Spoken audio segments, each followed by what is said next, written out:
All right, let's get into our run. It says we're 32%. We have duration 5 legs. The difficulties adventure. Experience the trials and tribulations of the Oregon Trail. Draft a party, pack your wagon, set out from Independence for the promise of Oregon. Reach Oregon. Unlocks grandfather clock, an Oregon or bust journey. Okay. Let's continue, right? We don't want to reset, geez. Pushed west. Or the prologue. All right, I don't want to mess with any of that. I don't want to mess with our run.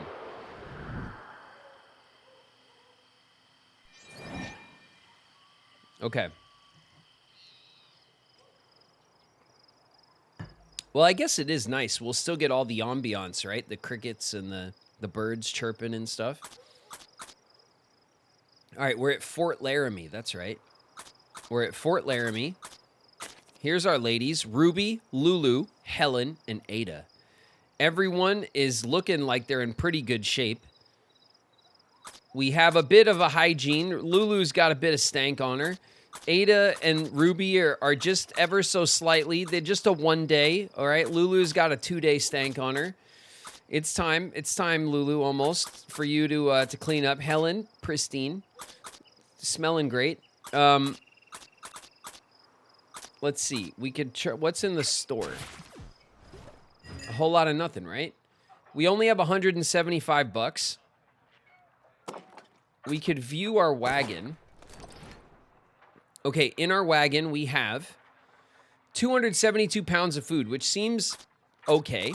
We got some meat, we got some flour, we got some fish.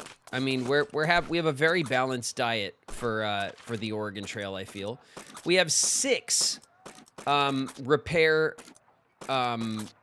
toolboxes. That's what they're called. We have some cash. We have a coin that we got from the soldier. We have a bibli. We have a holy bibli that we can give to someone. We have a harmonica. We have some coffee.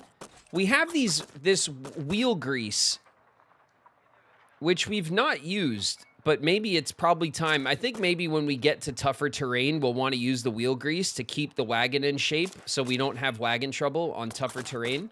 That might be worth it. We have 10 pelts. I'm sure we're going to have some gnarly river crossings to do. So it's probably good that we got some pelts stocked up. And we have a little bit of room. I think we're doing okay. If we get out of here, right? And then I go to, what, miscellany?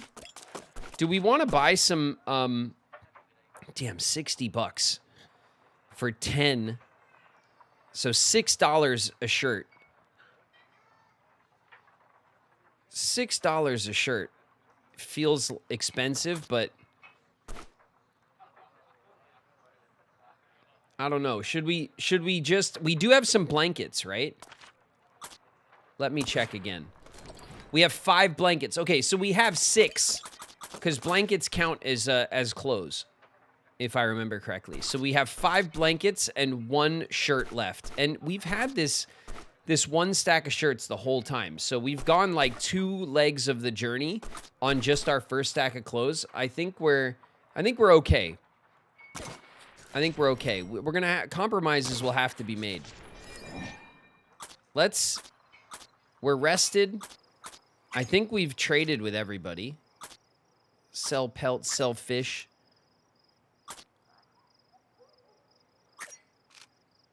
We've already haggled. Okay.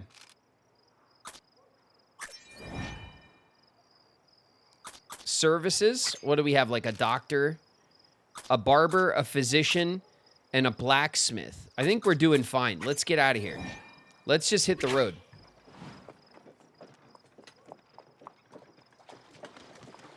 We can do coffee. We have a coffee. We have coffee. Ooh, okay. So the trail's getting a little bit more like complicated. We're heading from Fort Laramie to Fort Hall. We are going to have a river crossing in the middle, the Green River. So we either cross at the north or the south. There's Fort Bridger to the south.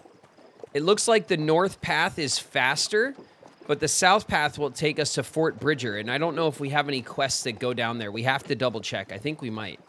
Let's go to Independence Rock. That sounds like something I've heard of. Independence Rock. Hoping to reach the rock before Independence Day, many immigrants carve their names into the rock face in celebration. It's 158 miles. God, it sounds like a long way to walk. Route challenges. Reward. Collect pelts. We'll get a medicine. And if we collect herbal remedies, we'll get some money, which we could always use. Okay, ooh, look. The entire route is, like, not a secret. We know where everything is, so we could really plan our thing. So this is... we could maybe get some herbal remedies here. What is this? It's a lost wagon. Reports say that the wagon was lost from a wagon train somewhere nearby. We can gain repair items. Should we go for the wagon repair items or should we go for remedies? We have a ton of herbal remedies, but we kind of want to collect some for the money, right? We could collect herbal remedies here. Don't forget. So we could go, say we can go to the wagon. Then we can come down here to the campfire and tell stories. Then we can maybe hunt some food. And then we can go here for the remedies on our way, you know? I think that's probably best. So let's hit the wagon. A wave of anxiety, mingled with excitement, washes over the party as they leave Fort Laramie behind. A long journey lies ahead before the next chance to resupply. All right. What the? The constant climbing and descending of hills on the trail to Independence Rock has caused undue wear on the wagon. The wagon will be able to continue, but the party should consider repairing the damage before things get worse. Who should attempt to repair the wagon?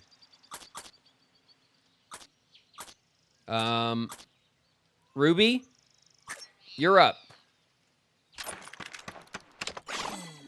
Oof. 4 hours lost. Despite Ruby's hard work, she fails to improve the condition of the wagon. Inventory overflowed. Some items have fallen from your inventory. Okay, we'll repack the wagon. Okay. We'll take this repair kit. We'll fix the damage.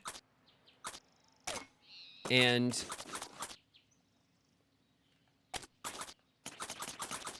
we'll move this back in.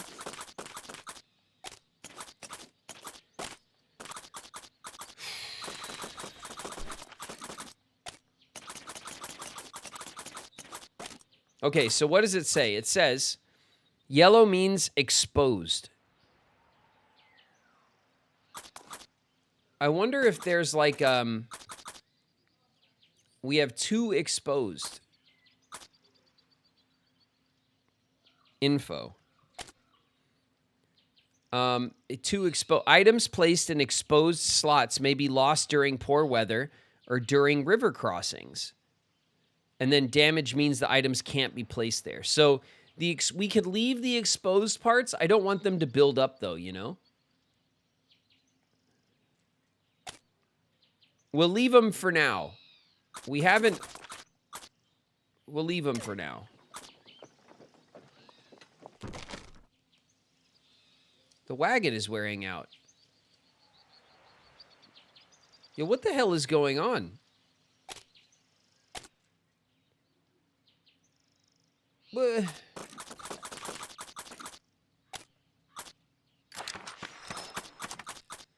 Maintaining the wagon, 20 out of 100. Okay.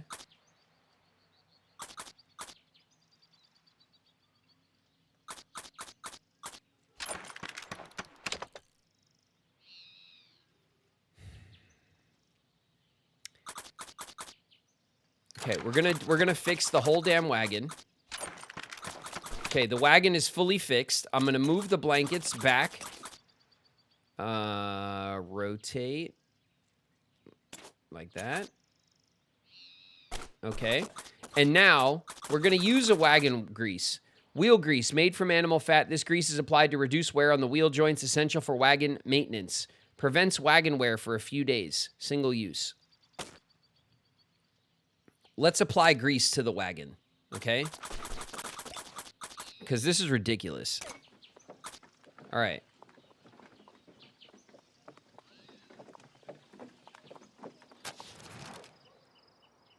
The party's water supply is run low.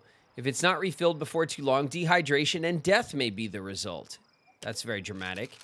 A small pond can be seen just off the trail. A few mosquito larvae swimming lazily on the surface. Without restocking the water supply, the party's morale and stamina are sure to decline. Should the water supply be replenished?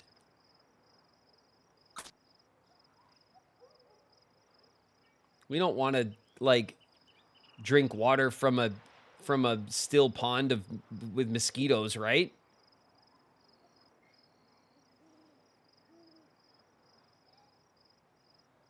This is an omen. No, chat. Everything's fine, chat. Everything's fine. Everything's going great, okay? Just where do we get our water, though? Dysentery time. No, I don't want dysentery. What are you doing to me, game? Boil the water first. We gotta replenish. I don't know if we do.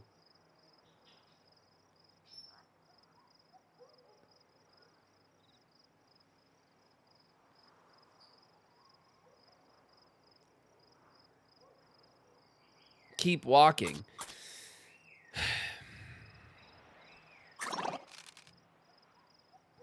The party avoids the dubious pool. With their clean water supplies dwindling, they're forced to ration what remains. A deep weariness begins to set in. I caught the fox.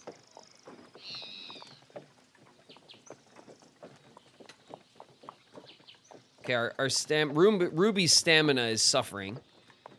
And our morale is dropping a bit. Ooh, some bunny rabbits. Ahead of the party, the trail disappears under a mass of wood and leaves. It seems a recent storm has brought down some large trees that now stubbornly refuse to move out of the way.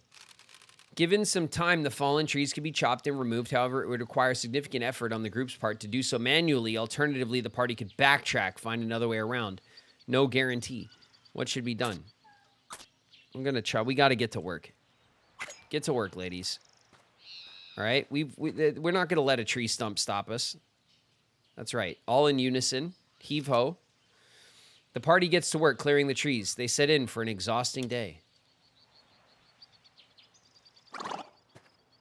Boof, our morale is just taking a shit right now. The party, after significant time and effort, the rock slide is cleared enough to let a wagon through. The party can continue. Rock slide? I think it said that last time. It's definitely not a rock slide. Okay. Okay, whoa. Chill out, ladies. Everyone have a coffee. Oh, yeah, we desperately need coffee. Okay. Wow, our supplies are hitting. What does this do? A thick leather-bound hymnal containing songs and poems. Character composure +1. Greater effect on certain characters. Let's use this. Who needs composure? Ada's composure is undiscovered. And Ruby's composure is undiscovered. I wonder if it'll discover it if we use it on them. Helen is our priest, right? And Ada's a banker. So it'll have the greatest effect on Helen.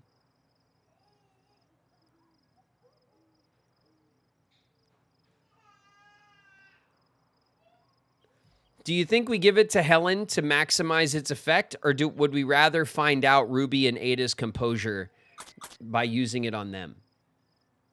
It might be more useful to discover their stat.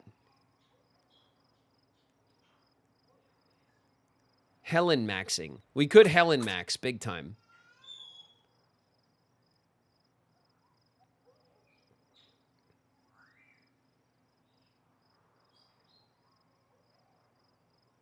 I vote for Helen. Well, actually, you know what? We'll give it to Helen.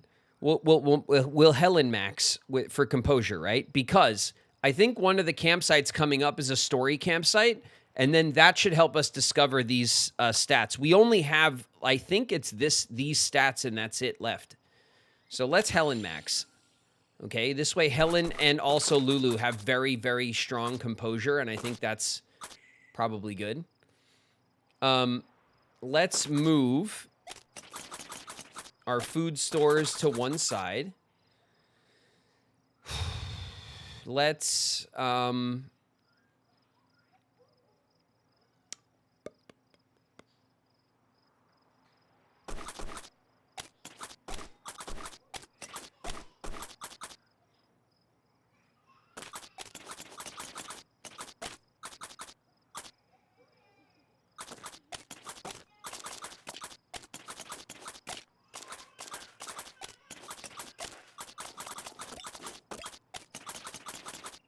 okay. This we're organizing a bit, just for no reason, because I want to. All right.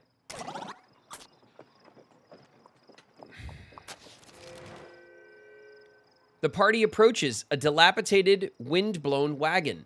While the long-abandoned wagon looks as if it might collapse at any moment, some parts may be salvageable. Let's investigate. The wagon wobbles precariously. It may be possible to retrieve useful materials, but each attempt comes with the risk of the wagon collapsing. All right, we'll start with the wheel, right? Take the wagon wheel. Who should attempt? All right, Ruby. Ruby's got to redeem herself, but we could send Lulu. Lulu, we need a win. Only a single wheel is in acceptable condition for use. It slips free from the wagon and tumbles into the dirt. The wagon shudders softly. Nice job, Lulu. The wagon wobbles precariously. It may be possible. Okay, let's take a look at our...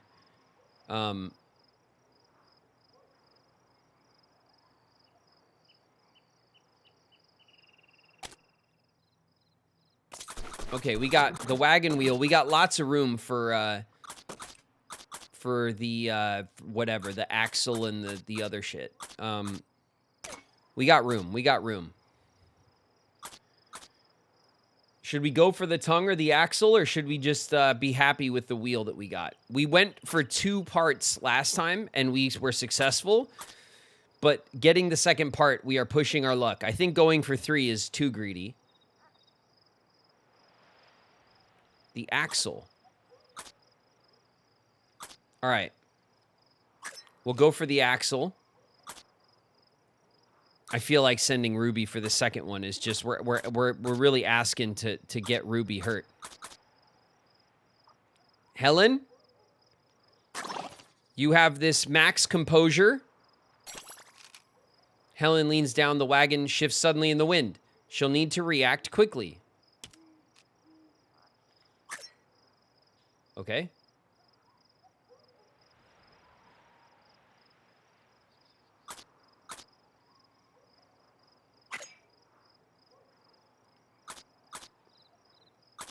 I did it. No, game, I did it.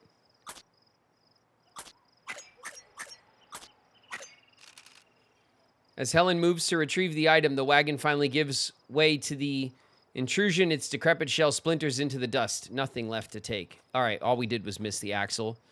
I'll take it. Fine. All right, we're off to a campsite, and it looks like a conversational campsite. It has the little, like, speech bubble.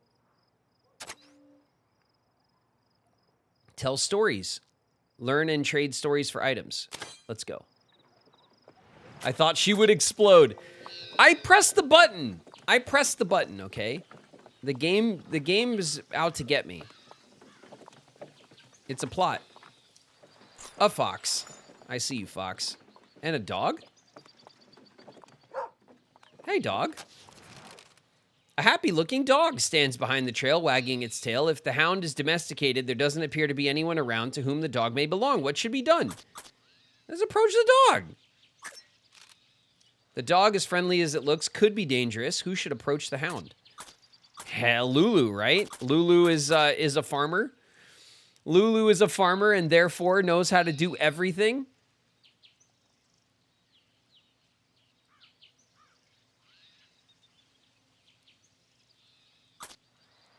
Helen's got good composure. Helen can redeem. Can I pet that dog?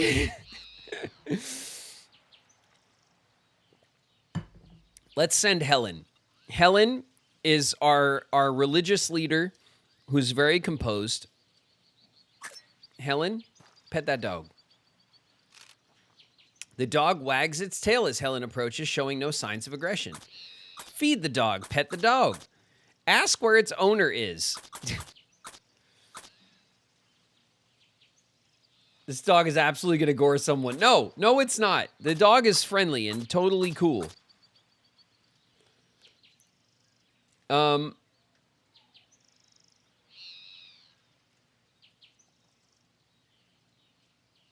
Let's see.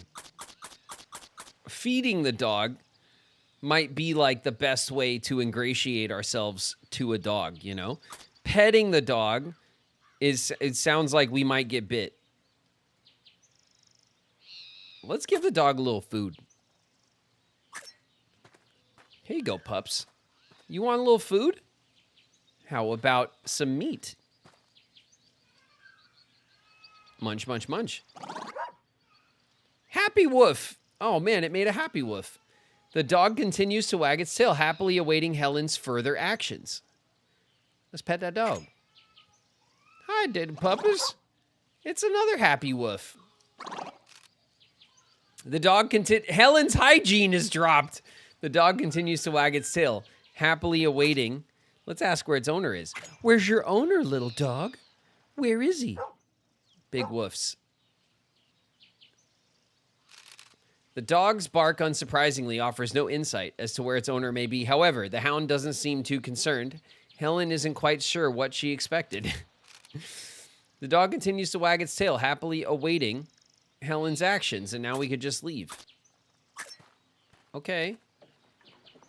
You don't want to come with us, dog? The dog barks as the party leaves, seemingly saying goodbye. Oh. Just come on, puppies, come on. Wagon grease expired. God, that was fast. We found some crows. Independence Rock is in 95 miles. I did all the things with the dog. I tried. Several travelers mill about, unpacking their belongings and excitedly whispering around campfires. This seems to be a popular camping ground with many travelers eager to share stories of fearsome critters. All right, let's set up camp. We definitely deserve some storytelling time. Party gathers around. Let's share stories. The party could listen to a new story or share ones they've heard before in exchange for fresh supplies. Let's listen to a new story. Have you ever been on a snipe hunt? I know many young woodsmen who've tried and failed to capture the elusive snipe. Sometimes the older folk will join a hunt to offer their advice, but they rarely undertake the task themselves. They've tasted defeat too many times. The snipe is a kind of furry bird that's sometimes mistaken for a squirrel. Its eyes are different colors, and it has the unusual habit of winking alternately so that it always stays alert. It stands about a foot tall on 3 legs. The third leg helps it get up to speed when it runs away. It's a very shy creature, you see, and startles easily. Okay, that makes no sense. Catching a snipe requires a lot of patience. You have to hide in the underbrush at night, kneeling as still as possible while imitating the snipe's distinctive call. The process can take hours. If you're persistent and have a bag ready, you'll be in a prime position to catch the snipe when it comes into view. It only appears during the full moon. Make sure you're ready, or you'll have to wait another month. Oh, Lulu loves that story. As the party listens to the storyteller's tale intently, they imagine drifting easily over the obstacles that lie ahead. Okay, did we find out our composure levels? Oof. Hygiene's looking a little iffy. Okay, let's go here to hunt And then we'll go this way for remedies. Food and pelts. Okay, we got the bullets. We're okay. All right, let's also, before we get ahead of ourselves,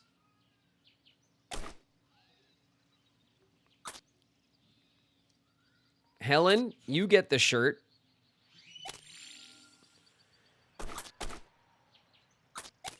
Lulu.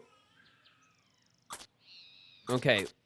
You two are stinky, but not stinky enough. All right? We don't have enough blankets to just give you a blankets willy-nilly, okay?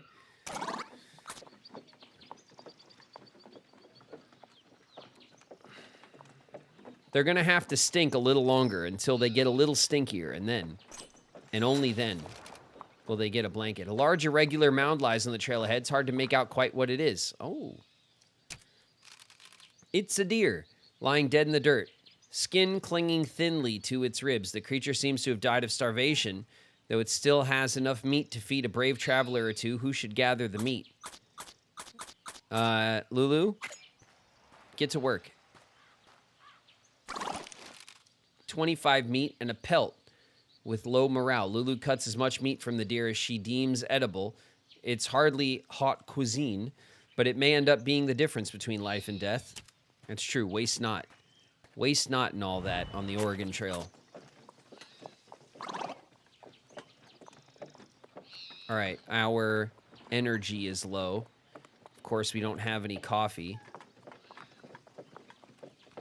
I think here's the hunting ground. Yeah, here we go.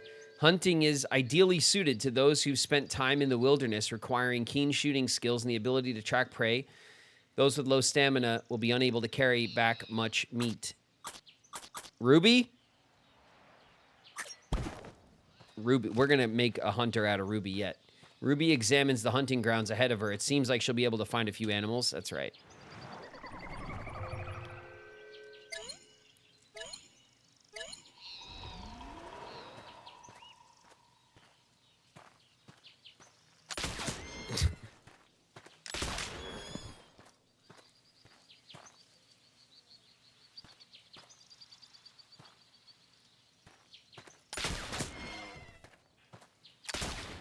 Oh!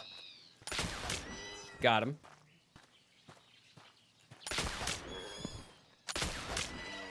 That's plenty, right? That's plenty. 120 pounds. 7 bullets. Man, bullets are like worth their weight in gold, huh? Ruby managed to hunt 120 pounds of meat, only had enough stamina to carry 100 pounds back to storage. All right.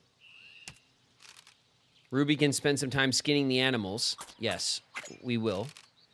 That's 6 pelts. That gives us our, we still can't, because we don't have a knife, so we can't unlock the, we have to do the bitter winter thing.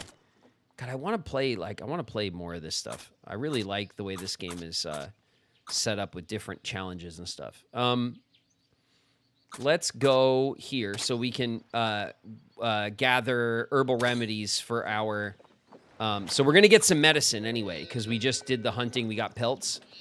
That's good to know. Ooh, what was that? A Luna moth. Oh, I raised one of those with Science Bob when I was a kid. Lulu lets out a cry of pain and clutches her leg, unable to move. It appears as if she has a cramp. Oh, shit. The cramp is what kills us. A rest might ease her suffering. Hurrying along may invite worse injury. Let's rest. Stop and rest, ladies. It's okay. The party pauses to give Lulu some time. It takes barely any time for the pain in Lulu's athletic leg to abate. She feels well enough to continue walking. Okay, all right. We took an hour rest. That's totally acceptable. Our energy is depleting. There's a bug. A giant Ichneumon wasp. Gross. Okay. The party spies a small thicket of shrubs, each covered with small red berries. If gathered, They have medicinal properties that may prove useful. Let's harvest. Oh, Ada. Knocking it out. Go on, Ada. Ada reaches into the shrubbery. Her hand swipes against an old piece of wood. She brushes aside the foliage, finds a small old wooden sign. It's clearly been long forgotten and has almost entirely been reclaimed by nature. The sign reads, "Our youngest son, little Joseph, 5 years old." It's an epitaph, though exactly whose little Joseph it belongs to, none can say. Ada solemnly returns to her task. Her morale has gone down. We found a marker of a dead child. That is sad. Ada harvests an enormous number of berries, carrying them back by the armful. +3. Okay. Hold on a sec. Our wagon also just took a... All right, if we go here... Oh my god, look at all of our pelts. Look at all of our pelts. Crazy. We have so many pelts. We have we have 3 open spaces. One of them is now exposed. It didn't knock anything out of the wagon, though. We have a harmonica for morale. It's morale +2 for everybody. Let's see if that's what we need. Ruby's actually feeling great. Lulu has a little morale loss. Helen's feeling great. And Ada's doing okay. Our morale's fine. Hygiene. Everyone's health is also maxed out. Our health is good. So stamina, and hygiene. Stamina and hygiene is where we're struggling right now. And Ruby and Ada's composure are the only unknown stats to us. Honestly, the story time didn't give us the new stats, which it's supposed to, and that's kind of annoying. We have 300 pounds of food, though, so we have lots of food, which is good. Our water stores are, I guess, low, but there's nothing for us here to track our water stats, so I think all that did was just... That gave us a morale hit, but I think we recovered from it. So I don't think we have any issues with that, like, ongoing. And we have so much health remedy, and everyone's in good health. So on health, we're doing great. On morale, we're doing well. We have 1 harmonica, which is not a ton, but we are ready for a morale hit. We just don't have... we have some blankets for hygiene, but we need to re-up on this soon. And we just don't have... we don't have any coffee, is what we really need.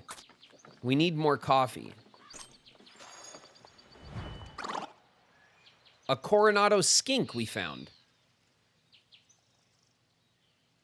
Why did everyone stop? Heavy clouds roll in quickly and soon thereafter dump their rain, blanketing the trail in water.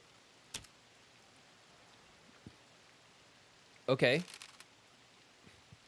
The ground quickly grows wet and muddy under the relentless rain. The party trudges through the sticky mud. It's a wholly demoralizing and dirty experience, and the party begins to feel depressed and dirty. Oh, shit.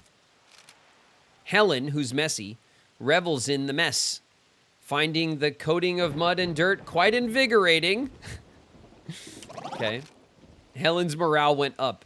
Ruby, refined, is distraught by the mud and dirt covering her clothes. Ruby's morale went down by 2. Party hygiene is lost, stamina is lost, and everyone else's morale is also down.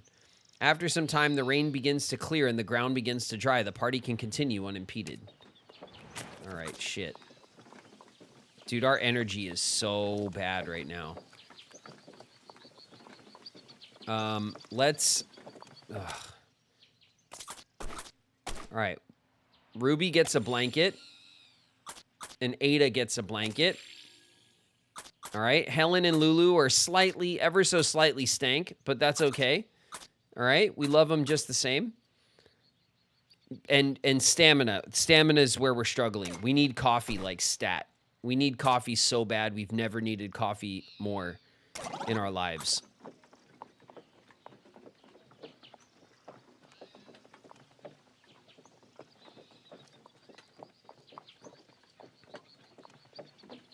All right, I think we're here at Independence Rock. I think we made it. God, that felt like the hardest trek we've had so far, huh?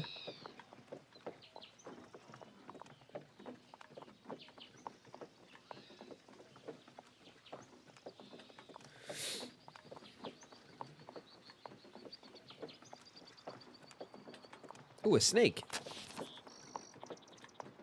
It didn't let me capture the snake. The party finally arrives at Independence Rock, a foreboding, sprawling monolith stretching hundreds of feet into the air. The rock is smooth, bearing, of course, the carved names and initials of previous travelers. Some among the party may take some satisfaction in doing similarly. All right, we got some money that we desperately needed. We could talk to some people here, which we will do. Let's do it. Let's talk first. It's quiet, though a few souls are inspecting the imposing rock. Some are making small carvings into the surface. All right, let's talk to Ava. Ava says, friends, I can scarce believe fate designed for us to meet again. Honey, look, these are the travelers that helped me escape my family. They provided me with the supplies I needed to find you. I didn't realize when Ava told me so much about the travelers that assisted her that she was talking about you. It's good to see you again, my friends. That's great. You guys have any coffee? You've met. Then truly our love must be preordained. Friends, you must come to our wedding. We're to be wed at Fort Bridger. I hear they have officials there. I agree with my dearest. You would be welcome. If you manage to arrive as we do, please join in the ceremony and celebrations. It would make us both very happy to have the agents of Cupid there. Tell them about the father. We should tell them about the father, right? Snitch on the dad. All right, we're snitching. My father's out there looking for me. You didn't tell him where I went, did you? What? You told him where I was going? I didn't. We didn't tell him, did we? You better be cleaning your ass with soap. Nice. Scarlett Joe hand roll in the house. What's up, hand roll?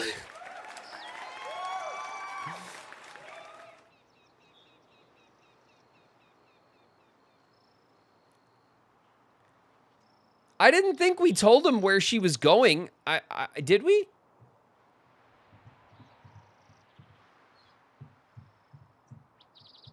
This is horrible. Quick, Douglas, we must go. He can't be too far behind us. We can't have the wedding now. What? We must make preparations quickly. We will have to make it to the parting of the ways before he catches up with us. Travelers, I think it's best you leave. We have preparations to make. Shit.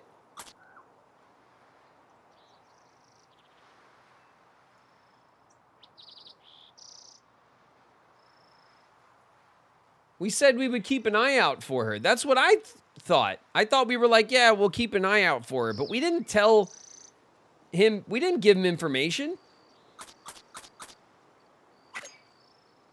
We had her back. Thank goodness you're here. Little Mary ran off a few minutes ago and is gone missing. Oh, God, it's little Mary. She said she wanted to carve her name into the rock like all the grown-ups. I told her to wait until tomorrow so we could all do it together. She's far too young, and I'm worried she might hurt herself. Please help us find her. Who should find little Mary? Lulu. Get out there, Lulu. Lulu quickly organizes a search party and starts hiking around the perimeter of Independence Rock, hoping she'll find little Mary before night falls. Okay. After a couple of hours searching, Lulu finds little Mary in one piece and in good spirits, climbing around the base of the rock. Hello, miss. Have you come to carve your name into the rock? My mommy says all the travelers have to do it. I want to do it too. I want to carve my name into the rock, but I'm not strong enough. Can you help me? Yeah, we'll help her. Yay, thank you, miss. Lulu takes out her knife, begins to scratch little Mary into the rock face. The girl watches with rapt attention. That's my name, isn't it? Thank you, miss. Little Mary is ecstatic seeing her name on the rock. Satisfied with the carving, Lulu helps her climb down safely and delivers her back to her parents. Lulu has lost stamina. Morale has gone up. Mommy, did you see? I carved my name in the rock. It's going to be there forever and ever. Miss Lulu helped me. I cannot thank you enough for keeping her safe. She seems to get along very well with you. I'm really glad we keep running into you folks. My family and I owe you a debt of gratitude. It's quiet, though a few souls are inspecting the rock. Okay. Albert has an exclamation point here. He looks like a strapping gentleman. Carved your name into the rock yet? Most travelers seem to have made a habit of it, letting the world know they were here, I suppose. Let's carve our name. All right, everyone got a morale boost. The party clambers up the side of the rock, finding a blank space on the cliff face. With a hunting knife, they take turns, engraving their name deep into the granite, etching the party's passing for the centuries. The party feels uplifted by the experience. Aunt Rebecca Sims is here. I think we've seen Aunt Rebecca Sims before. No butter or cheese or fresh fruit since Fort Laramie. Bless me. But I'd rather have my larder full of food back east than have our names carved on that rock. Well, 'tis a sight more cheery than all the graves we passed. True. Let's talk to Big Louie. Anyone who goes by Big, it better be, right? Goodbye, Platte River. Goodbye, sandy hills and white buffalo skulls. Now we climb the Sweetwater Valley to cross the Continental Divide at South Pass. Once again, once across the Rockies, we'll make a steep descent into the Green River Valley. It's quiet. Let's talk to a young man who looks like old Dave from when we started our journey. I carved my name way up on the side of Independence Rock near the top. There are hundreds of names up there. The oldest ones were carved by mountain men and fur trappers. Famous names like Fremont, Bonneville, and Desmet. Cool. Okay. Where did they get the knife? We don't have a knife item, but I don't think that means that, like, knives do not exist in the pack. We just don't have, like, pelt knives or whatever. We don't have the item knife appropriate for pelts. All right? They carved their name out in the granite with a butter knife. Let's trade, because at the very least we can up our trade. Let's trade supplies, okay. Big Louie's got an ox.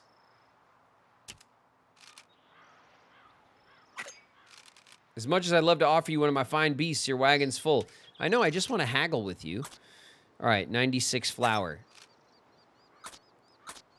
Let's haggle. Helen? Haggle away. Nice. Successful haggle by Helen. We'll continue. We don't actually care about your flour, though. We just wanted to haggle you. 3 toolboxes. God, we really care about that. Let's haggle. Helen? Oh! You lost the haggle, but you still gained the point. So now everybody has maximum haggling ability, which is good. I'm afraid the price is quite firm. Helen attempts to reason with Buck. Unsuccessful. 10 bullets for 3 toolboxes. 4 pelts. 8 herbal remedies. No way. 64 flour. We have almost 300 pounds of food. Should we trade him the flour or the pelts? Because we do want the toolboxes. We don't have any, and our wagon is rough.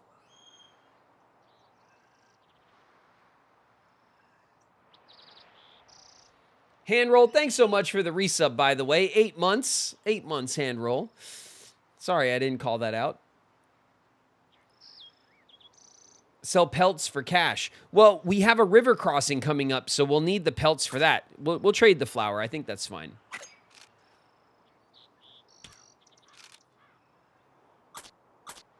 Um, 36 bullets. Joseph, you don't need these bullets, my gentleman. Let's haggle. Okay, see, they all have a 6 haggling skill now. Look at this. Our ladies are all hagglers, one and all. All right, Ada, get us those bullets at a deal, huh? Yes, that seems fair. Okay, great. 36 bullets, 180 meat. Not on your life. 14 pelts. See you later, buddy. See you later, buddy.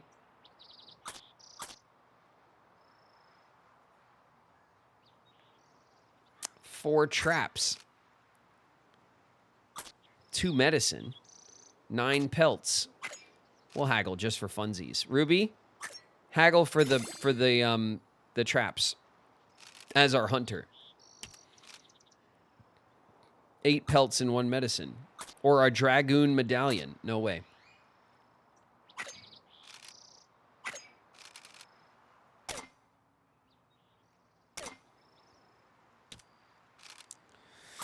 All right, let's get out of the haggling menu. We could sell pelts or fish, but I don't know if we want to do that right now. How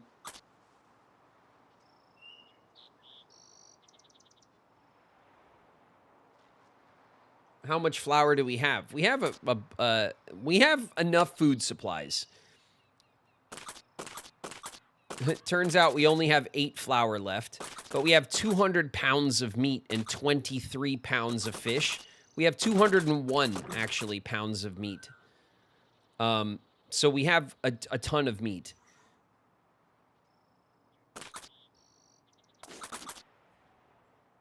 We're going to have to... Oh, look, we got this, and it's taking up a weird spot, isn't it?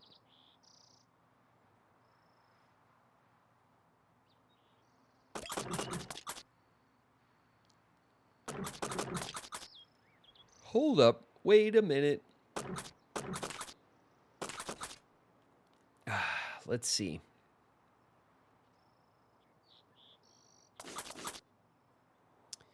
We only have 1 free square. This 1 pound of meat is really in the way right now. Like, really in the way.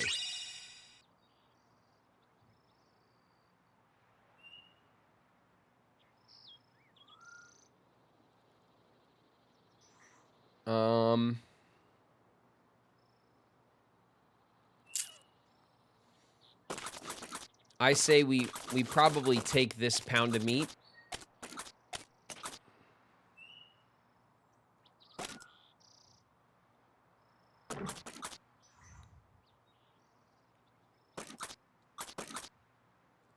Why are we locked out of repair right now?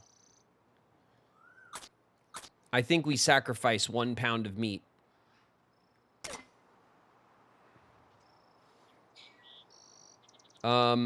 What else was... What is here? We have something here. Let's see. Let's go into our book of quests and stuff. A man, Douglas, asked us to help him find the woman he loves, Ava. We found Ava, told her about Douglas. With our donated supplies she left to find him. We met Ava's father and agreed to help him discourage her from marrying Douglas. We pacified him. It was a bluff. The couple have been reunited, but a happy ending is not to be. They must flee the wrath of Ava's father. Oh shit. All right. That may have not gone exactly as we planned. Here is the we rescued little Mary at Independence Rock and we helped her carve her name. Okay, so that's good.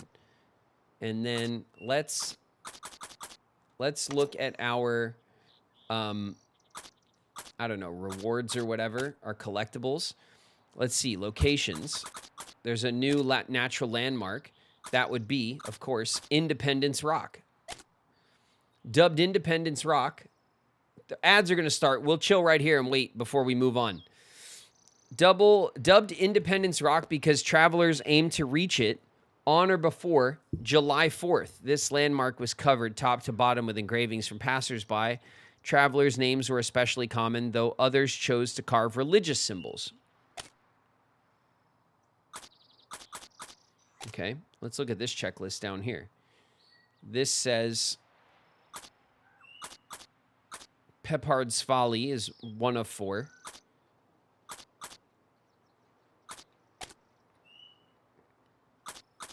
Frail Monument.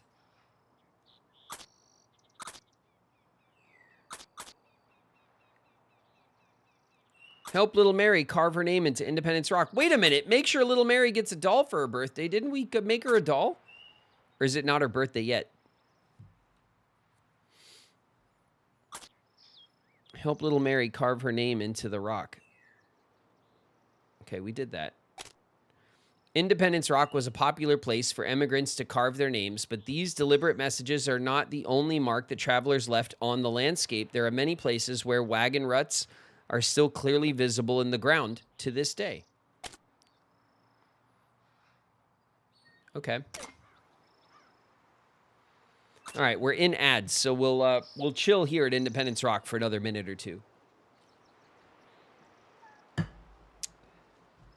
How we doing?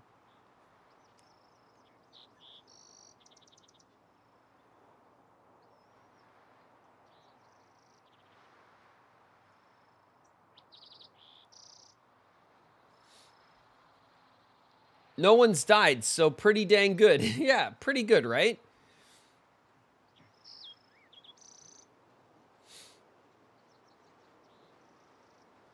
Queen's favorite lesbian Riku Montgomery Mouse is here. Oh, yeah. Riku Montgomery Mouse. Holla Queens in the house. What's up, Holla?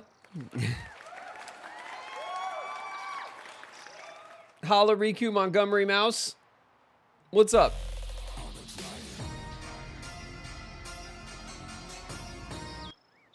Azure Crystal Drago's in the house. Hey, Azure.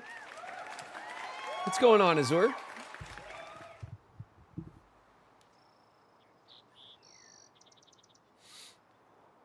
All right, we got a minute and a half. Should we check? I want to check our quests and see if like we have to go to Fort Bridger for any particular reason. Bone Napper's in the house. Sup, Bones?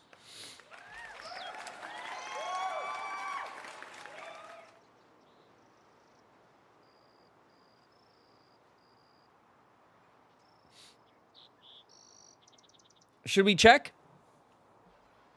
I think we should, right?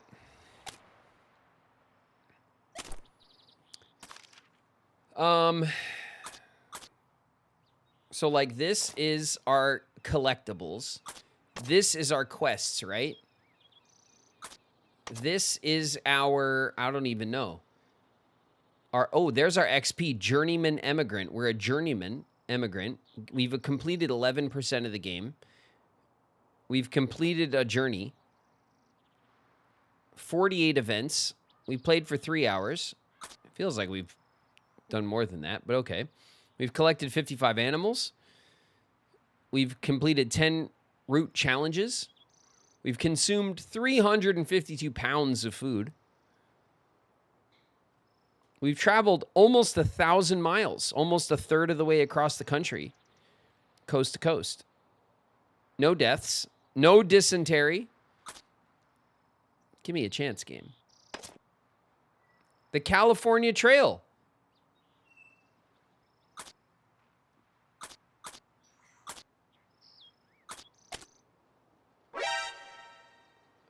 The Kissom Trail. Kissom? The Kissom Trail?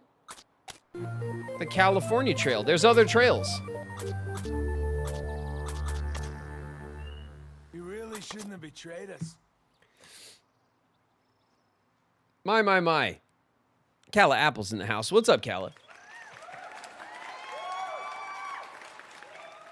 What's up, Calla? Ecto Teeth with the resub. Thank you, Ecto. 4 months. Yippee. Thanks, Ecto. Suki Nobiki with the resub. 5 months, Suki Nobiki. Hell yeah, thank you guys very, very much. We got some more streaks here as well. Azure Crystal Drago hitting that 25 stream. Beans with the 70. Beans in the 70 club. Thanks, Beans. Lorena. Did we call Lorena's streak at 7 streams?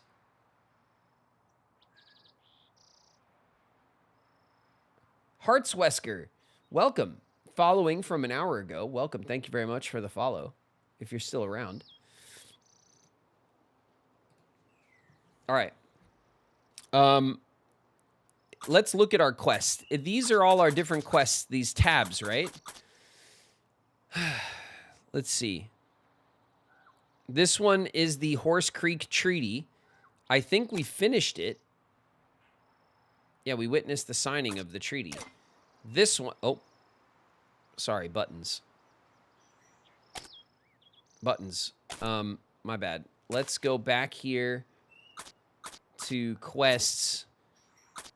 Because To the I'm guitar. me. No, I'm me.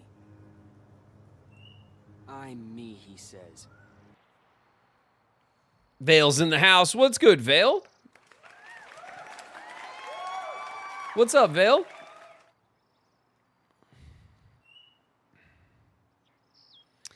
The Ballad of Lewis Southworth. Oh, yeah, this is cool. We have to get the band together. A man named Lewis Southworth wants us to buy him a fiddle and recruit musicians for the band. We shouldn't pay more than 30 bucks. Okay, what's the light bulb? Pephard's Folly.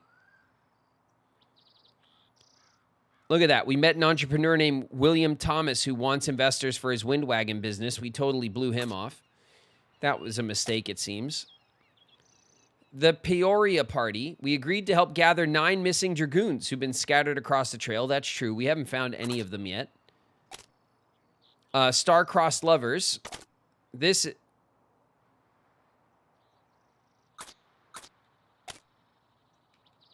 Star-Crossed Lovers. They're gonna flee. The old Papa. We don't want Papa to ruin the love that they have. All right, I don't see anything that's telling us that we have to go to a specific place. All right, let's get on the trail. Should we rest?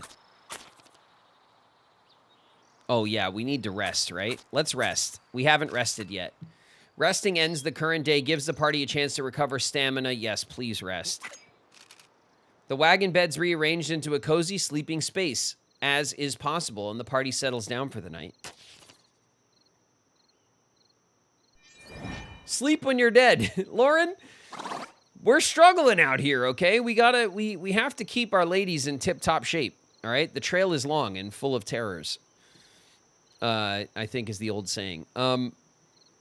Let's depart. Off we go.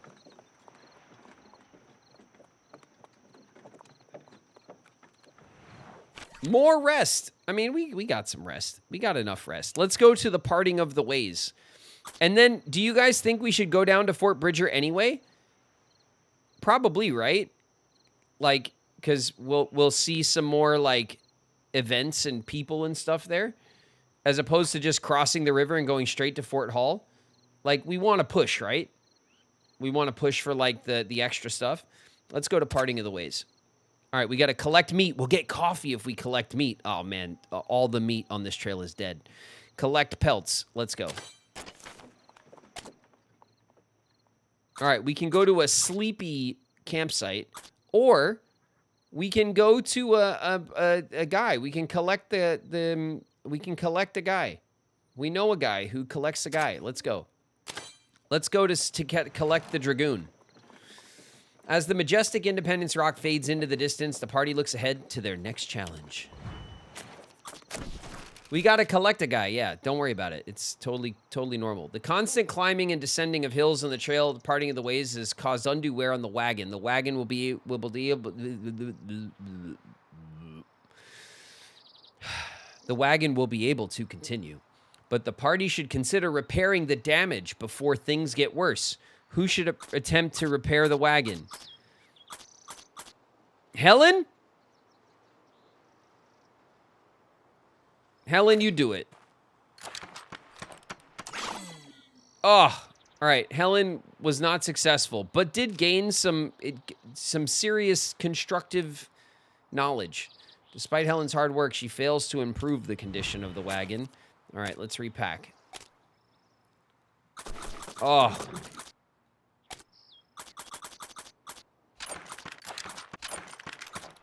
Okay, we have 3 spaces that are exposed now, which is awful. Let's get our food. Excuse me, game. Let's get our food back into the wagon, as well as our doubloon or our dragoon or whatever that's called. Let's take a quick look at our ladies here.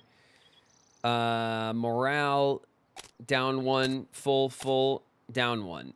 Health full all around. Stamina down 2, down 4, full. And then hygiene full, down 1, full. Okay, so honestly, it's still our stamina is really where we're struggling. Our stamina is really where we're struggling. And we saw some bison. And we drew pictures of them in our book. Or whatever. Tripping over a small bump in the rough ground, Helen finds herself in the dust, a little sore. She picks herself up and keeps walking. Okay, just a scratch. Oh my god. More bison have been spotted. Oh, we're really getting it now, aren't we?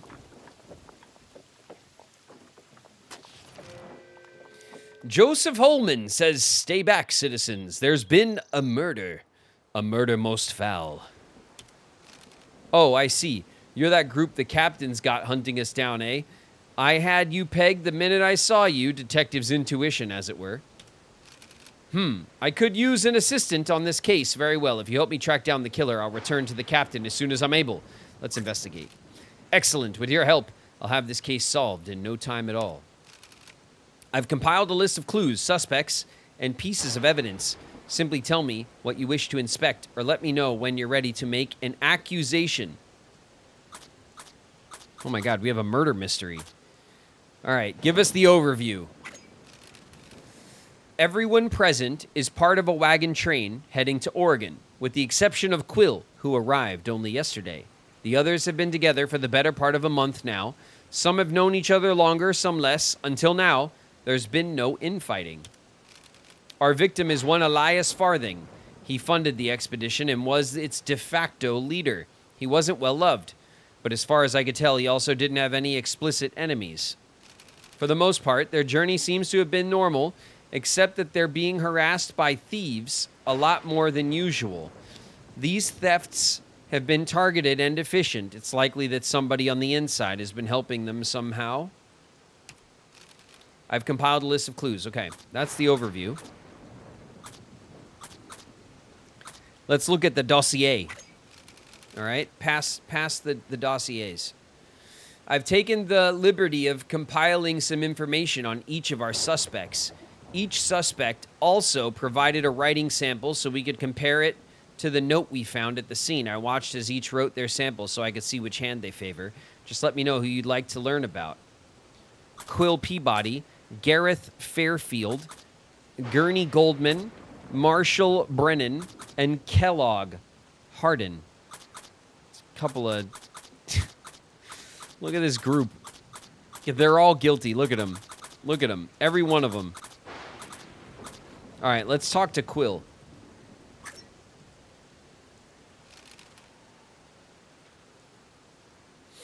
Quill Peabody is a reporter. One of those academic types. Certainly not the kind of man I'd pick as a killer, but you never really know. He doesn't seem a bad sort. Just timid, I'd say. He reportedly came here to speak with the deceased. I know they conversed briefly before Elias perished, but you're better off asking Quill about the details. Sorry, not much to go on here. He's not a long-term member of the train, which makes him a bit of a mystery. Still don't reckon he's a murder. He's got murder in his blood, though. Oh, right. As to physical attributes, the man wrote his sample right-handed, wears large boots. Being a reporter, we have plenty of samples of his handwriting. Though not an exact match to those found at the scene, his samples were the closest match of the group.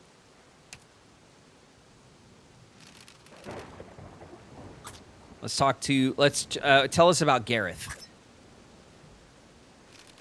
Gareth Fairfield was the manservant of the deceased, his butler, if you will. Far as I can tell, the man has been nothing but loyal up until now, but who knows what could have transpired between the two of them. Gareth wrote his sample with his left hand. is of average foot size. We have samples of his writing from his personal belongings. None match the letter found at the scene, of course. This is the only fella who seems distraught that the murder occurred at all. That don't absolve him, but his reaction strikes me as genuine. Look, he's still a suspect, as is everyone present. But who ever heard of a butler being responsible for a murder? Question mark, sass, sarcasm.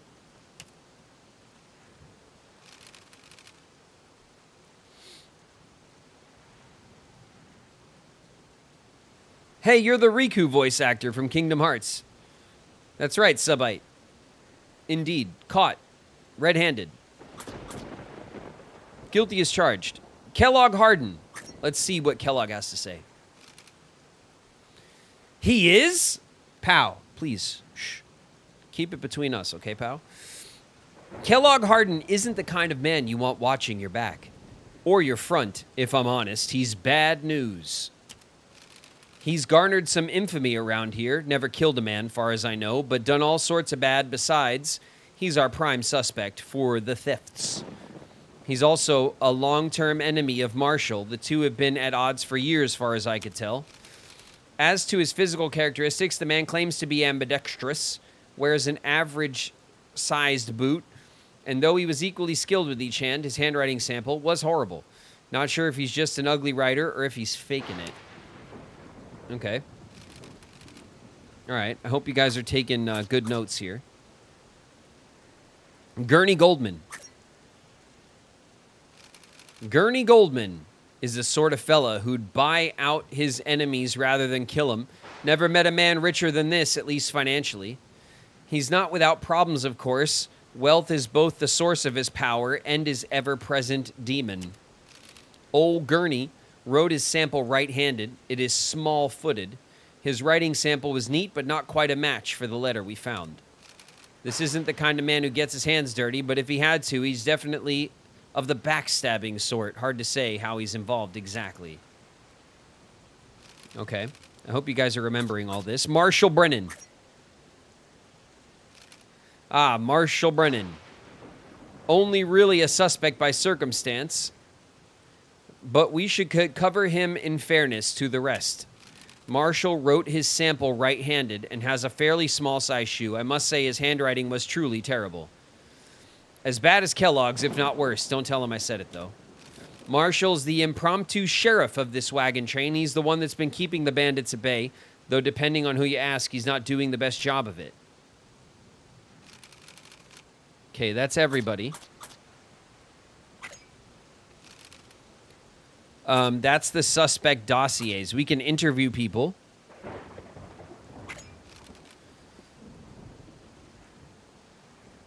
Marshall did it, I could tell. Feel free to speak to the suspects directly. Keep an ear out for mistruths, but remember, some will lie habitually.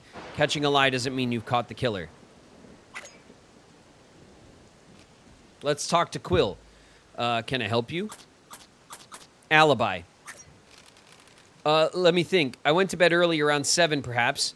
I'd only arrived the morning before, so I was still tired. Certainly not in the mood to be wandering about conversing with anybody. I couldn't fall asleep for some time. I heard gunshots at one point, but it wasn't until after the rain had started that I managed to fall asleep.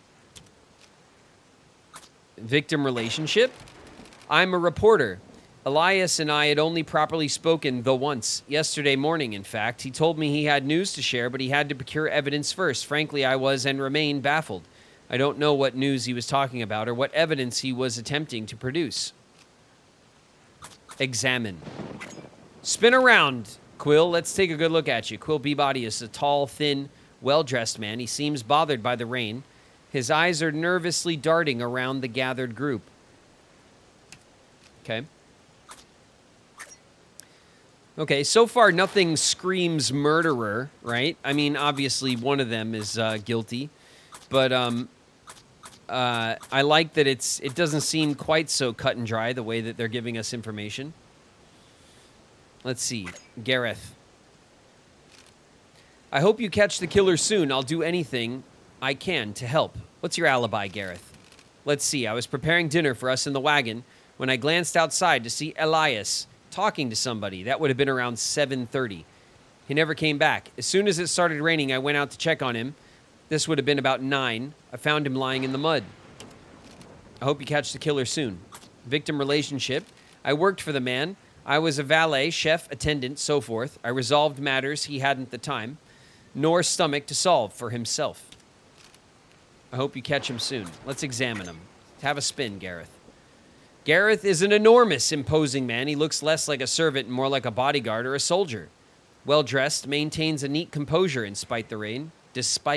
In spite of the rain. There you go. Okay. Let's see old Kellogg here. This mountain man. What do you want? Alibi. I was out of the camp practicing my aim. No idea what time it was, but I wrapped up and came back to camp. On the way, I passed by where Elias died. Though it was dark enough that I couldn't see anything, I did notice some fellas scurry off in a hurry, but I can't give you much more than that. My money's on whoever that was being the killer.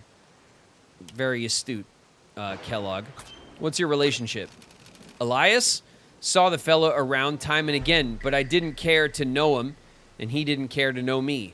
He wasn't one to get involved with shady folk like myself, so our paths hardly ever crossed. Not much else to say.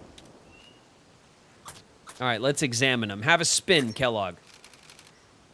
Kellogg is a vicious-looking man whose hands are never far from his holsters. It's evident he spent plenty of time outside civilization and outside the law. A large, fresh bruise adorns the right side of his face. Okay. Sus. Wondering about the bruise? Well, I've got Marshall to thank for that one. The two of us ain't exactly friends, but hitting me was a first. Not quite sure what I done to deserve it. You'll have to ask him. All right, so Marshall popped him one. We'll get to Marshall in a sec. Skulls, thanks very much for the follow. Welcome, welcome. All right, let's talk to Gurney. Gurney's like the banker or whatever. Yeah, what is it? Alibi. I was relaxing in my wagon. It's what I'd been doing now if you weren't accosting me. At one point, I heard gunshots. I went outside to see what the noise was and didn't see anything unusual. That was at exactly 8 o'clock by my watch. So I went back to nurturing my favorite hobby, being alone. Okay, what's your relationship to the victim? I knew almost nothing about Elliot, or Elias, whatever his name was. We were companions of circumstance. I don't believe we ever conversed. Okay, let's examine him. Have a spin. Gurney is a thin, stern-looking man. A golden pocket watch hangs at his waist. Okay. Seems unbothered and uninterested. Let's talk to Marshall and see why he popped Kellogg one. How can I help? What's your alibi, Marshall? I saw Kellogg heading off with his guns at the ready, so I decided to follow him. That must have been around 8:30. Unfortunately, the rain made it hard to follow him, so I returned to camp. By the time I made it back here, Elias was dead. You ask me, it's no mystery who did the deed. Well, that kind of, like, excuses Kellogg, doesn't it? Like, Kellogg went off with his guns. He followed him, lost him, came back, and the guy was dead. Right? All right, what's your relationship? Elias was the man who hired me to lead the caravan. He was a man with his demons like any of us, but maintained his honor as long as I knew him. What happened to him is a damn shame. All right, let's examine him. Have a spin, Marshall. Marshall is a sturdy, stout man with a confident posture and a grand, tidy beard. Yes. Innocent. His clothes are immaculate. The only note of disorder is a large purple bruise adorning his left hand. All right. Why'd you hit Kellogg?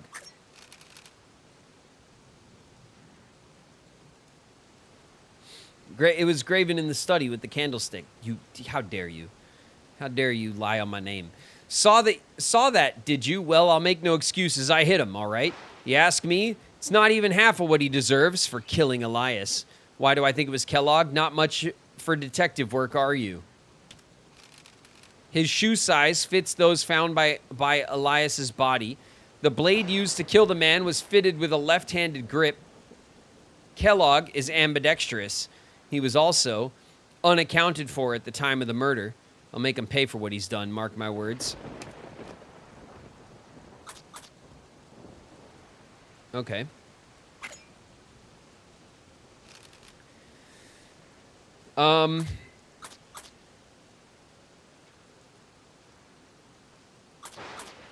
Let's go back. So we've interviewed everybody. Let's see what the evidence is.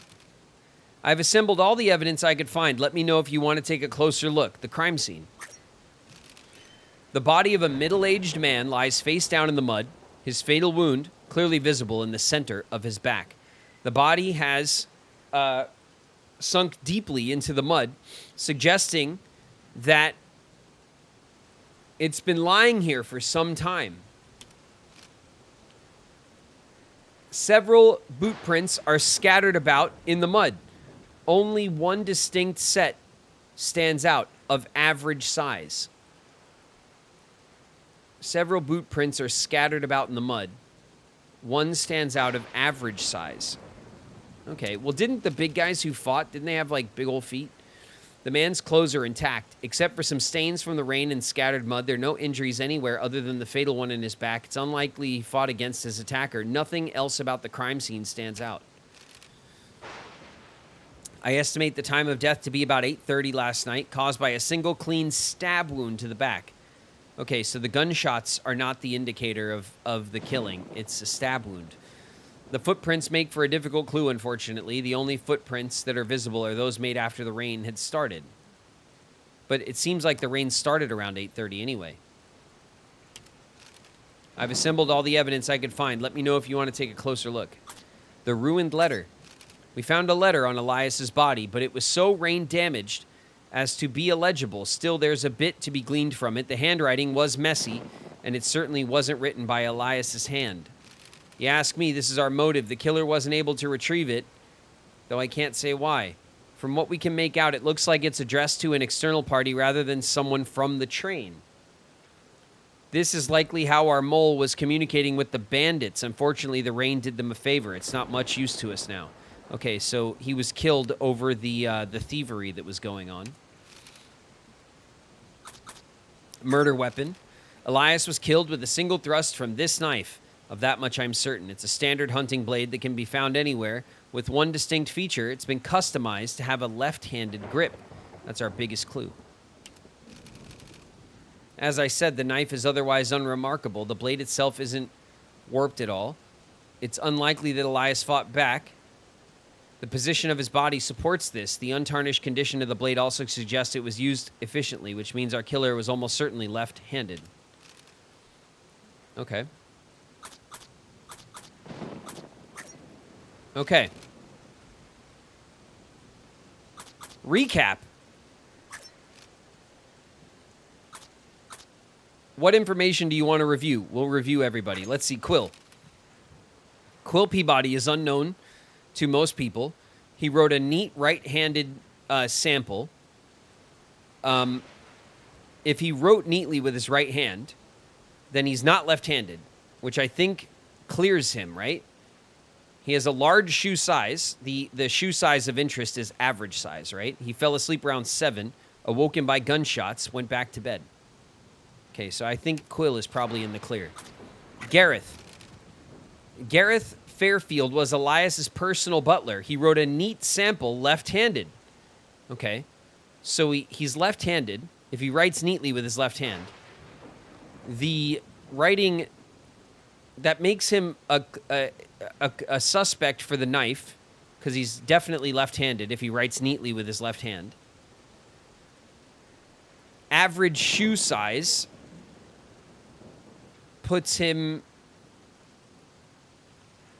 makes him a suspect for shoe size. He saw someone speaking with Elias at 7:30, found his body when it began to rain at 9. Okay, so the rain started at 9. Ooh, Gareth found his body. So maybe that's why the average shoe size is the one that's prominent, because he's the one who found the body. That would make sense. All right, Kellogg. Let's see. An outlaw, a rival of Marshall Brennan, wrote a messy sample with both hands, and he's ambidextrous, average shoe size, practicing with guns at an unknown time, but returned before it rained, scaring someone in the process. Okay. So he is the one who says he left with his guns. The gunshot was heard, right? And the guy wasn't killed with the guns. So Kellogg did go off to shoot his guns because everyone heard the gunshot. He's ambidextrous, so he could be the killer with the knife. He has an average shoe size, which puts him in range for the shoe thing. Let's see. What about Gurney? Gurney is a rich banker, a major funder of the expedition. He wrote a neat sample right-handed. Damn it, Wing. Damn it, Wing! Wing's in the house. What's up, Wing?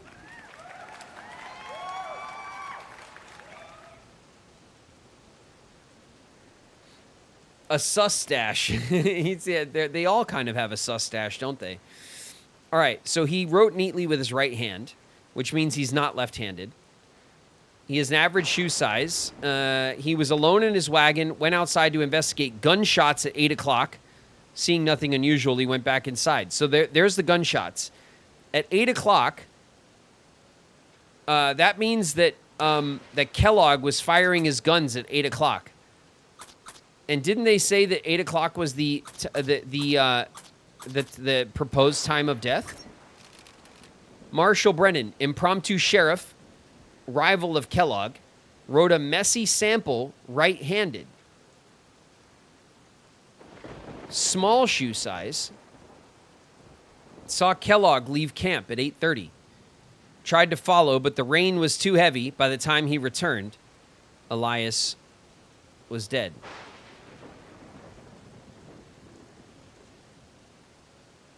He left, he saw Kellogg leave at 8:30.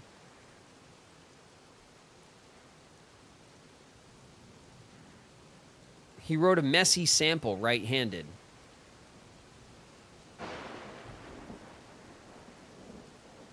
All right. He writes messy with his right hand. Maybe he's left-handed. Let's go back.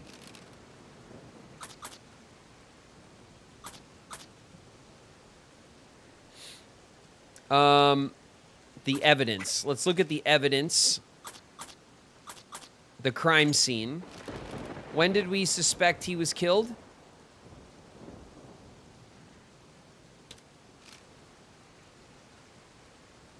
Several boot prints. Only one distinct set is of average size, but the guy who found him dead once it started raining has average size feet, so that really doesn't help us, does it?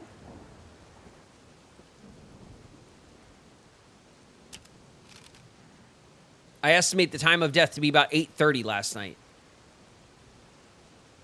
Okay, 8:30. If 8:30 is the time of death, and we go to our recaps, right? Marshall Brennan saw Kellogg leave camp at 8:30, tried to follow, but the rain was too heavy, and then he returned. So Kellogg and him both left at 8:30. This guy was in his tent.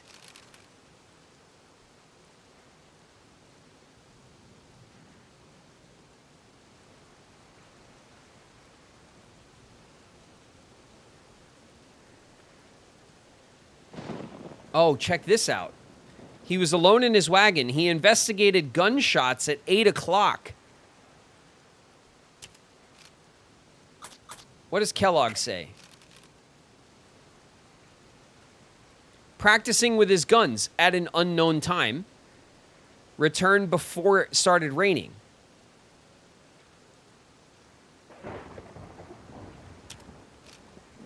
If the gunshots were heard at 8 o'clock, then Kellogg didn't leave at 8:30. Marshall said that he was following him. He saw Kellogg leave camp at 8:30. But the gunshots were a half hour before then. So this is off. Marshall's off right now.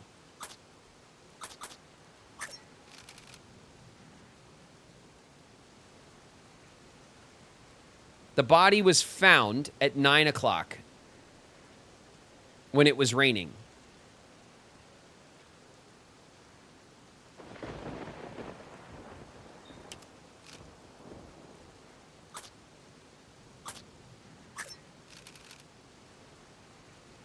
This guy was asleep at 7 o'clock. I think Quill is clear, right? I think Quill and Gurney are pretty clear. Neither one of them seem to have much interest or motive or whatever. This guy's the criminal, and this guy is the marshal. But I feel like Kellogg, who's the criminal, he said that he went off to shoot his guns, and then everyone heard the gunshot. Right? So he's telling the truth, it seems. He does write with both hands. Which means he could be a suspect for the knife and the note.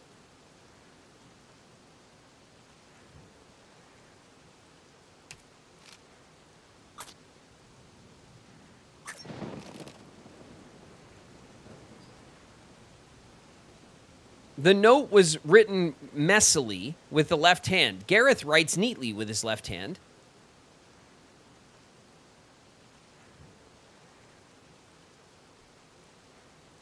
And he's the one who found the body, which explains the footprints. And then we have Marshall. Marshall wrote a messy right-handed sample, so maybe he's hiding that he's left-handed. And he says he saw Kellogg leave at 8:30, but Kellogg was firing his gun at 8 o'clock.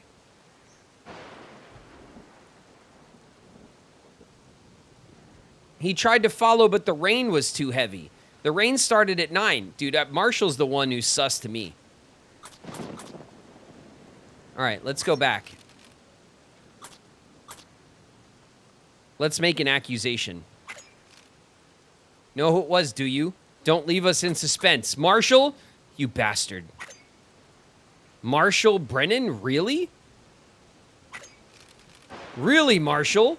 Well, I suppose he's a suspect, same as the others. His writing sample was right-handed, though. And as far as we could tell, the killer is left-handed. How do you figure that? He has an evil twin. He's ambidextrous. Used a different weapon. The victim's not dead. He's not right-handed. That's right. He wrote a messy right-handed. I think he's hiding that he's left-handed. What do you mean he's not right-handed? I saw him write the sample myself. Do you have any evidence to suggest this as fact?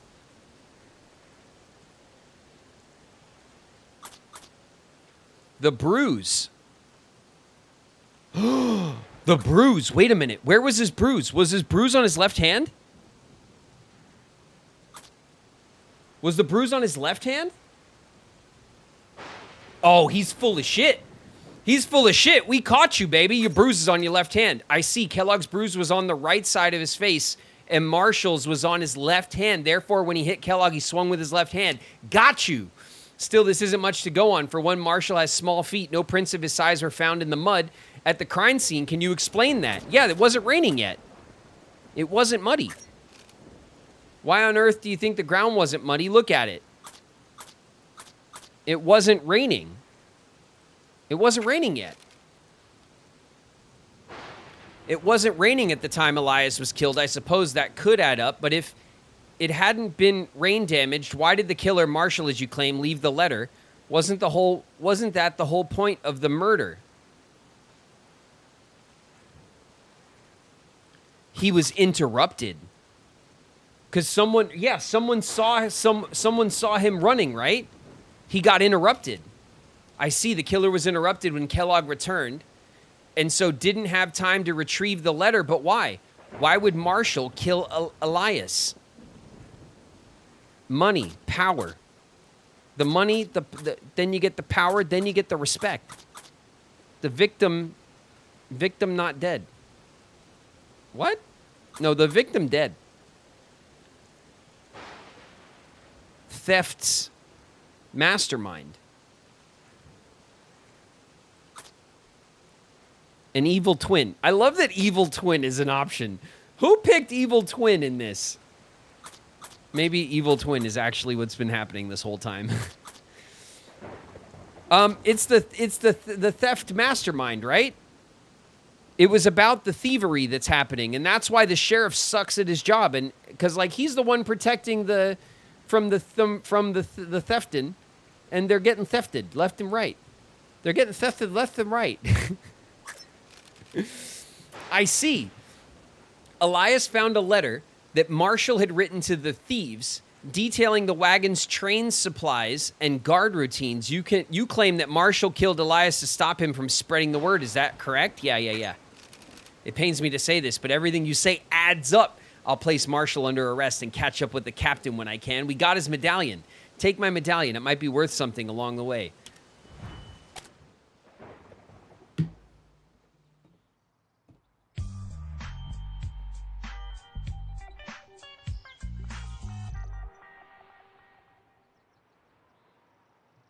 Bam. Bam. How was that for an investigation, huh? Man, that came through. We can go to a little campsite for talking. And then we can hit one of these, but not both, of the Dragoon platoon. So maybe we'll go to the campsite, then we'll drop down to the question mark, and then we'll hit this guy on our way out, right? That seems like a min-max kind of approach. Let's go to this talkie campsite. Because Lord knows we need to have we need to chat after a crazy run like that. Oh yeah, we got to get meat. Oh, our ladies are really tired. Oh, ooh. All right, continue. One of the wheels has been warped. Oh, we got a wagon wheel. Ada removes the damaged wheel, replaces it as quickly as possible. Okay, let's repack.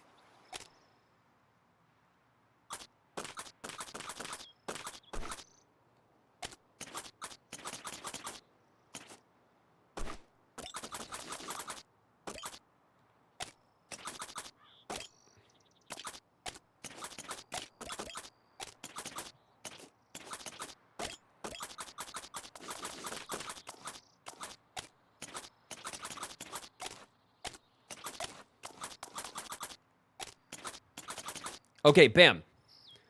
Not so bad, right? So far, so good. I think we want to maybe... Let's do this. Let's do that. Let's do that. And that. Look at that. Now we have a nice big section here for new stuff. And we have our... This is like clear. We have this as well.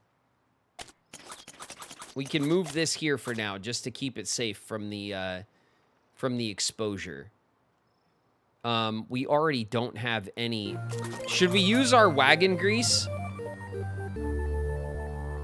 Oathblivion Keeper with the resub, 6 months, Oath.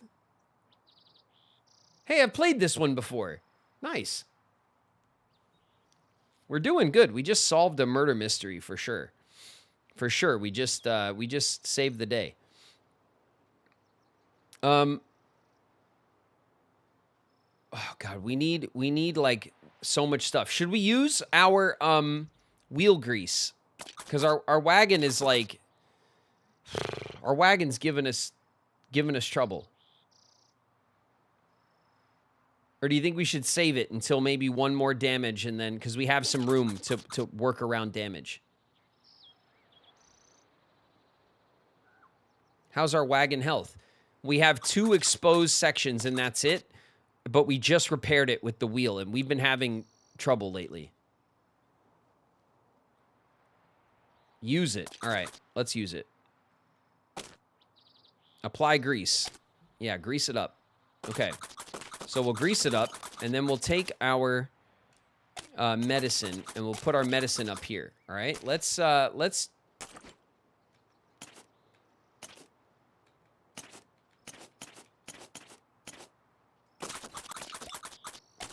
There we go.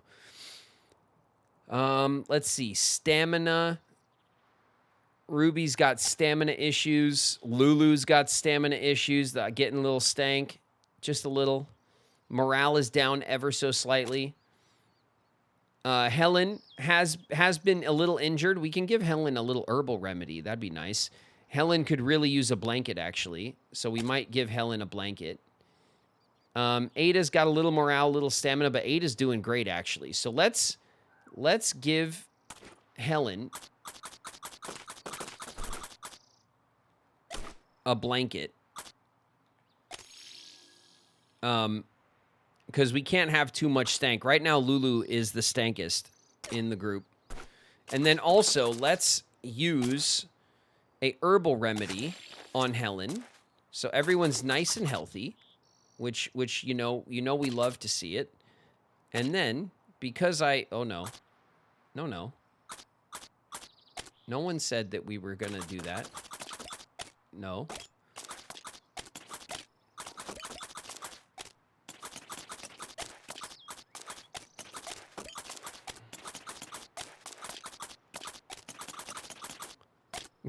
I just want to put my herbal remedies together because OCD. Okay. Ooh, a fox. We found some fox. Okay. I think we're here already.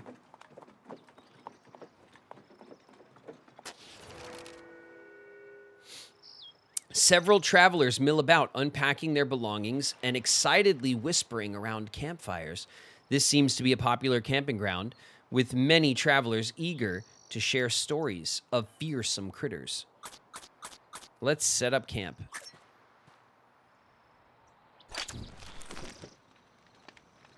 Share stories, for sure.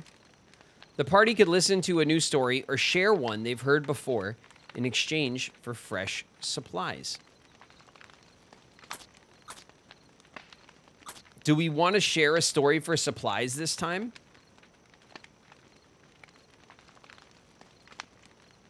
We could listen to a new story. Maybe that we'll hear a new story about a new cryptid or something. But maybe we'll get some, like, maybe we'll get a coffee. Maybe we'll get a toolbox. Like, we might end up getting supplies we don't need. It's kind of a gamble, but sharing is caring.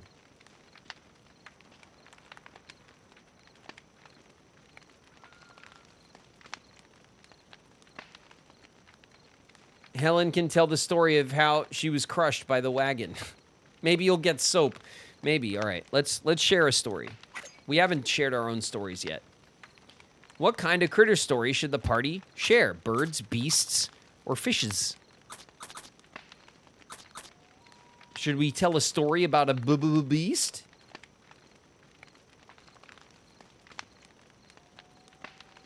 All right, beasts. Ada starts to speak in hushed tones and begins telling a story about fearsome beasts in the wilderness. As the night wears on, the wilder the story becomes, and the receptive crowd is all too willing to hand over some supplies to hear how it finishes. Good job, Ada. Ada held out for donations before the story got finished. Nice, Ada. Well done. 2 medicine. It's like it's the thing we have the most of. Oh, meat? Oh, no, we ate meat. Okay.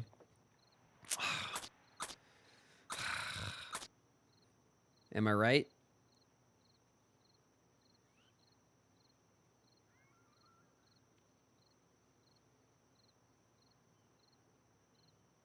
All about the shmoney. That's right.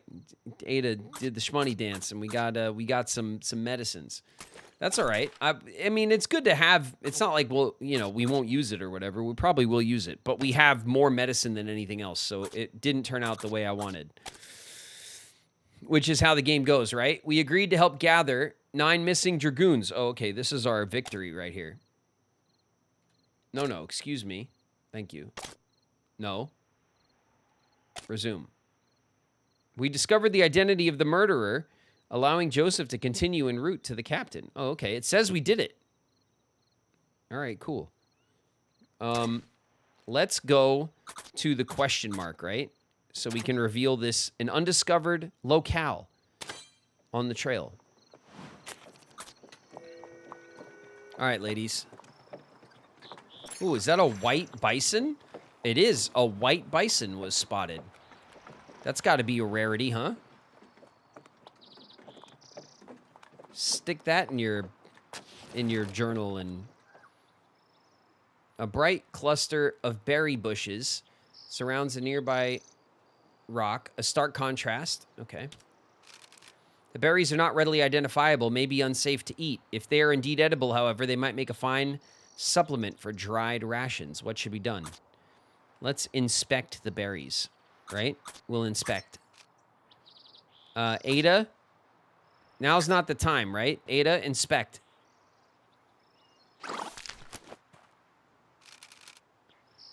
There's nothing to fear. These look scrumptious indeed. Ada, who is heroic, picks the berries with boldness and aplomb, eating great handfuls as she does so and placing the rest in the wagon. That was lucky. All right, so wait a minute. What does that mean? Oh, wow, look. We got a big old bag of red berries, foodstuffs, a collection of gathered and procured food items. Food is consumed daily based on the ration setting.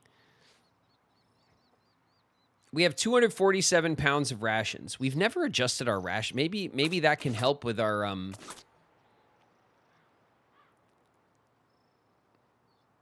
morale. Our morale's okay though, right? Yeah, our morale's fine.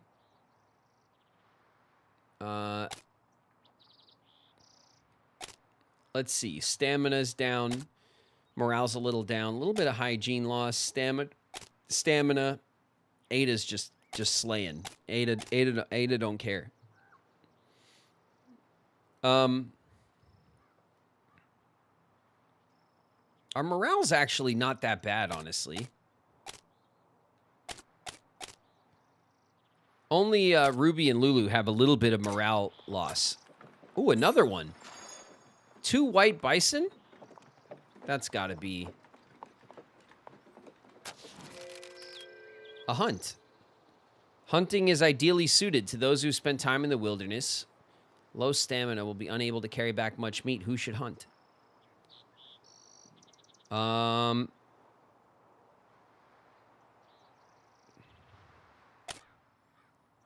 We have 153 pounds of meat. I guess we do have the spot here for more meat.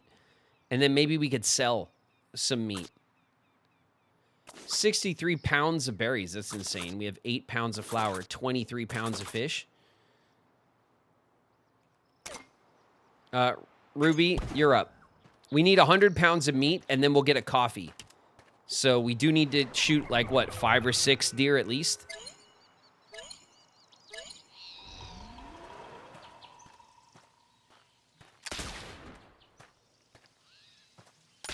Oh, got you.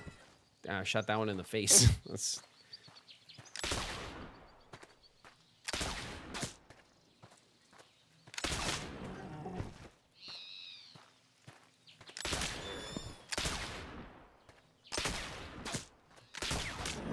Okay, 2 bison should do it.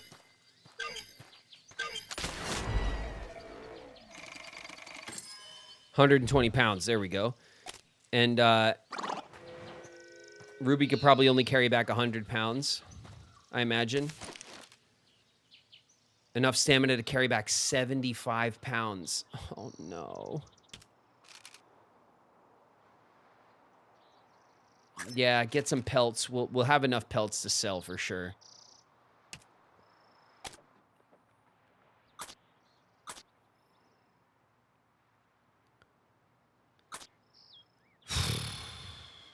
All right. Let's go to this guy, right? Because we want the doubloons, right? We couldn't get both of these guys, which I don't know if that means we can't collect them all. We've got to hunt again for coffee. I know, but we could always buy coffee at the major stops.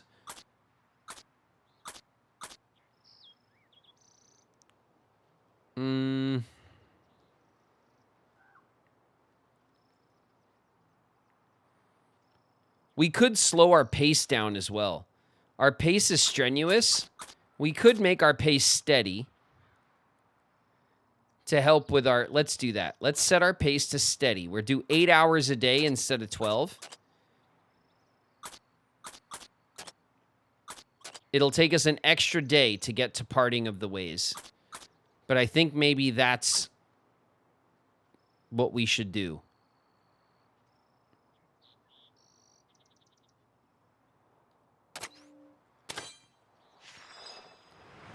Let's repack. Oof.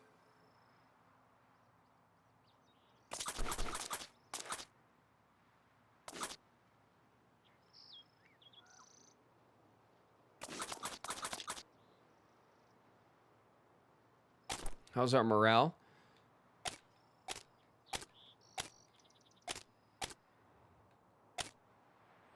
Our morale is solid. Okay, let's take the harmonica. We'll put that here for now so we can take this pelt and put it there. Our wagon is chock full.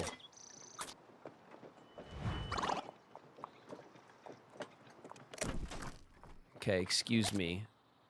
We're definitely having... Lulu, you get the last blanket.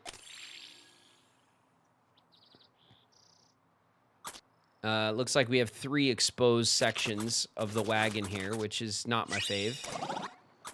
There's some more bison.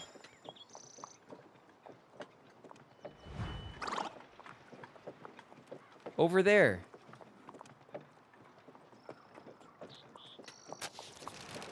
Helen spots a young sapling on the side of the trail. If cut and properly stripped, it might serve as a strong wagon tongue, but it'll take some time. Who should cut the sapling? Helen. Helen, you do it. You've been killing it. Go on, Helen. You got this. Guidebooks. After a few hours, Helen successfully cuts and strips the sapling. It'll serve as a good wagon tongue in a pinch. Okay, let's repack. Oh my god, it's huge.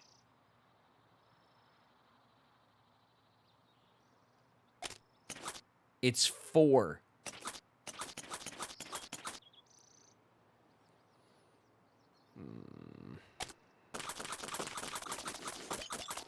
Okay, this has got to go.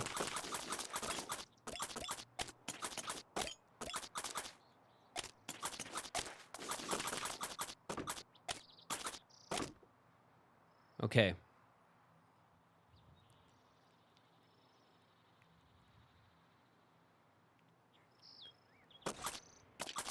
Wait a minute. A finely crafted wagon tongue used to fasten livestock to wagons. Replace a broken tongue or use it in a pinch to restore some wagon damage. Tongue repair +1. Damage exposed slot repair +1. Single use.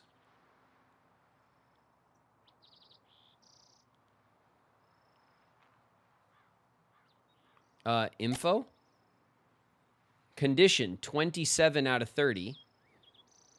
One of our oxen is tired. We have 3 exposed slots. Use wagon grease to reduce frequency of wear. Toolboxes to repair. Should we just use the tongue right now? Instead of... Let's do that, right?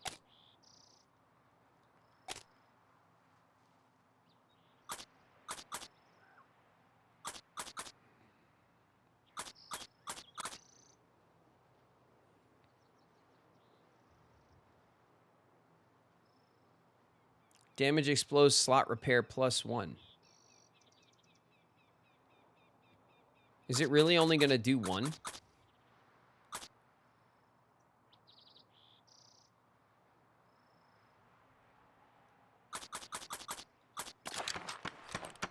It really is only going to do 1.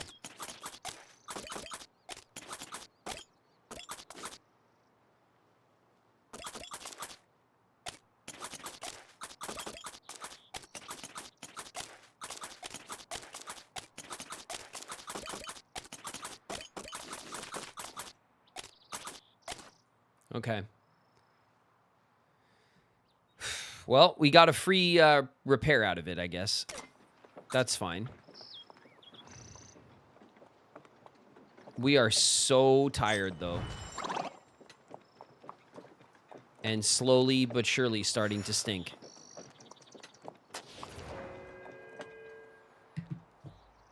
Okay, we're spending all our money on coffee at all times. We've learned our lesson, and we're very sorry.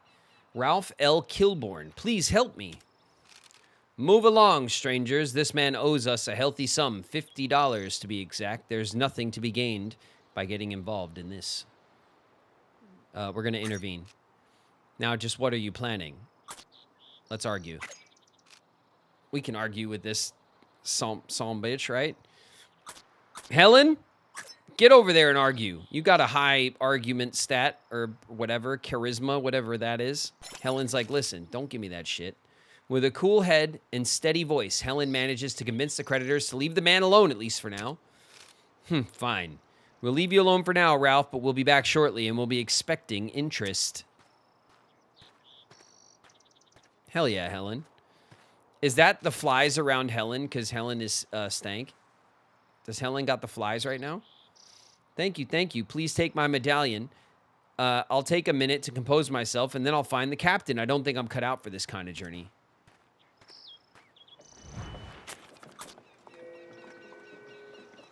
Okay. We're on an ad break. We'll pause it right there for a sec.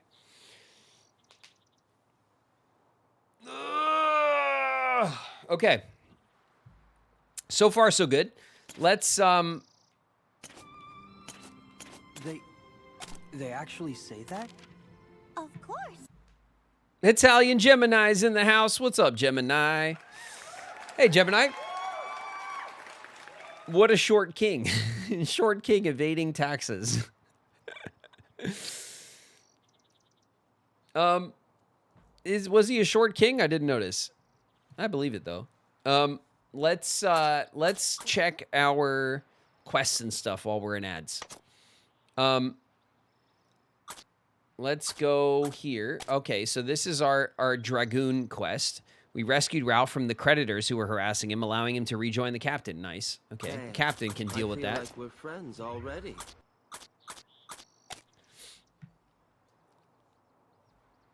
Oath Oblivion Keeper is in the house. What's up, Oath? Oath is here. Been here. Melu running with a 20 stream. Breathy Introvert hitting the 35 stream. Cyberhex Shadow with a 20 stream. Thank you guys very much for the streaks. Hell yeah. Some strong streaks on the Oregon Trail. Thank you guys very, very much. As usual, thank you guys for hanging out with me, for coming through stream after stream, for spending some time here. I appreciate you guys a lot. Emigrant Trails. Thank you so much for bringing that up, Brenda. Cyberhex Shadow in the house. What's up, Cyberhex? What happened? Kamoriku's here. Hey, Kamoriku.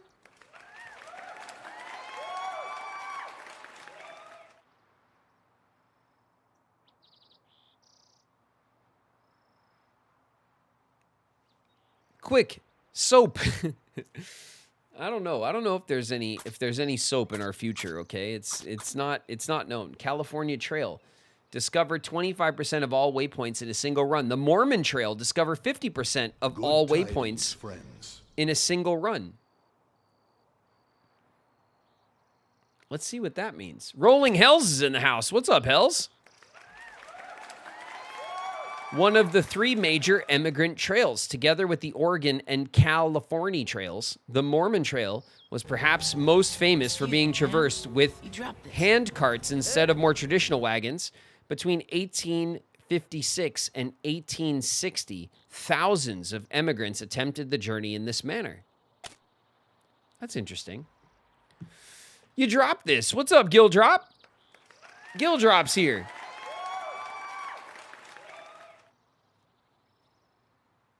All right. We found the the Mormon Trail, which would be like the Utah Trail, or like a trail that leads to Utah. That would make sense to me. Maybe, I mean, I don't know the history of all the trails. Personal articles. Guidebooks. Raise character skills 20 times. Planning a voyage west often began with consulting a variety of guidebooks, some more accurate than others. A booming market saw many poor quality travel guides created for profit alone. Over time, finding a book with reliable information became ever more difficult. That's really interesting. Wow, market demand, huh? So like as people, more and more people were heading out west, people were putting together like bullshit guidebooks to make a buck. Along the trail, or probably closer back east at the start of the trail, and then someone would buy your book, and then you'd send them off on their way, and who gives a shit? They're off on their way west. You'll never see them again, kind of thing. That's pretty. I'm not surprised, right? That seems to be a tidbit of the history here. That it makes sense to me. It sounds pretty shitty though. All right. Ooh, what's that? It's a coyote. Numerous burrows dot the plains, stretching out before the party. Occasionally, prairie dogs can be seen darting between the burrows. I wager you cannot hit even one. Lulu challenges the party to a shooting contest. The prairie dogs seem none the wiser. Ooh. A shooting contest might be good for morale. Do we have morale issues? A little bit. Everyone has a little morale boost. Let's see. Let's accept. Who should take the shot? Oh, Ruby's gonna take the shot, right? Ruby's gonna take her up on the shooting thing.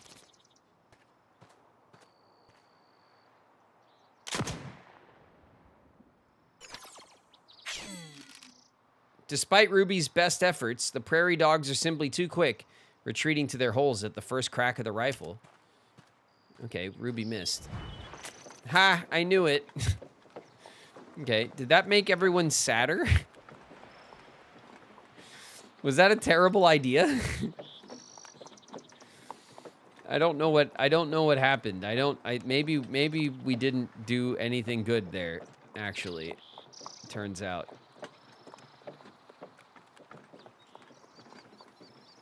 All right, we're 4 miles away.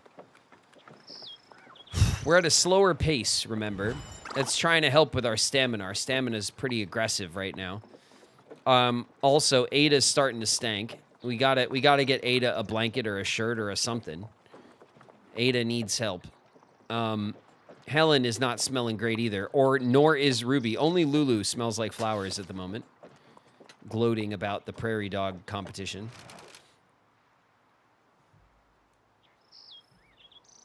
Though no one had so much as noticed the gradual ascent, the party had arrived at the summit of the Rocky Mountains, the very backbone of the North American continent. We're at the summit. And we got more medicine. God, we do not need medicine. Okay, let's talk. Let's see who wants to talk. Oh my God, we have not gone that far from Fort Laramie. Why did I feel like we were very, very far, but we are not? Oh, God. Okay. Man, a lot has happened. Many of the travelers gathered here are in deep discussion. Undoubtedly, they're deciding on which path to take. Let's talk to Alfred. Make sure you're prepared if you're planning on attempting a desert crossing. Even then, maybe say a prayer or two. I know folks that have gone blind from the sandstorms out there, and they were the lucky ones. That sounds awful. Let's talk to Benjamin. The desert's not as bad as other folks say. Sure, it's hot and dry and dangerous, and it's easy to get lost, and there are sandstorms, but, you know, maybe heading south isn't such a bad idea. Okay, you seem like you're in denial, Benjamin. Let's talk to Catherine. Crossing the desert's quicker, of course, but certainly not safer. I'm thinking we'll head south down to Fort Bridger. Don't want to risk getting lost out there. Okay. Redbird. Redbird says, when the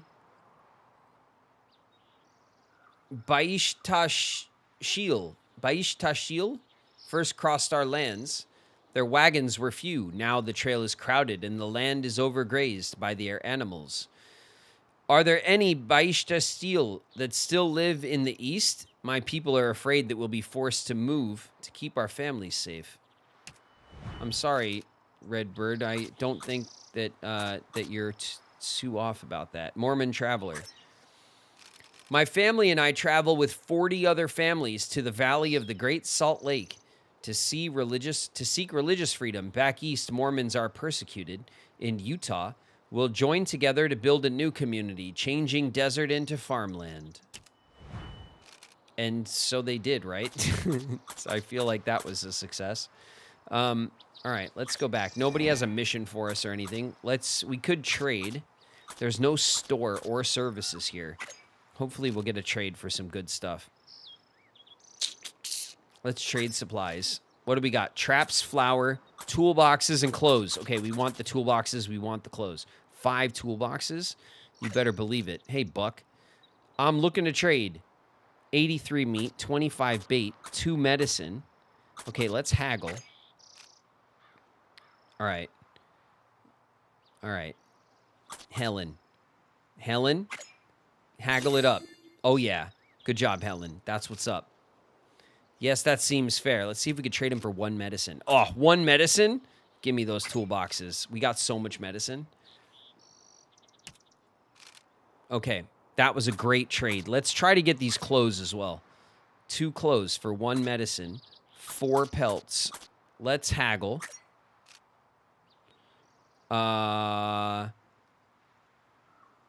Ada. Oof. Unsuccessful. All right, shit. We have 4 pelts. 1 medicine or 4 pelts. We could probably do either one of those. Let's go into here.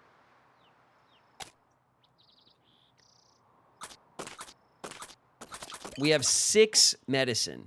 And we have tons of this stuff. But if we shake off 4 pelts, that will actually free up some space, which is probably more valuable to us right now.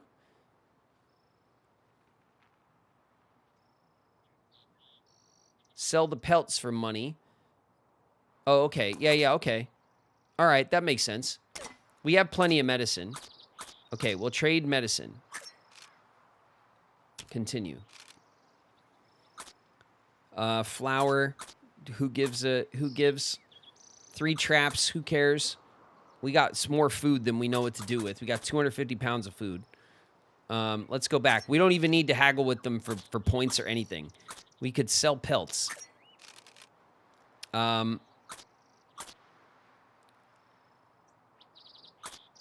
We could haggle. Sell 1 pelt.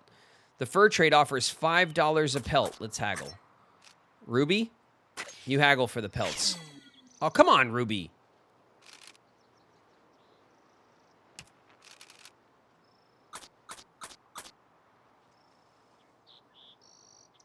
So what do we want to sell? 3?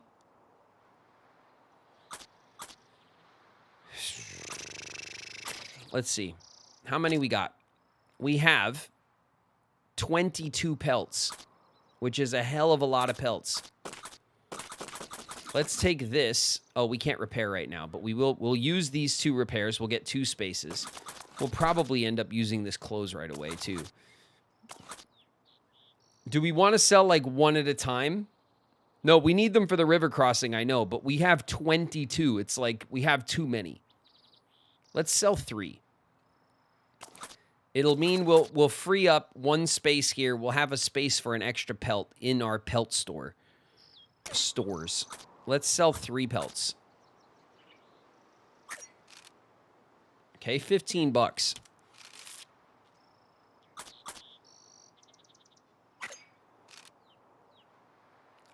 Let's go back.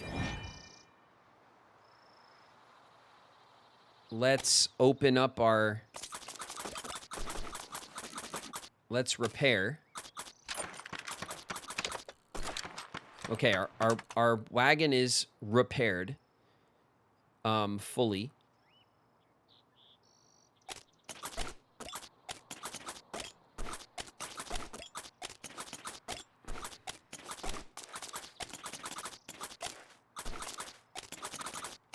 Put our medicine back where I like it. And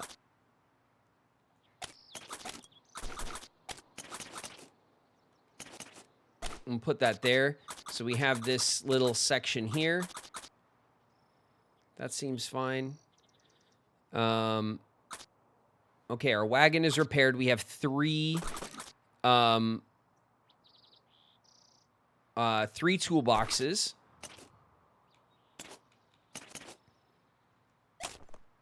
Okay, let's check on our ladies real quick. Stamina's a problem. Morale down by 2. Morale down by 2. Morale down by 1. Morale down by 1. So we're not quite ready for a harmonica, but we're getting very close. Lulu and Ruby could use some harmonica, but Helen and Ada are not quite that sad yet. Hygiene, let's see. Ada needs a clothes. Helen's almost there. Lulu's clean. Ruby's almost there. Okay, we'll give one clothes to Ada. And that should be good for the moment. All right, let's go back into our wagon. We'll get a clothing. You know what? Let's rest first, right? Let's rest first. Rest. Resting can reduce bonus illness and injury duration. Recover stamina. Please rest, ladies. Have a rest.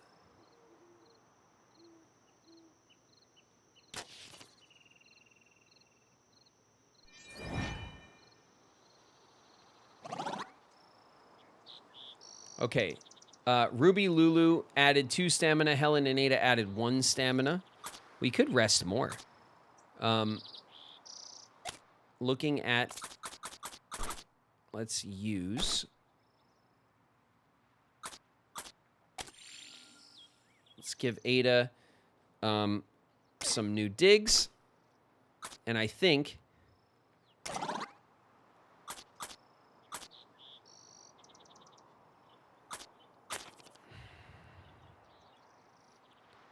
Should we double down on rest for Helen? Or is that like too much? Winter is coming, remember. It is July 1st, I guess.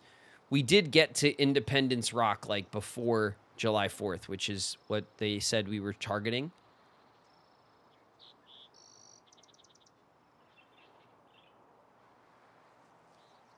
Should we double down on rest, or are we good to go?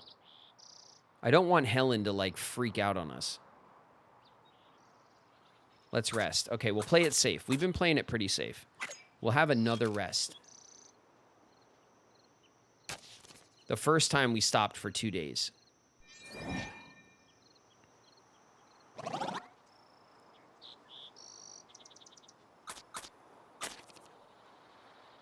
All right, that's really much, much better, isn't it? All right, we're departing.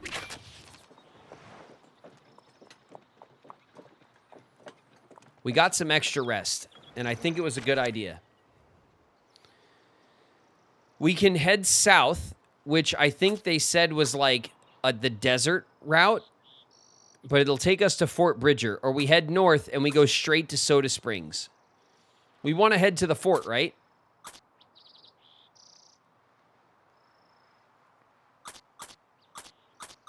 I think we want to head to the fort. If we collect herbal remedies, we'll get $46. And if we get no dysentery, we'll get another harmonica. Okay, hopefully that's all doable. Do we want to go to a wagon repair or a sleepy campsite, which I think will help us? Who knows? Wagon repair, right?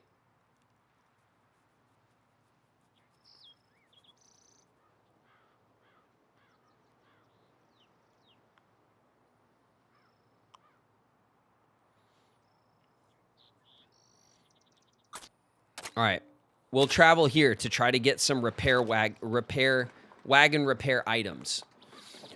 Rugged sagebrush fields stretch out before the party, marking the end of the Continental Divide and the onset of Oregon country proper. Damn, are we in Oregon country? Ruby begins scratching her stomach furiously. It seems she's been bitten by many mites, hiding in the grass along the trail. This affliction can be eased by placing bacon grease on the irritated area, but doing so would use some food stores, some of the stored meat. Get it. Rub that bacon on you, girl. Let's deal with this. All right, this isn't our first rodeo. We know how the bacon grease helps. Ruby places bacon grease on the worst of the bites. The fatty juices ease the itchiness considerably. Comfortable. Okay. All right, not the end of the world.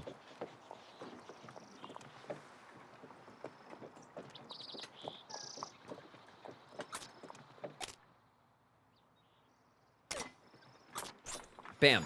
Crows. All right, we saw many a crow. Crows have been spotted. There's a clean oxen skull. A small cluster of reeds near the trail belies the presence of a watery spring. Such a serendipitous find could be a boon for Helen's stamina. Drinking from such a source could be positively reinvigorating should Helen drink from the spring. It's threatening us with dysentery, isn't it? It doesn't sound as dubious, right? This one's got the reeds in it. It's like a... Wait a minute. There isn't a dead oxen, though, that died here.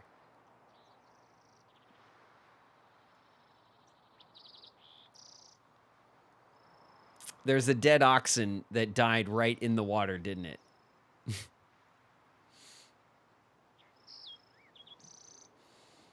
They make it sound safe, but they did say that, like, to get our harmonica, we need to avoid dysentery, and now it's like, ooh, this water looks nice.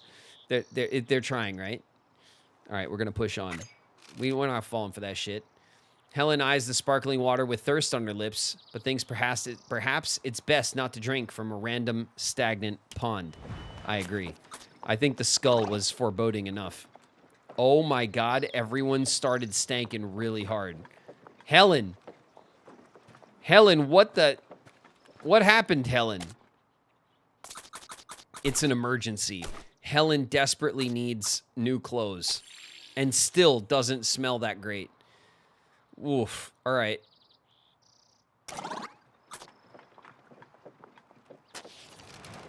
A coyote growls at the party. The party stops and waits to see how the coyote will react, but it makes no moves. What should be done?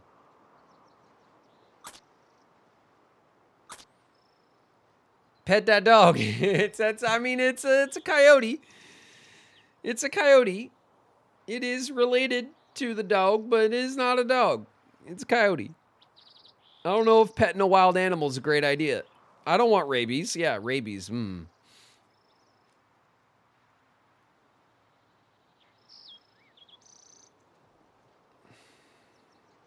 If not friend, why friend-shaped? It is friend-shaped, isn't it? Wild dog, pet him. We want to survive. This is just, we're just gonna leave. We're listen, coyote. The party leaves the coyote to growl at them as they walk off. Get out of here, coyote. It's sus, coyote, trying to get us killed. The party approaches a dilapidated windblown wagon. While the long-abandoned wagon looks as if it might collapse at any moment, some parts may be salvageable. Let's take the wheel, right? The wheel is always, like, the first thing to go. Helen. Helen's got the points. Come on, Helen. Only a single wheel is in acceptable condition for use. Great. Good job, Helen.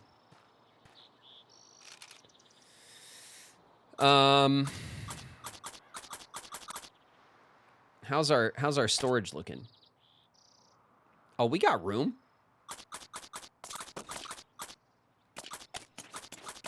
We got room for an axle. Let's take the axle.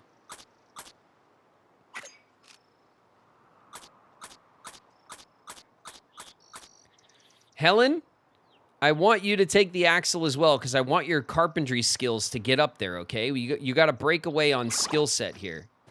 Oh, no. Stamina's bad.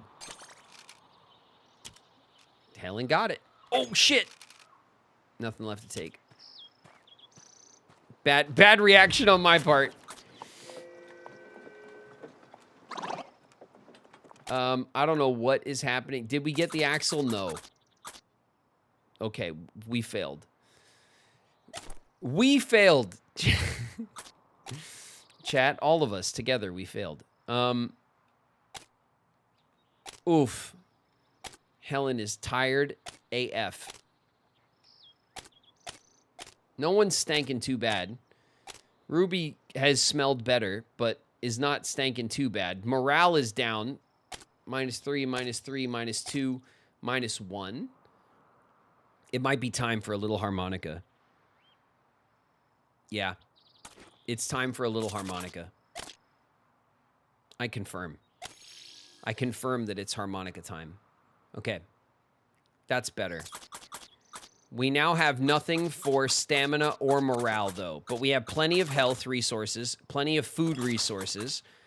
We have 16 bullets and 25 bait. We have some hunting resources. We do have good repair resources and river fording resources. So, and we have a decent amount of money, too. I'm not even going to look.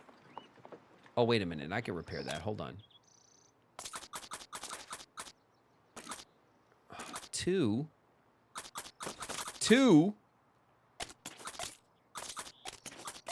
We'll just do that.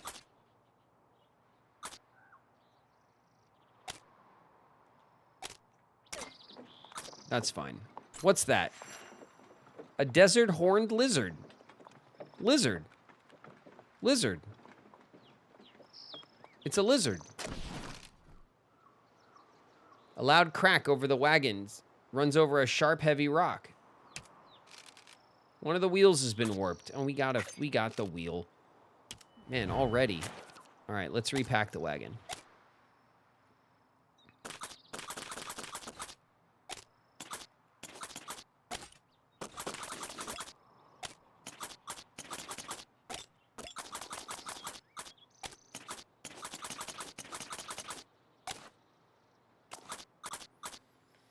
All right, onwards. Helen is so tired because she's carrying today. That is kind of true. Actually, Ruby stanks real bad now. Ruby needs a change of clothes, which we do not have.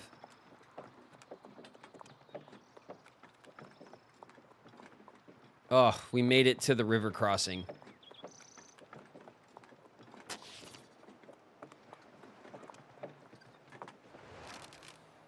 The muddy red-brown waters of the mysteriously named Green River can be heard ahead. This is one of the deadliest crossings of the trail. The party needs to be prepared. Shit. All right, let's talk. Who's got shit to say? Let's see. Let's talk to this young man who looks like Dave. What's up, not Dave? My family didn't buy enough food in Independence. We have been eating very small rations since Fort Laramie. Because of that, our health is poor. My sister has mountain fever, so we stopped here for a while.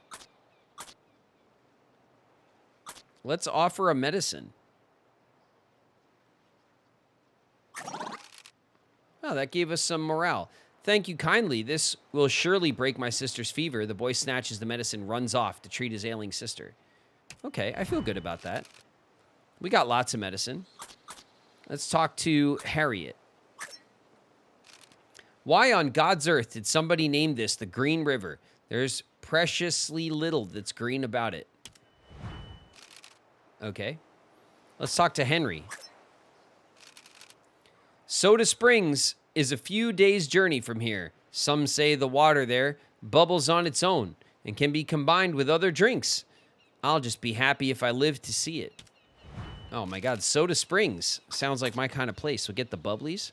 We'll get some bubbly soda water and mix it with the fruit, and we'll have a nice, we'll just stop there. That'll be fine. We'll set up a little, you know, fizzy drink shop, you know. That we could make a life there. Heading to Oregon? Well, you're well over the halfway mark. That's good. Don't let that get to your head. The most dangerous part of the trail lies ahead. I figured. The waters of the Green River are definitely not green. Okay, ferry operator. Let's talk to him. Welcome to the Robertson Ferry. How can I help? What would you like to ask the ferry operator about himself? How are you today, Lewis? Maybe we'll butter him up first. Moved out here a few years back. Family and I lived on a farmstead not far from here. Welcome to the Robertson Ferry. How can I help? Let's ask him about crossing the river. To ford a river means to pull your wagon across a shallow part of the river with the wheels still attached. It's only practical when the water level is below the height of the wagon. I know that. To caulk the wagon means to seal it so that no water can get in. The wagon can then be floated across like a boat. It's the only way to do it if the water's high. Still has its risks. We're sure the wagon is sealed and tight. I wouldn't be much of a salesman if I didn't recommend my ferry. But seriously, the Green River is not a river that likes to be reasoned with. A small cost here could save many losses if you even manage to make the far bank. Let's ask for advice. Wouldn't be much of a salesman if I didn't recommend my ferry, but seriously. Oh, that's what he just said. Okay. Let's ask about the ferry. The ferry was founded by the Mormons. I bought it off them a few years back with my partner, Isaac Bullock. Since all westbound immigrants have to cross the Green River, the ferry's been a lucrative business for the two of us and our families. Welcome. All right. That's interesting. We should probably just pay the ferryman here, right? If it's so dangerous. Let's try to trade. Let's see what we can get. We need clothes. This guy's got pelts, toolboxes, 26 bullets. All right. We probably want the toolboxes, and we probably want the bullets if we can get them.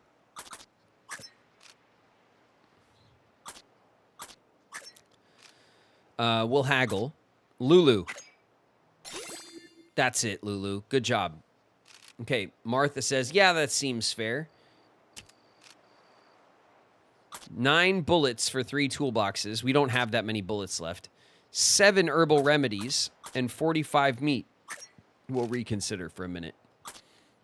Let's see what we can get for the bullets. 12 pelts or 3 medallions. Ruby, come on. For the bullets. There we go. Good job, Ruby. That seems fair. Okay, what seems fair? 10 pelts or 2 medallions. Okay. Okay. We can't sell pelts here, but we could sell fish. There's no services. We can rest. Let's take account here. We have 19 pelts. We have 4 medicines and 14 remedies. We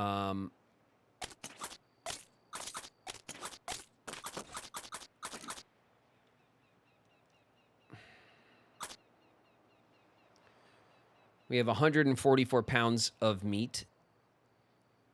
We ate all our berries, apparently. We couldn't get enough of the berries, I guess. Our wagon is not damaged or exposed at all, and we have 3 toolboxes. That's not bad.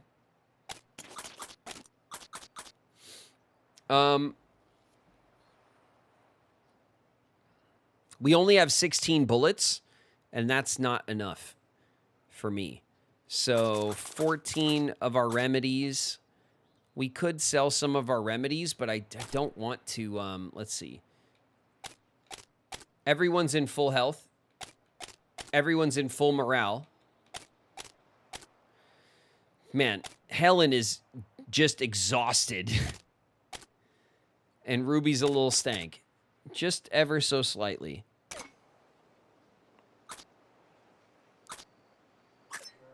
All right, we need these bullets.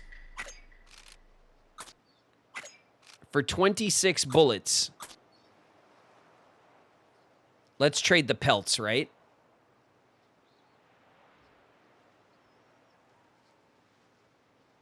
We'll trade the pelts for bullets. Bullets gets us more pelts. We have 19 pelts. We still have 9 pelts. I think it's a lot.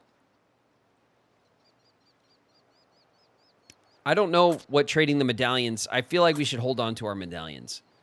They feel like collectibles to me. All right, we'll trade for the 10 pelts. 26 bullets. And then for the toolboxes,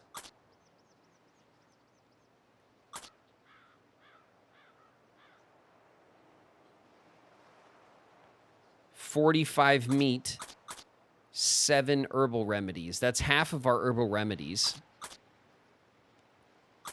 45 meat.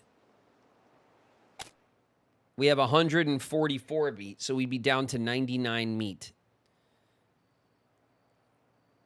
We have 175 pounds of food. We like to keep it up around 200 pounds of food. We're actually light on food compared to what we normally carry.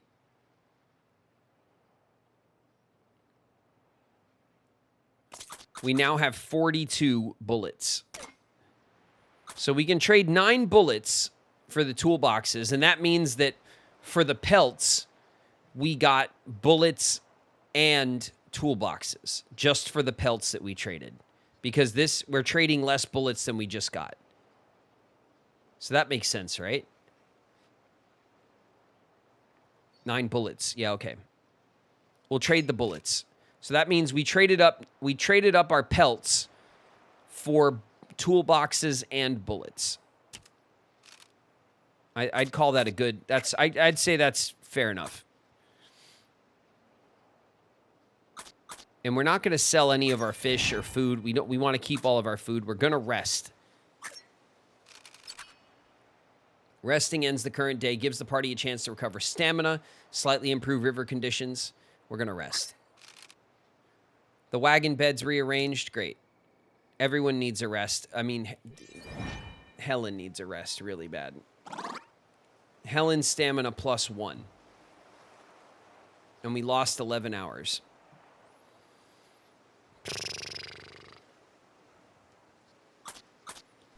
Cross. He meets up with Donald and Goofy, who are like, "Is that a Keyblade?" And Sora's like, "Don't touch it." Omega Clank. What's up, Clank? In the house. Hey, Clank.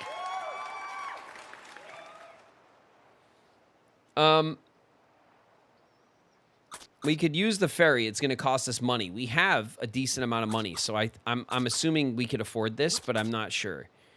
Fording the river is not... It's 6.5 feet. It's not happening. We could...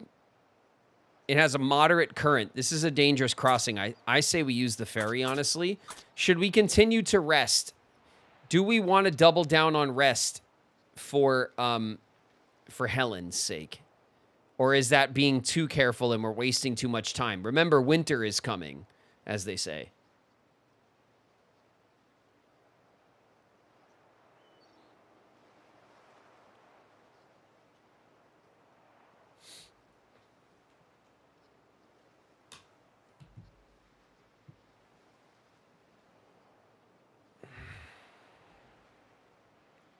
How long till winter arrives?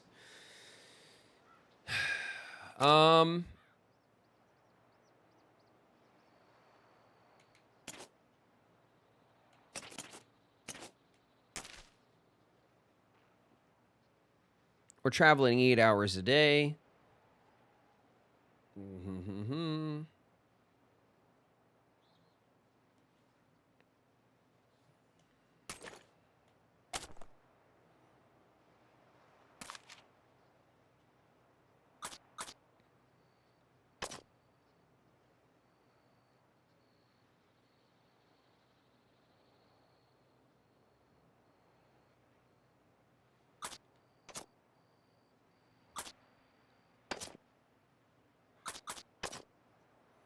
I don't know.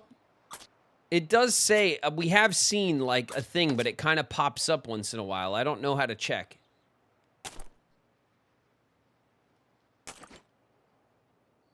Here, if we go to our wagon and we look at info, right? Is this going to tell us? No. I'm not sure. It's coming, though. Rest for Helen. All right. Helen is terribly tired, so we'll double down on rest. We've been playing pretty cautious with the ladies. We'll rest for Helen's sake.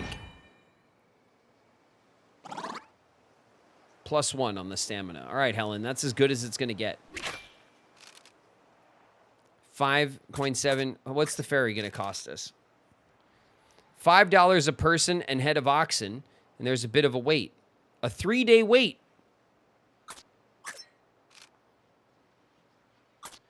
Helen? You haggle against your own rest. Well, I think that's fair. $4 a person, 28 bucks.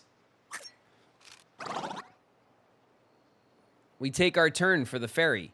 Helen's stamina +2. Nice. Hey, we got extra stamina because we had to wait a couple of days. And for 24 bucks, we got across a dangerous crossing. I'd call that a hell of a win.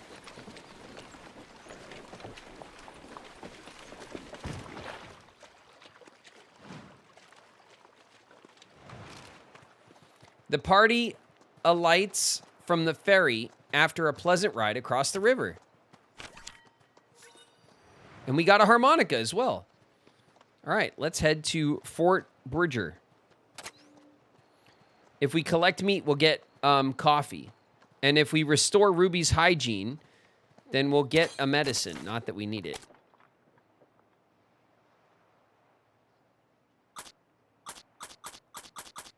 All right, north guy or south guy?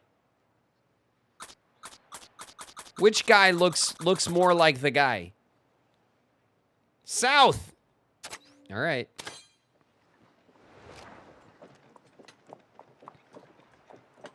Invigorated. All right, everyone's doing pretty good except Ruby Stanks. That's it. That's all we got to worry about. Uh-oh. A bison lies in the dirt beside the trail unmoving. It doesn't appear to have any external wounds or evidence of sickness, at least at a quick glance. However, further investigation may be necessary to determine the safety of any meat. Renrir the Fae! Thanks very much for the raid. Welcome, Raiders. Welcome, welcome. Watch your heads, everybody. Raiders are dropping in. What's up, Renrir? All right, let's investigate. Lulu. Lulu, you investigate. You know farm animals because you're a farmer. You know everything about farm animals. Lulu holds her breath, investigates. She can see nothing external to suggest the meat is unsafe, concludes it's likely the bison simply perished of old age. With a little time, the carcass can be butchered and greatly aid the party's meat supplies. Lulu butchers the bison, collecting as much good meat as possible, hefts it back to the wagon. 100 meat and 2 more pelts. Hell yeah. All right, good. We got some meat. Winter in 128 days. Okay, that seems like a lot of time, actually. Without warning, the wagon's surrounded by sand borne on the wind. The grains grate against the party's skin. I can't take this. Oh my god, health, hygiene. The sandstorm worsens, limiting vision, forcing the party to slow down. The party's coated in dust and sand. The air grows difficult to breathe. It tests the fortitude of all traveling through it.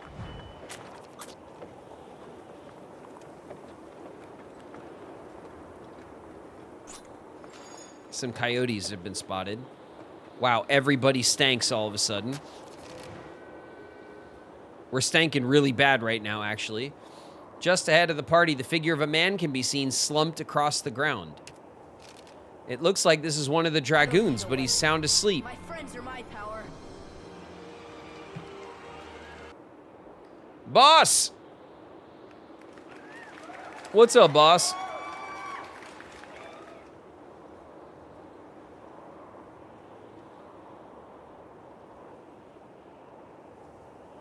The sandstorms are no joke. Yeah. Right now, hygiene is our worst enemy. We could yell at him. We can give him coffee, but we would never. We could fire a gun to scare the shit out of him. We could kick him. Or we could just wait. Oh, we are not smelling great. We are not smelling too great right now, everybody. Our morale is taking a hit. Our health is taking a hit, too. We can heal up, for sure. But boy, do we not smell great. We shouldn't wait. Let's yell at him.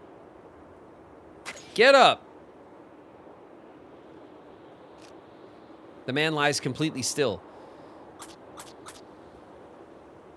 Should we kick him? We're not wasting a bullet on this. Go kick him.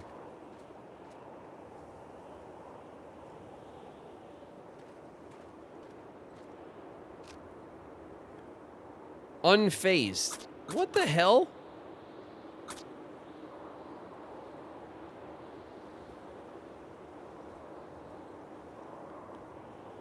He's dead. No, he's breathing. You could see his little belly moving up and down right there. Let's wait.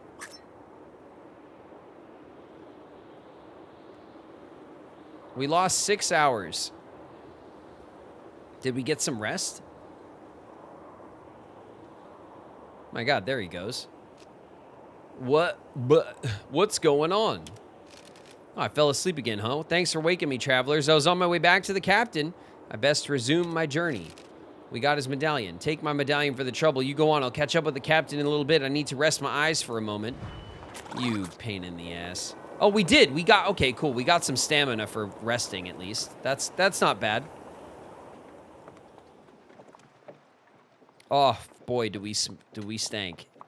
We're stanking real hard right now.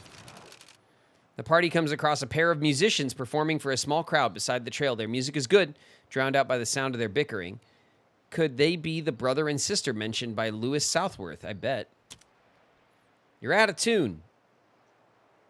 You're not on the beat.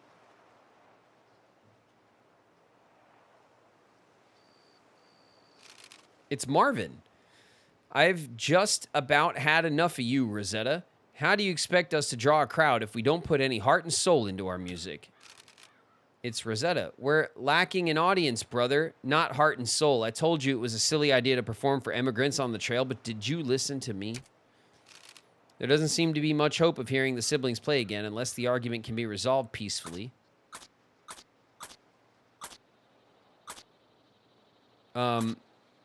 Wait, who said what? He said we need heart and soul.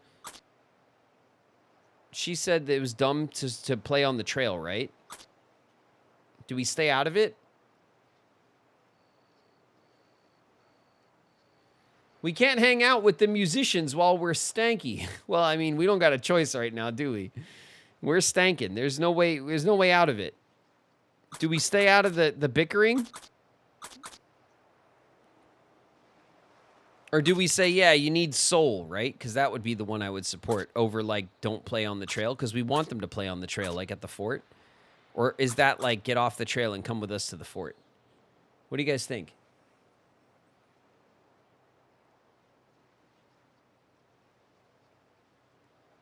Resolve the conflict. Well, yeah, we want to resolve it, but that's... We're not leaving, but, like, do we stay out of their fight or do we, like, take a side? Don't interfere with sibling arguments. I support neither. Okay, we support neither. You're both wrong. Your music has plenty of heart, and there's no shortage of travelers to hear it. What you need is something else entirely. Oh, go Helen. And just who are you? Why is our music business any of yours? Yes, I'd like to know the answer to that as well. I don't recall asking the advice of complete strangers. The musical duo looks at the party expectantly, waiting for a response. How should the party introduce themselves? Your inspiration. Let's mention Lewis, right? Lewis Southworth, the fiddler? Why, we saw him play back in Independence. You really know him? He wants to put a band together to play at Fort Boise. It's going to be a big show, and he asked for you specifically. Did he now? Well, if that's true, we can't really say no, but I want you to swear on your honor that you're not trying to pull the wool over our eyes. Who should attempt to convince the musicians? Oh my God, who can talk to the musicians? maybe Helen. Helen's been on a streak, right? Or do we send maybe Ada? Lulu's been doing like farmer. I don't think music is like the farmer cue. And Ruby is like our hunter. Ada's our banker, right? So maybe Ada's got like the sass. Maybe the Ada. Give Ruby a shot. No way. No, not Ruby. Not for the musicians. Ruby's a hunter. We want Ada. Ada's our banker. Let's send the banker in. Lewis Southworth talked of a brother and sister duo he saw back in Independence. He said they played guitar and banjo and have an amazing sound. I believe you matched the description. Well, I'll be. He really called our sound amazing. I don't know what to say. I say we join his band. Who knows when we'll get another opportunity like this. Still, Fort Boise, that's a long way to walk carrying our instruments. I'd much rather store them in your wagon. We can arrange for our own transport at Fort Hall. If you can meet us there, then Marvin and I will pick up our instruments from you. We can trust that you won't drop them, can't we? Oh, shit. Well, I mean, you could try to trust that we won't drop them. A guitar and a banjo. Cool, that's... We got plenty of room. Thanks for checking with us on that. Thank you. All right. Oh, my God. We stank so bad. Oh, shit. We stank so bad. Okay. Guitar.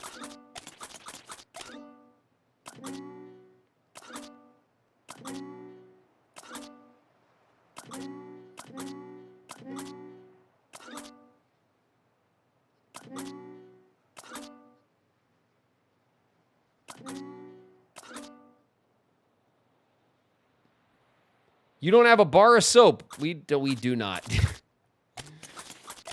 There isn't a bar of soap as far as the eye can see. Sorry to say.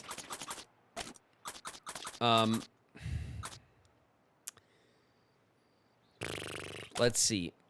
How's our morale doing? Morale down by 2, down by 2, down by 2, down by 2. Guess who needs a harmonica? Bam. Morale, the best.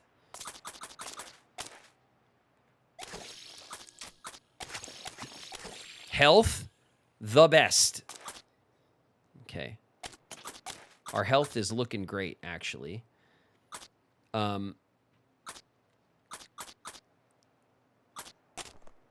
Oof.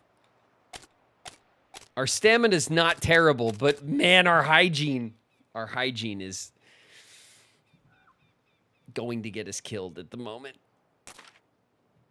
Wait a minute. We know that Ruby has a composure of 2?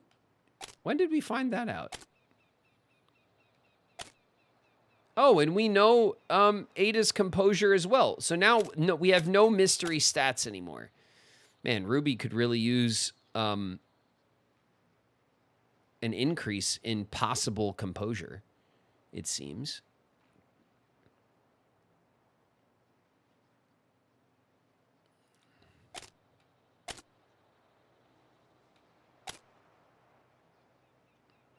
Man, Ada with the tier 6 wayfinding.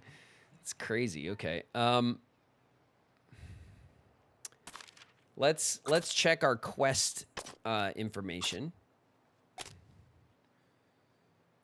We invited the musicians Lewis talked about join the band. We got to transport their instruments.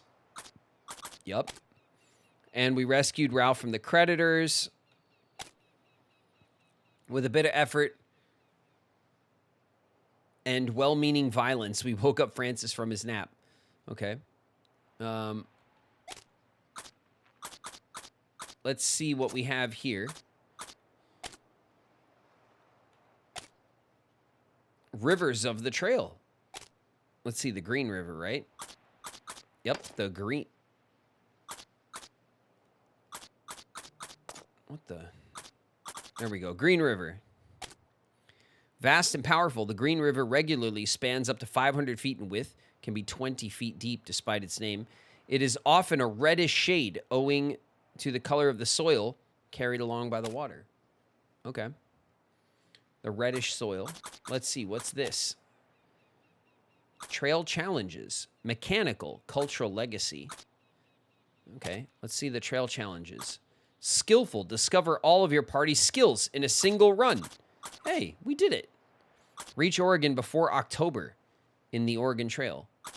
Reach Oregon without any party member dying or leaving in the Oregon Trail. Reach Oregon after completing at least 20 route challenges in the Oregon Trail. All right, well, skillful, I'll take it. We're pretty skillful. Medical and cooking skills were essential on the trail, as was the ability to navigate. It is, of course, quite difficult to travel west if you do not know which direction west is. Though professional guides could be hired for their skills, most travelers made do with what talents they and their families already possessed.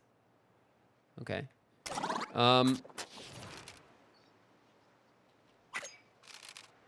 A snake had been coiled inside the wagon. Ruby, athletic, has just narrowly avoided a bite. Oh my god, I'm glad I pressed the button. The reptile slithers off down the trail before anyone can react.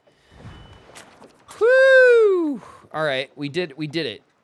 Oh my god, what I wouldn't give for a clothing store right now.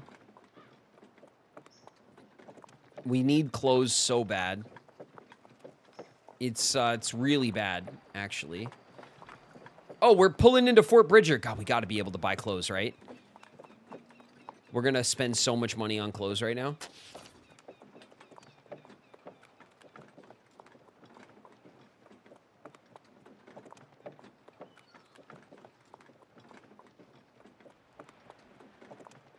All right, here we are.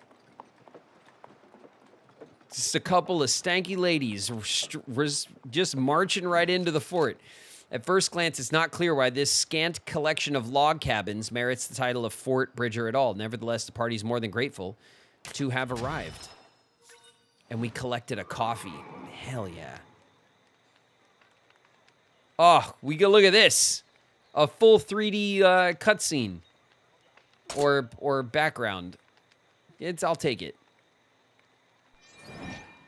Fort Bridger. Let's talk to Helen.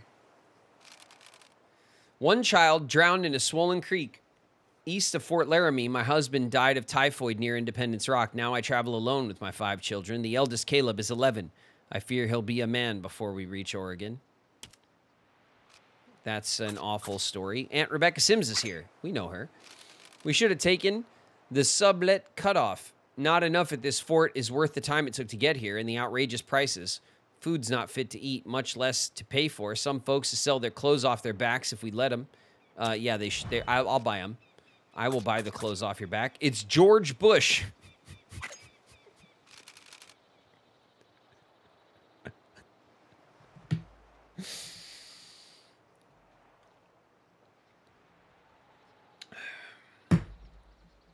We found him, everybody. It's George Bush. Hello there, travelers. Are you...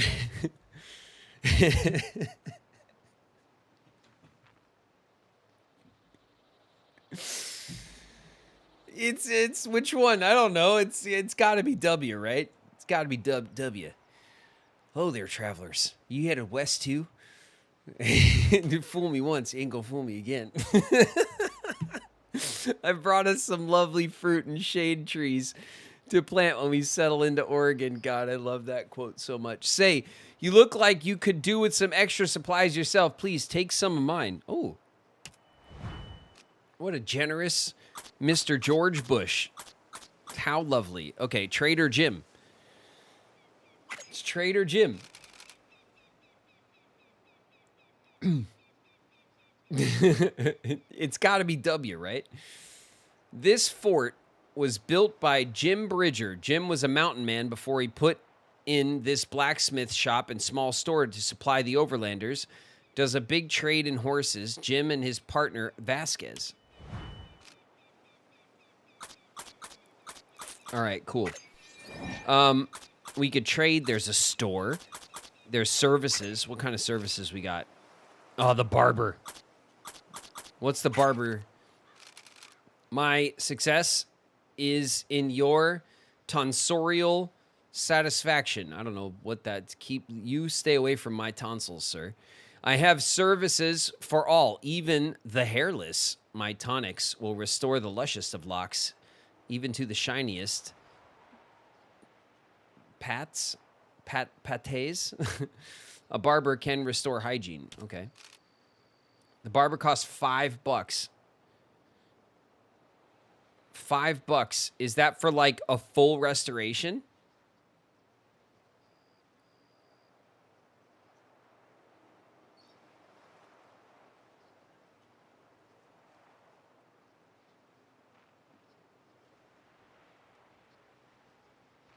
Can you play this game evil style? Can you be bandits? I don't know. Maybe. I mean, you're open to make choices. I don't know if there's not a lot of like stealing options and stuff like that I've noticed. But there's plenty of different kinds of runs you could do. So maybe there is like a bandit run or something. I don't know. Or maybe there's like a bandit class or like a cowboy class or you know, because there's different like classes. We have the basic classes. We have a hunter. What is it? An adventurer or a hunter is Ruby, and then Lulu's a farmer. Helen is a priest or a priestess or like I don't know, a religious person, and then Ada is a banker, right? That's who we started with. All right, Ruby. $5. Oh my God, a full restoration for $5?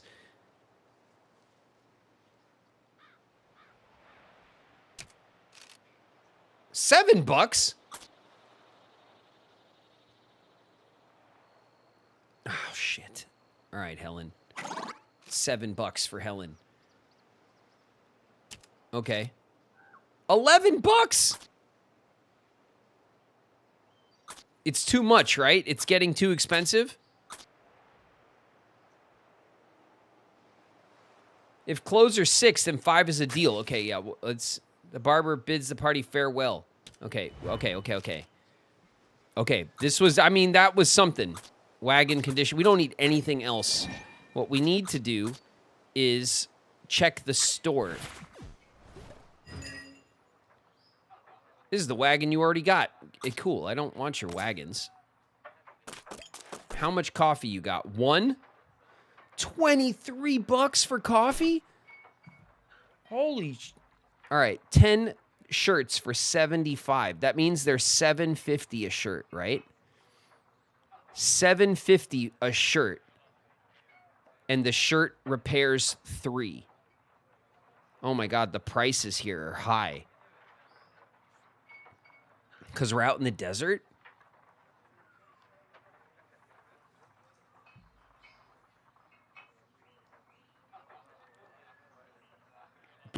I mean, we need the shirts anyway, right? Like, we gotta buy them.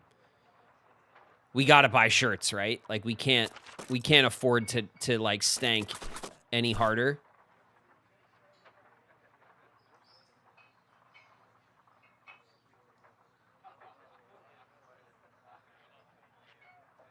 Is the barber gone? No, the barber's still there, but the barber, the more you use the barber, the higher they cost, which is really weird. Because that's not how, like, real barbers charge you. They're not like, oh, the first person is $5. The second person is $10. Like, that doesn't, you know, make sense. I don't like that the game does that.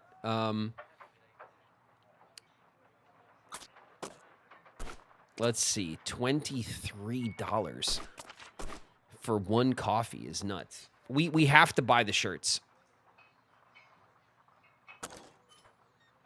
We have to. It's crazy. It's $75, but we're desperate for shirts. 10 shirts. $23 for coffee seems like a lot. Do we get the coffee too, or do we just like deal? I think we actually might. Let's view our wagon. I think we unlocked a coffee. Yeah, we did. We have one coffee. We have one coffee.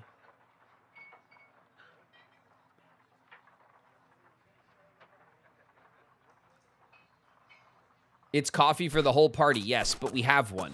So we might not want to,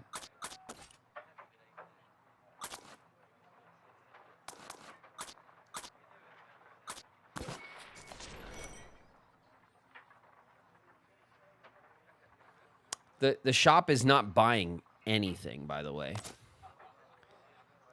Like, dude, it's $32 for 3 axles or 3 wagon tongues. 3 wagon tongues are just a little more than than a little bit of coffee. Crazy, dude. Coffee is the luxury.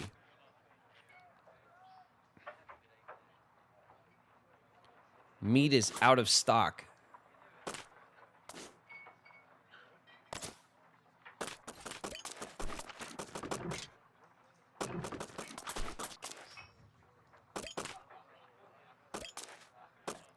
I think that's all we get, right? We can't go spending all our money.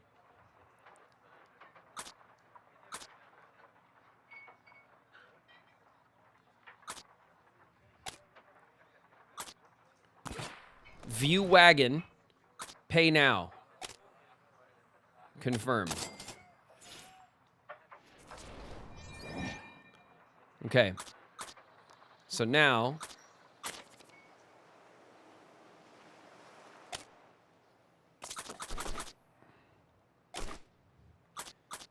So Ada gets a shirt. So now Helen, so Ruby was $5 for a 5. Ruby and Helen got 5 hygiene for like, what was it, 7 and 11 or something, or 5 and 11. So for the price of less than 2 shirts, they got more than 2 shirts worth of whatever. So we min-maxed on the barber pretty well. Lulu is going to have a little bit of stank. Just a little bit left over. And everyone's stamina. Helen needs some stamina, but we're going to rest.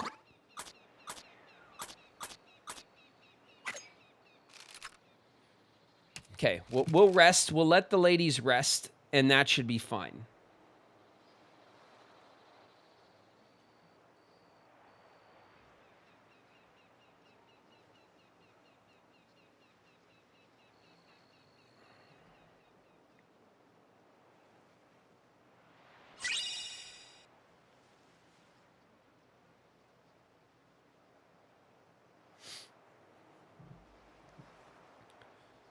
Lodging, $8. Oh.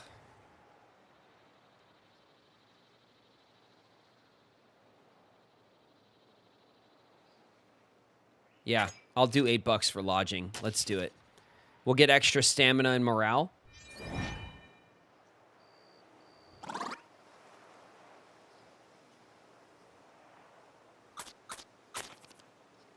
Okay. Helen's got a little bit of stamina. Lulu's got a little bit of stank. Let's get out of here. I'd call that a fat win, right?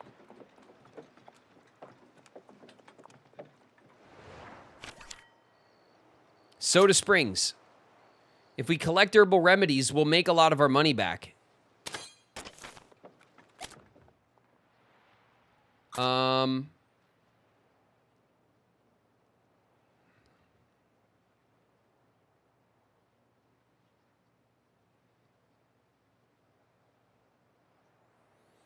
All right, if we go to this guy, we can make it to 2 of these guys. What the hell does this mean? A nondescript trail. If we go to this guy, then we can get to the 2 question marks, but not to the second guy.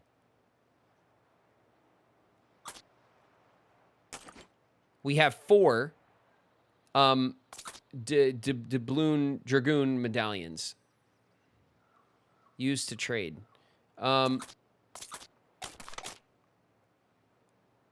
Resume.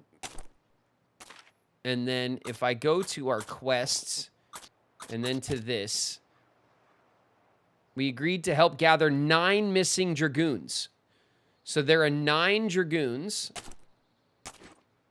We have collected 4, which means we're missing 5. So do we want to prioritize the dragoons so we can get all 9 of them? Or do we want to prioritize these mystery marks and we'll get one of them instead of 2 on this next leg?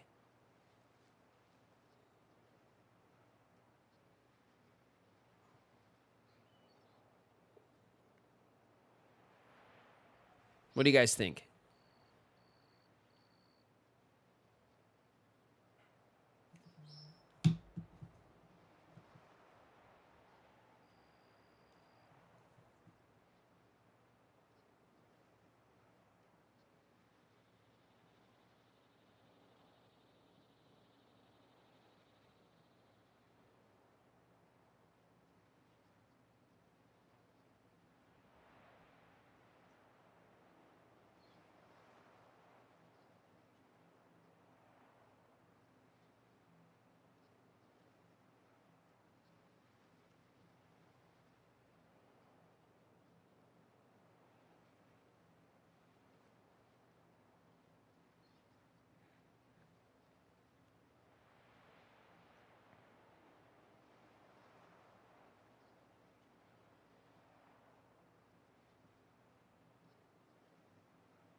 Sorry about that, chat. I'm messaging my buddy who was here last night, who's going to meet one of my other buddies down in town.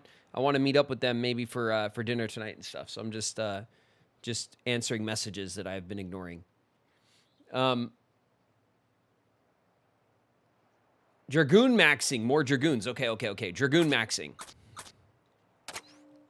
I hear you. I think that's pretty smart because, like, I don't know how long that quest is going to be active for. I'd rather make sure we get it than like miss it.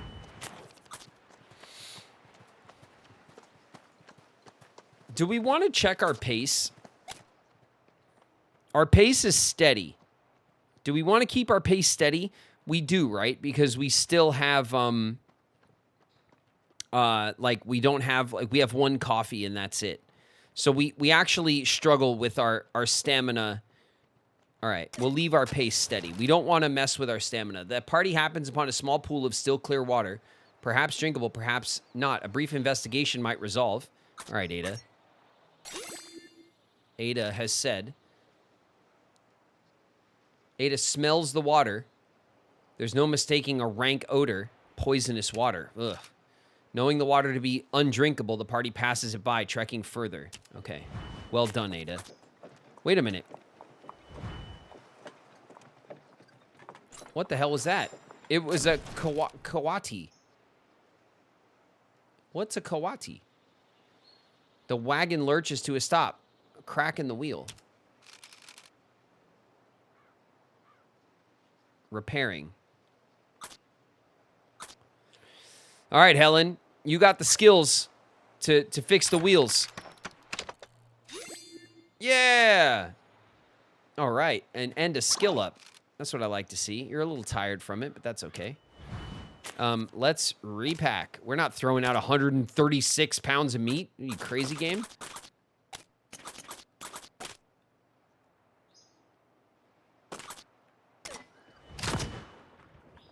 Okay.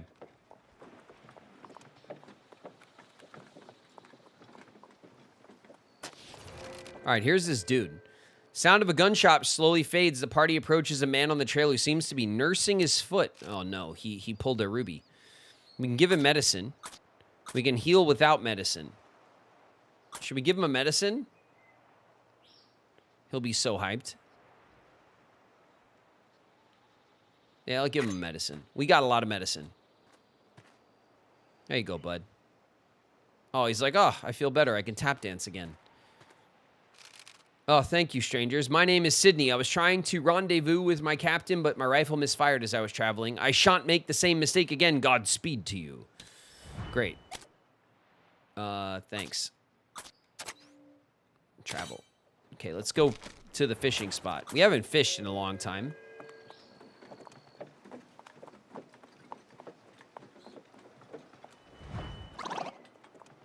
All right.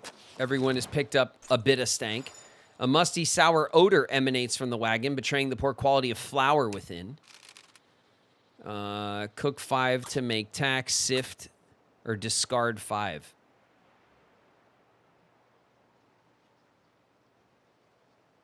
The cost of time and effort to sift, or we just throw it out.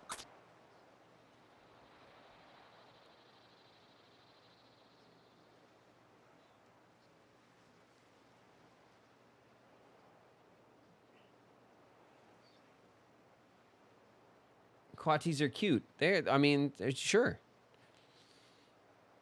Make hardtack. Yummy. I don't know about that, Wing. I don't know how yummy it is. Vote to toss. Discarding it would be quick. The reason why, like, if we make hardtack, it'll take time. And it's going to be gross. I bet hardtack's bad for morale. Sifting it takes time. I'm just going to throw it out. I think we just throw it out. We got 200. We have over 200 pounds of food. We're okay on food. What is that? The hell is that? Oh, it's a wagon wheel. Okay. All right, we're deep in the desert. Hello there, travelers.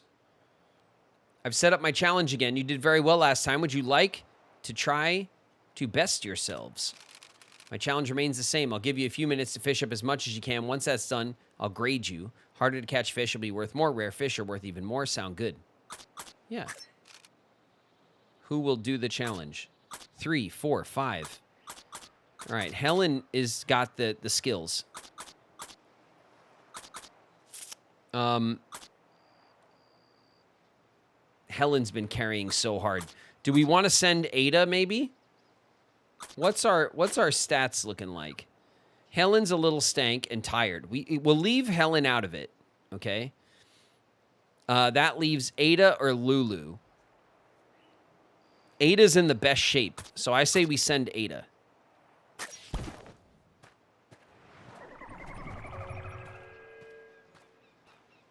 Okay.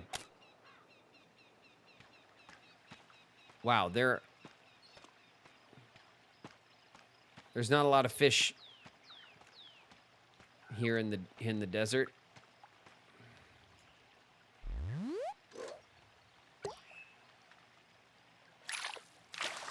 Come here, you.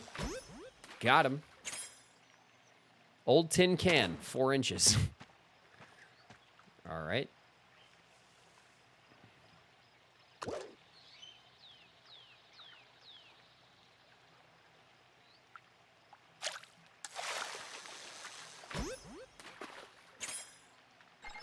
A bluegill.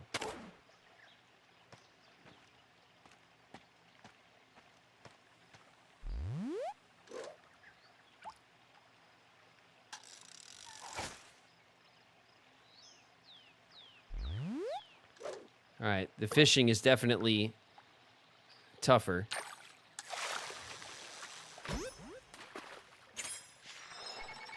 Common shiner. Oh, it's a trophy. We got a trophy quality common shiner. It's 6 inches. What a trophy.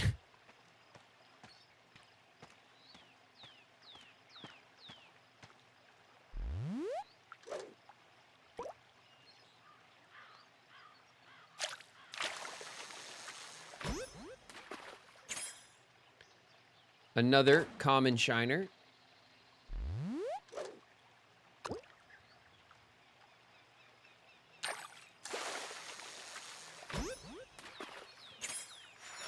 A green sunfish. A trophy quality green sunfish. Hey.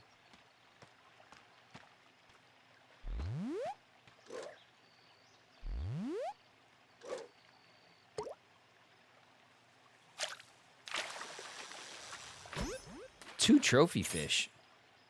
A northern leather-side chub.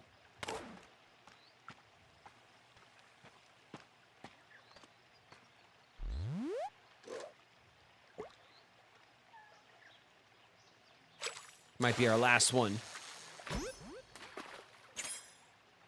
Razorback sucker. 3, 2, 1. Oh, I tried. 7 fish, 41 pounds.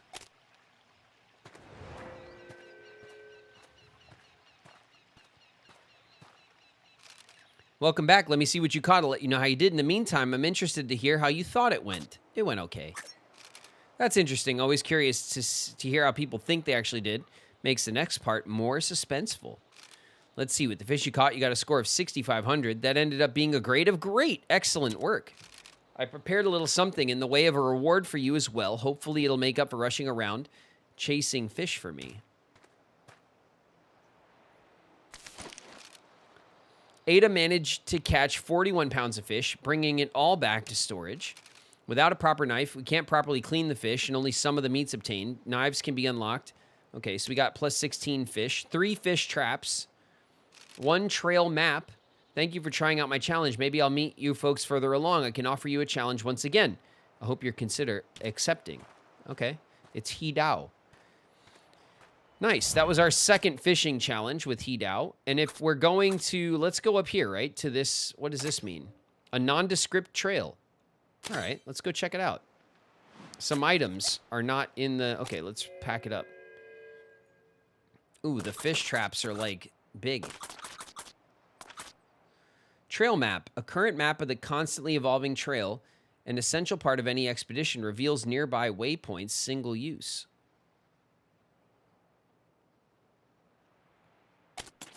I don't think we can use that at the moment, honestly. We can repair. Okay, that clears us up some space. So now if I do this and that, right? Bam. There we go. All right. We fixed up the wagon. We caught some fish. Winter's 121 days away. It's an age away. We saw a coyote. The group notices the flour supplies are getting low. We should bake hardtack. Everyone groans. No, we're pushing. We got meat for days.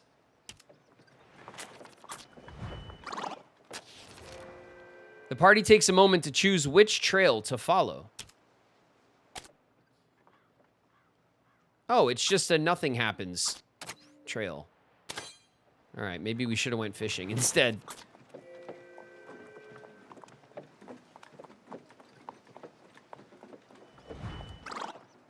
They never want hardtack. No, nobody wants hardtack. Uh-oh. We saw coyotes. A sudden cry rings out across the trail. Ruby's foot's been crushed under the wheel of the wagon. Toes may be broken. Oh, Ruby, please. Depending on the extent of her injury, a good rest may be all Ruby needs. If the injury is more severe, however, forcing her to walk will likely invite greater misfortune. All right, we'll take a rest. We'll take a good rest. Ruby has a broken leg. Ruby takes some time to rest. Her foot doesn't get any better. Seems the foot is broken. Ruby might be able to keep walking. She might face further repercussions. Okay. Hold on a second. Hold on a second. Ladies. 55 days.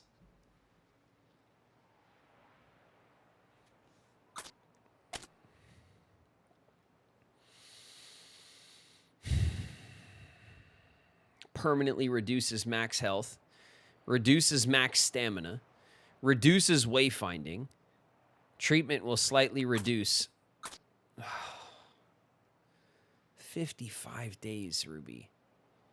All right. At least one medicine. 55 to 43 days. Oof.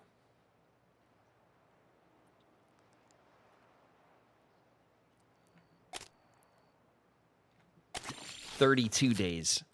Okay, we're not using our last medicine for sure. We're down to 32 days. God, it's over a month. It's still a long time to have a broken foot. 32 to 29.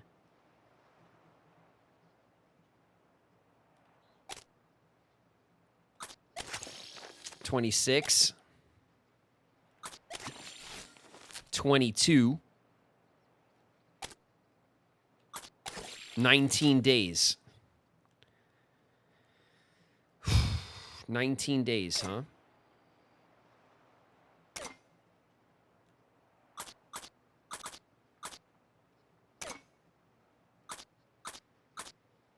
No, why does it keep forcing me to...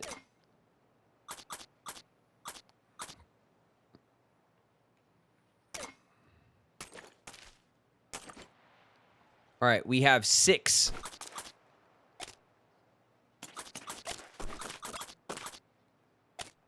Where did we get all of this bait? Why do we have like mountains of fish bait? Oh, from the fisher lady, right? She gave us a ton, I guess. All right, hold on. 19 days left. How's everybody doing? Lulu needs a shirt. Helen needs... Excuse me. Helen needs a shirt. Okay. Let's do some maintenance on our ladies here. Lulu, change your shirt. Helen, you please change your shirt. Okay. Ruby has got two stanks, and Ada's got 2 stanks. Helen's got 1 stank. Not too bad. It's not as bad as it's been, right? Historically. It could be worse. Let's check this, right? No, resume like that. There we go. That clears that out. Let's go here to see our rewards. We found a location, it seems. Forts. That'll be Fort Bridger, right? Established in 1842, Fort Bridger was a vital resupply point for the westward trail. The modern-day town of Fort Bridger, Wyoming, was built near and named for the fort.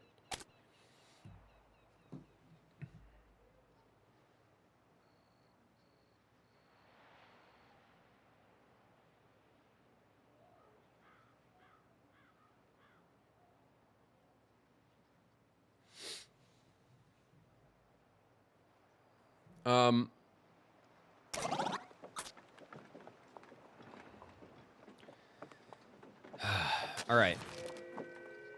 Unbelievably, Sydney can be seen ahead, once again nursing his foot. It seems he had another near-fatal accident. It's clear he's badly injured. Without medical attention, he may not survive. Heal him without medicine this time, sorry. Who should attempt to heal the man? Helen, apparently. We don't have the medicine for you, sorry. We also have a broken foot. Helen manages to utilize her medical skills to staunch the bleeding and save the man's life. Oh, good job, Helen. Shit. Hell yeah. Thank you again, travelers. We got another medallion. I'm not sure how it happened again, but I think perhaps it's best I simply travel unarmed. Please take my medallion for your help. Godspeed. We will. Thank you very much. We were going to rob you for it if you didn't give it to us.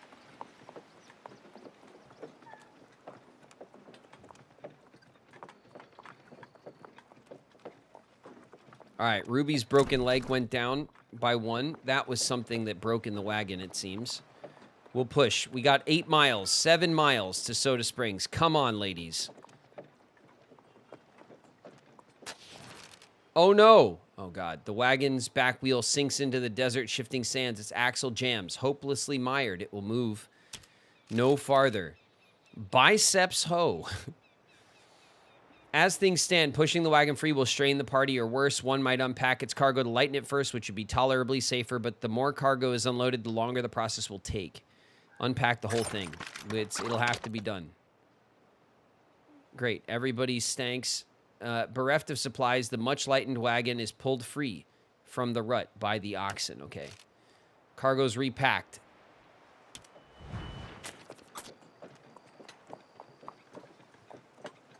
And, of course, the ladies are in dire need of a clothing change. Ruby, you deserve the shirt now. Helen again. Ada. What is with you? Why? Helen, what the heck? What's going on, Helen? Morale, let's see. Morale 1. Morale missing 2, missing 2, missing 2.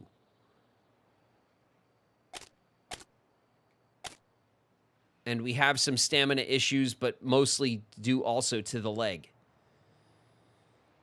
She's messy. Yeah, she is messy. Do we have a Monica? A harmonica? We don't, huh?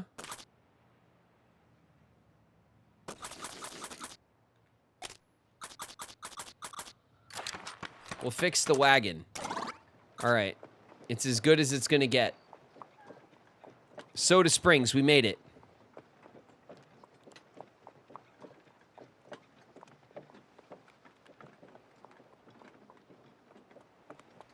A little dirt is good for you. Longs Peak. Yes. Sure. We definitely have a recurring issue, though, here. Even from yards away, hissing pools of naturally carbonated water can be seen bubbling forth. This is Soda Springs, a notable landmark for travelers and tourists alike.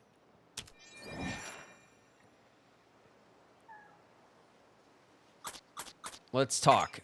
Who wants to talk to us? Jane. Hello again, travelers. It's certainly amazing how often we meet on the trail. My little Mary has not stopped talking about you folks since we last met. You really left an impression on her. She keeps asking questions about your group, but I have to keep telling her I don't know. Perhaps you'll take the time to talk to her. I could use a quiet moment to catch up on some reading. Will you guys babysit for me, please? Free of charge? She's just by the water. Don't worry. I've been keeping an eye on her to make sure she doesn't run off again.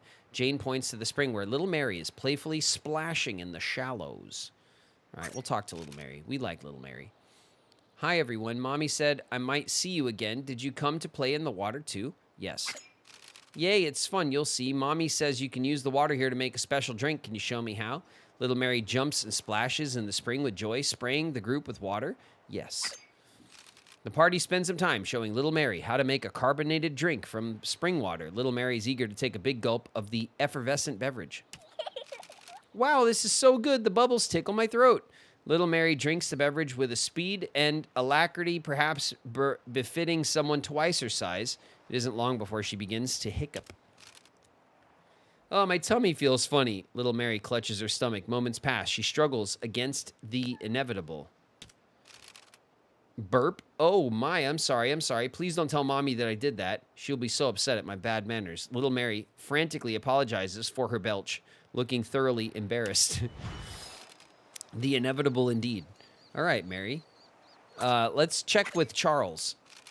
The water here is naturally carbonated, meaning it's got bubbles in it. Try mixing it with a drink or two of your own.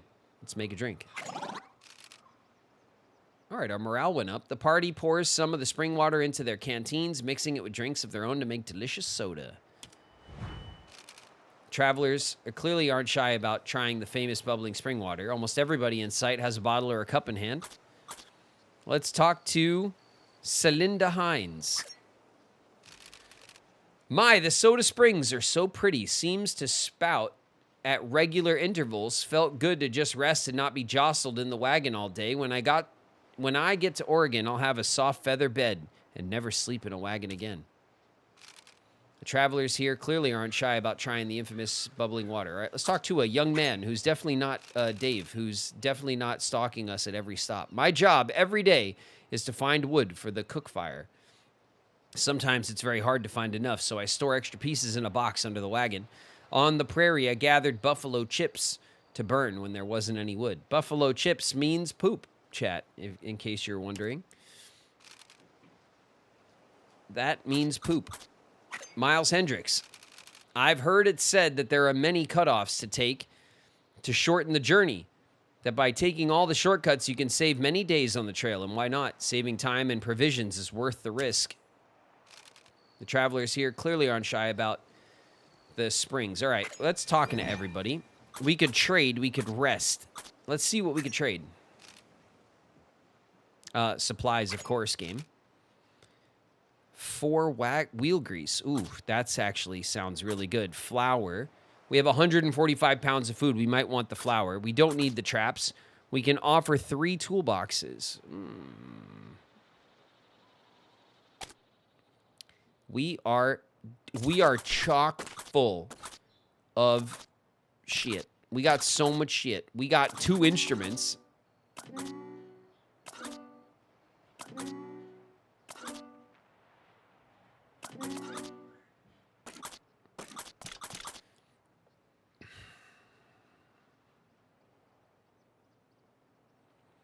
I mean, we're in the desert. Maybe we could sell our pelts, and we could just try to go for pelts again later before we come across another river or something.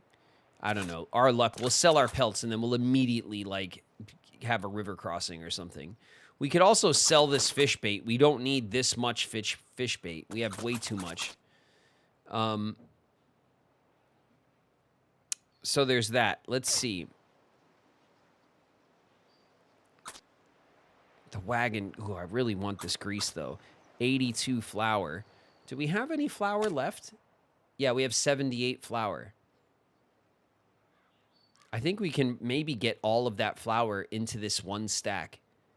Because I think the flour stacks to like 150 or something.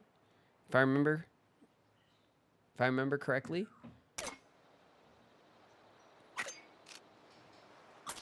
We'll haggle. Let's get all our haggling out the way. Lulu, haggle for the flour. Nice.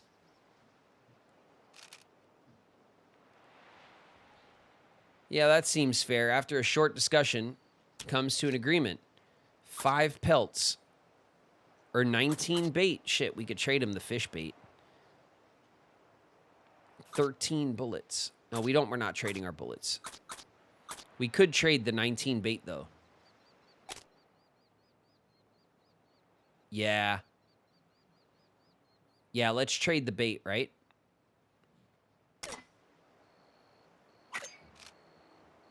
Okay. We got 82 flour. Let's see what they want for the toolboxes. A dragoon medal. Not on your life. Let's haggle.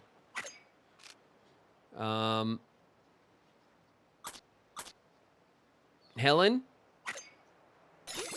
Yeah, there you go, Helen. That seems fair. After a short discussion, the pair comes to an agreement. The price slightly improves. Still 1 medal or 3 pelts. 3 pelts for 3 toolboxes. I like that. Okay, we'll leave that trade on the table. Let's see what they want for the grease. 53 herbal remedies, 13 clothes, 429 flat. All right, the grease is out of this world. Traps? 33 bait for traps. I don't care about any of that. Let's get these toolboxes. 3 pelts, 3 toolboxes. You're on.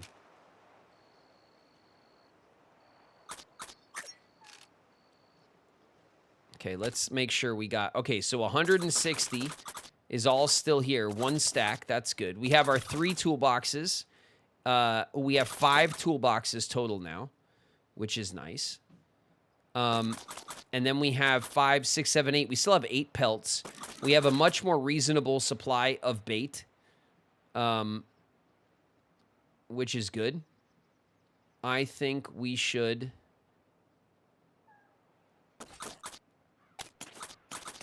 We'll put that down here.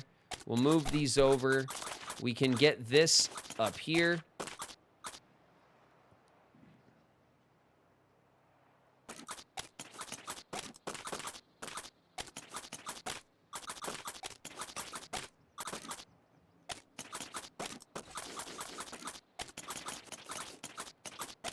Okay.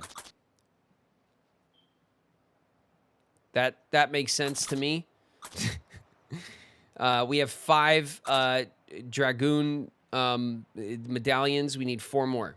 All right. Let's check our book of quests.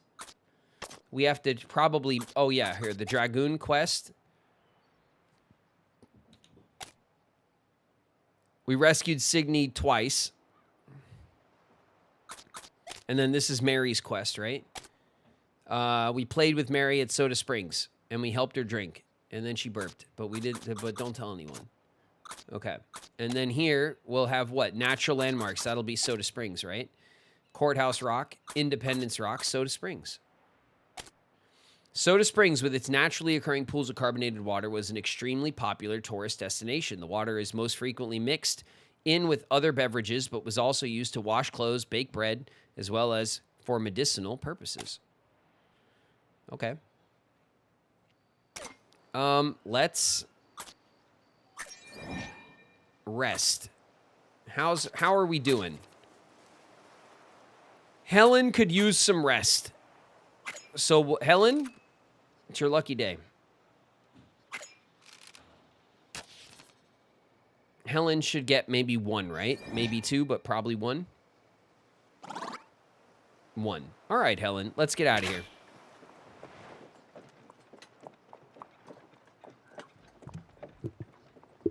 Okay. We're heading to Fort Hall.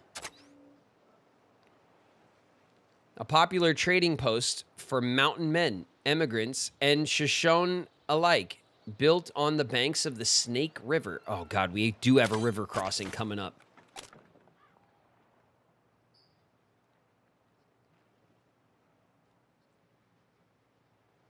Okay. We can get 1 more doubloon. So I guess we'll... You know what? We could do this, right? Reveals nearby waypoints, single use.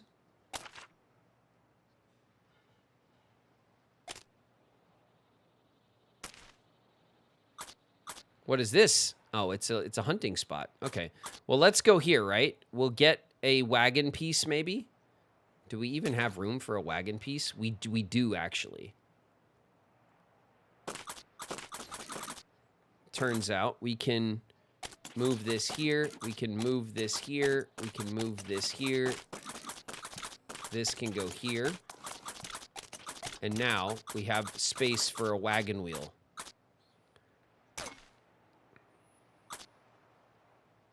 Or do we want to fish? We have 215 pounds of food, which is decent. But we have a lot of bait. We do have a lot of bait. So if we go for the fishing instead, and we do have quite a few, we have 5 toolkits to fix the wagon. So it's not like we're without wagon fixing abilities. We could double down on fish, get rid of some bait, and then we could still get a thing. What do you guys think?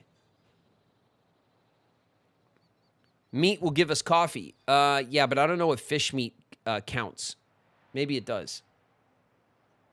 I think it's meat and fish. You know what I mean?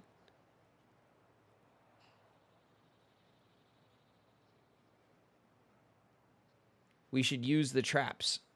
Oh, yeah, we could do fish traps. Let's try that.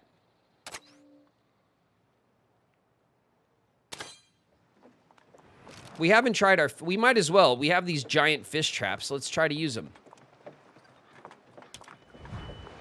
All right, Ruby, please don't, like, do anything crazy, okay? Coyotes, I saw you.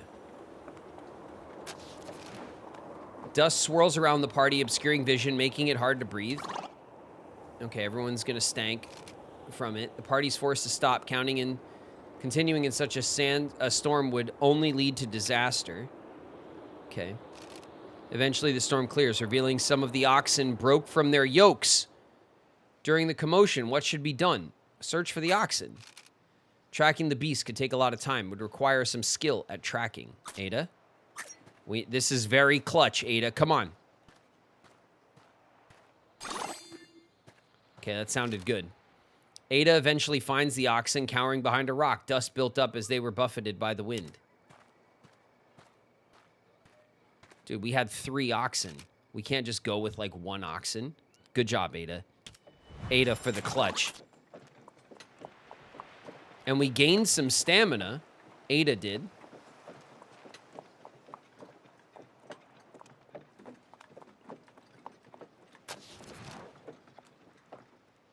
Helen spies a wounded jackrabbit limping amidst the grass off the trail.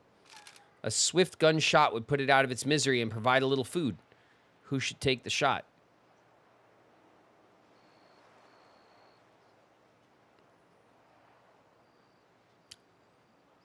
Lulu. Yeah, Ruby's injured. Usually we have Ruby do this, but maybe Lulu? Just shoots. Jesus. Watch where you're pointing that thing, Lulu. Lulu wings the jackrabbit. The sound blast scares the animal, darts off, leaving a trail of blood. Oh, well. Lulu did get some shooting points, though, which is worth it. Worth the 1 bullet, right?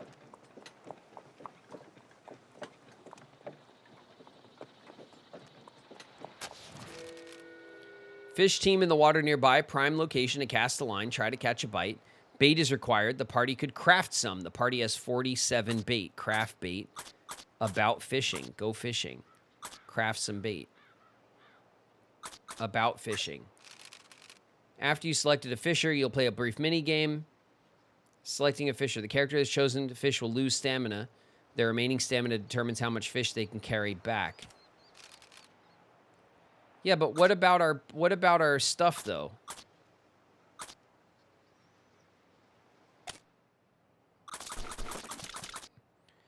Fish trap. A construction woven of wood and string catches fish when left unattended for a time. Increases fish gained from fishing. Consumed automatically.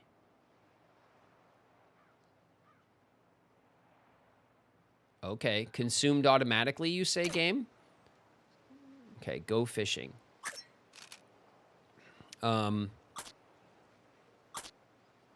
Helen. It says lose stamina. Like, Helen has a stamina issue, right? So let's send Ada or Lulu. The traps add extra fish after you're done fishing. Okay, all right. I hope that triggers. I guess why wouldn't it, right? Ada. Okay, Ada. Lulu. All right, Ada's the vote. Ada, go get him. All right.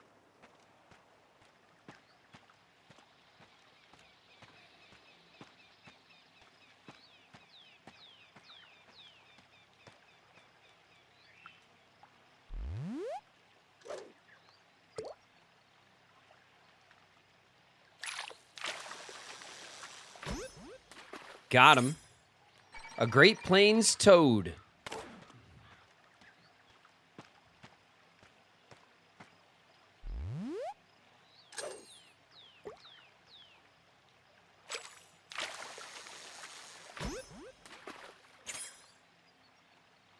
A boreal chorus frog.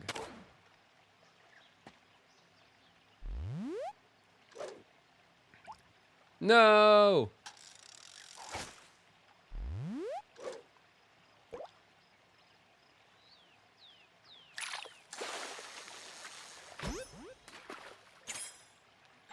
Northern leatherside chub.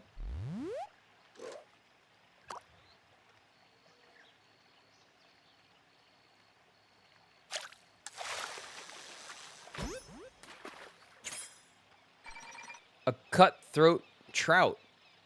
Nice.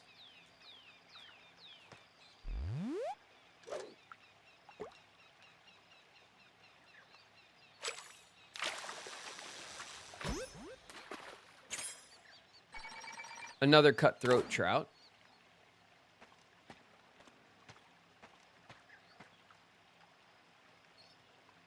Hopefully this is a big one. It looks like a big one, right?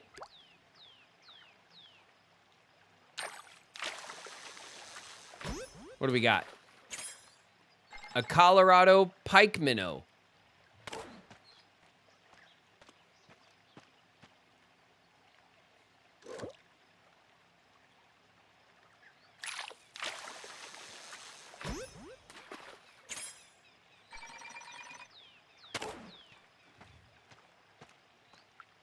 Am I just fishing until I'm done fishing?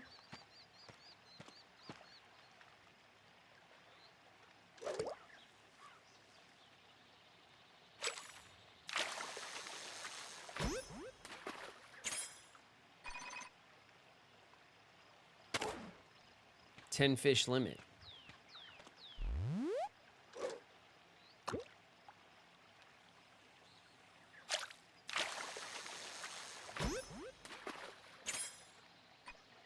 An old tin can.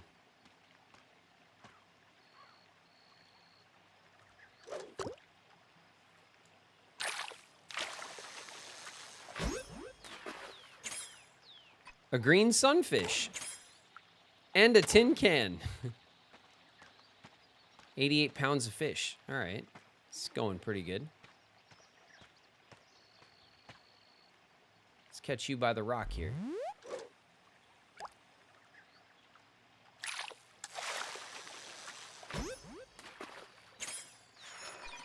A desert pupfish. Better lake than never was the achievement that we're working towards, or maybe we got it. I don't know.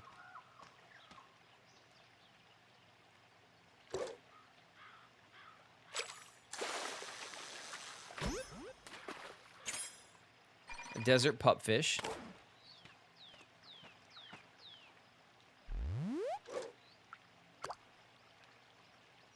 We're doing pretty good. Oh, except for right there where I wasn't paying attention. Oh,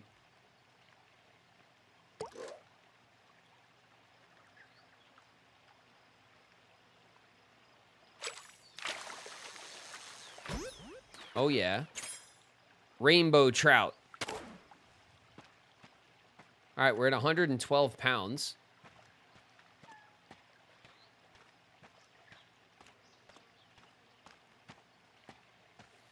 We still have 32 bait, which is more than a full stack. I guess we should go until we have the full stack of bait left or done with, right? An old leather boot. Thanks, game.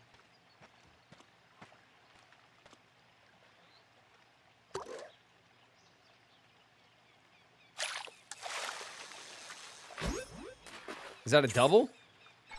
Desert pupfish. And an American bullfrog.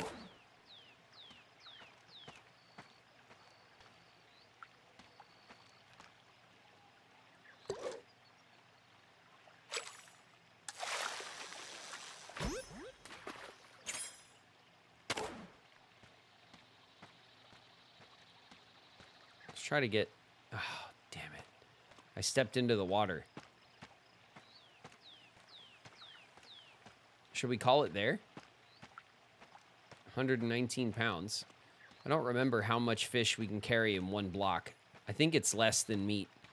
Meat's like 200. I think it's like... Oh, is that a big one? Oh, it looks like a big boy. Gimme. Colorado pike minnow. It's a pretty good one. You've caught the maximum number of fish you can carry. Okay. 120 pounds. End game. 19 fish, 120 pounds.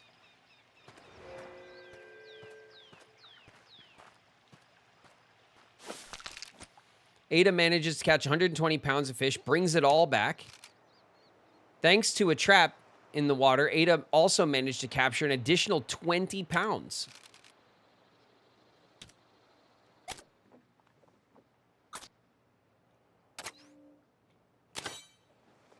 Killing it.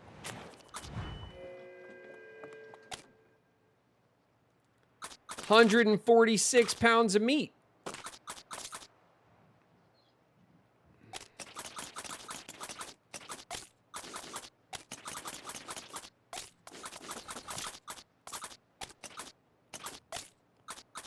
Okay.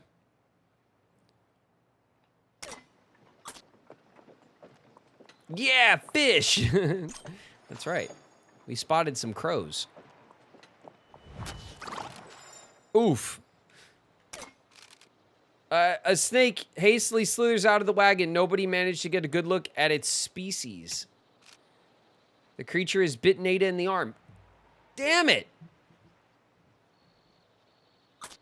Suck out the venom. Sucking out the venom makes everyone sick. We'll treat it with medicine this time. Who should treat it? Helen. Helen treats Ada's wound, applying medicine and a clean bandage. It looks like she'll make a full recovery. Oh, don't you dare. Don't you dare. Don't you dare, Helen. Helen, you get 2 shirts that you need to wear right now. And also Lulu. All right, we're out of shirts again. God, these ladies. These ladies sometimes. Let's see. Morale is down to by 2. Full morale, full morale. Down by 1, that's fine. We could do some health. Everyone needs a bit of health. So let's do that real quick.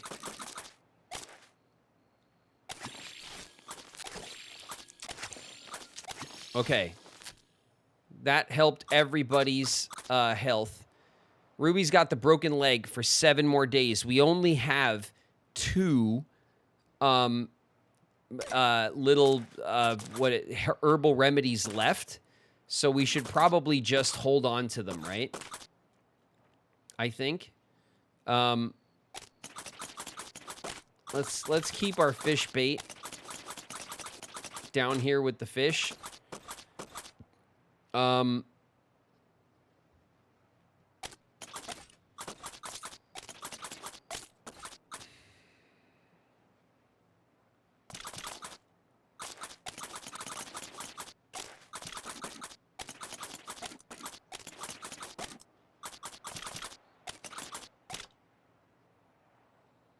Okay. Okay. Our morale is like not in terrible shape. Our stamina, Ruby's hurt. So there's that. Stamina's good, stamina's good, stamina's good. Hygiene, down by 2. Down by 2. It's as good as it's gonna get right now. It's been worse. Greetings, strangers. You must be my ride. I knew the captain would come through for me. Just drop me off at Fort Hall, if you please. Let's go. What the... What? Hup. The strange, annoying man crams himself into the wagon as comfortably as he can. Excuse me? Look at this! Look at this asshole! What do you think this is? What is this pose? What are you doing with your kicking your feet up?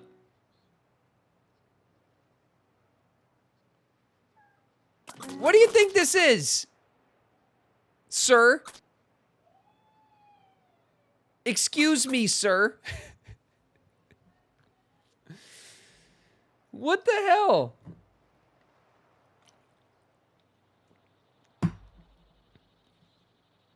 Get a war veteran, adventurer. His name's Robert Moore. Politician and hero, Robert Moore is perhaps the greatest man to ever brave the Oregon Trail. From the diary of Robert Moore. Yeah, I bet. I bet, you coward. What are you doing right now? Laying in our wagon. God, we can't even kick him out. Stop. Excuse me? Making demands? This'll do. I can walk the rest of the way. Thanks, friends. Have my medallion as a prize. I've got no idea what you could do with it, but I don't want it, so enjoy. All right, yeah, to hell with you. Get out of here.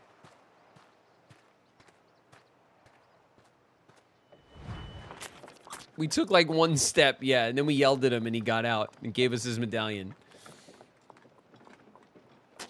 Oh?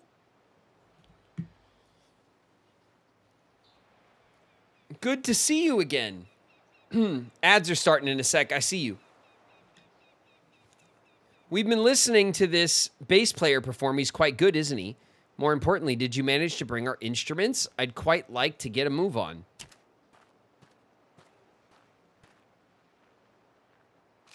Oh, thank God. Everything seems to be in order. We'll see you at Fort Boise for the performance. Rosetta waves goodbye.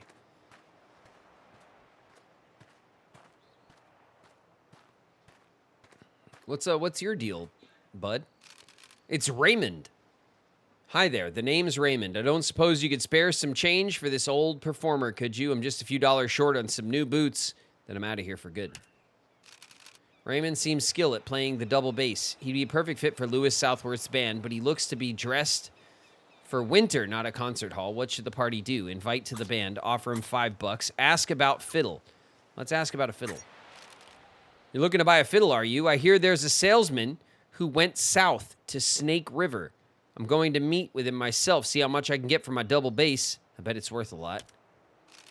Raymond seems skilled. Yeah, let's invite him to the band.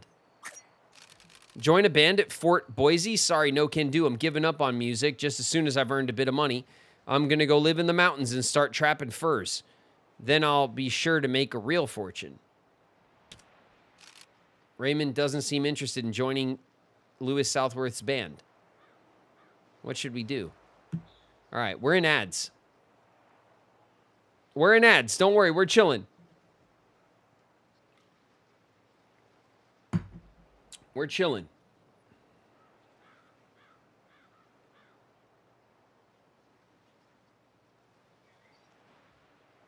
Shadow, it's me, the devil. I'm here to convince you to do sin. Ecto Teeth in the house. What up, Ecto?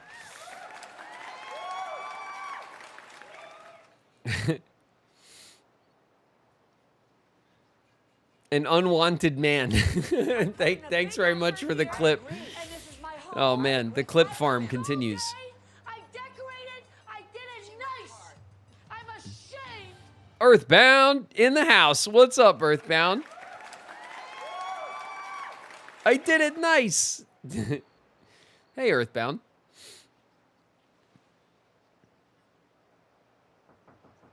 Hello? I was planning on, if I hopped off around 7, I could meet up with them around 8. Matt seemed a little like iffy on the whole thing. I don't know. I don't know how solid plans are. So I'm just kind of playing it by ear. I was waiting to see what Matt said once he got down there. Okay? So, you know, I could always like eat twice though, you know. It's definitely possible that I could just eat and then eat again, you know? Bye. Okay, bye. Oh. Sorry about that. Matt. Yeah, my buddy Matt. My buddy Matt is the one who came down from Central Valley. He's in town this weekend. We're going to see my other buddy. I can always eat twice. What a guy thing to say. I mean, it's true, right? It is true. But you know, I'm not lying. I could eat twice, and I would survive the endeavor. You know. Let me see what is going on.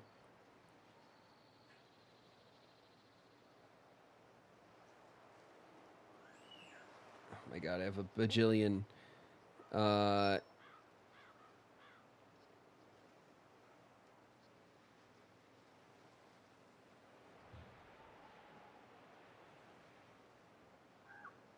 Okay, that should be fine. I was gonna give it another minute, and then I was gonna reach out to the boys and see what they're doing, what their plans are and stuff. I just don't know if they're going to. How far is he from Oregon? I don't know. I mean, I'm in the desert, so I can't be that close, right? I still have to like get into Boise. Like we want to go to Fort Boise where we're gonna play instruments. Let's compliment this guy's playing, right? We could discuss mountain life, but I don't know how that's going to. I guess we could discuss mountain life and make it sound really bad, right?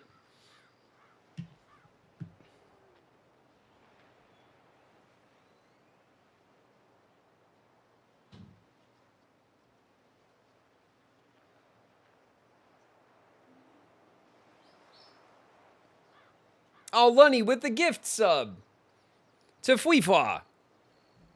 One of us, Fuifa. Thanks very much, Lunny, for being generous to the community. I appreciate the gift sub. Thank you.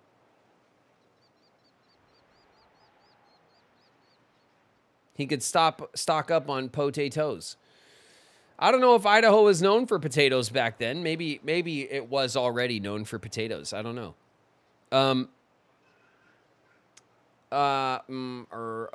Do we want... Okay, so we could compliment his music playing, right? We're trying to convince him to join the band.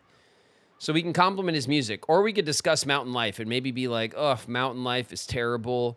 Like, ask Helen. Like, she's from the mountains and she stinks all the time. And, like, we could try to, like, make it sound real bad, you know?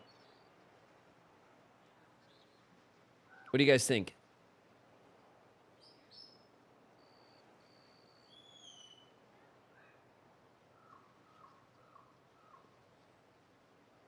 Idaho potatoes. You guys are just obsessed with Idaho potatoes right now. He looks like a man who enjoys the mountains. Subtly neg him. We could, yeah. God forbid a woman be a little stinky. What do you mean, Ecto? We got a crew of stinky women here, okay? And we're doing it. We're making stinky women look real strong right now, okay?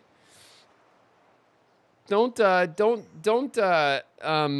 make our party less than, okay? Don't you dare. Stop bullying Helen. I'm not bullying Helen.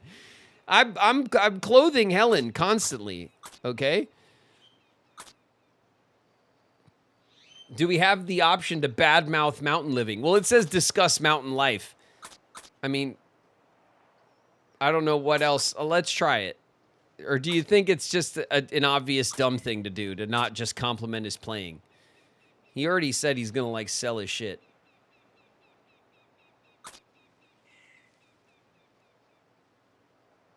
Yes or yes light.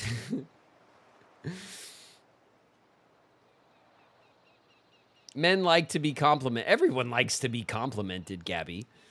That's not a man-woman distinction. That's a people thing. You could compliment anyone, and you know, it's always a good strat. More bees with honey, right?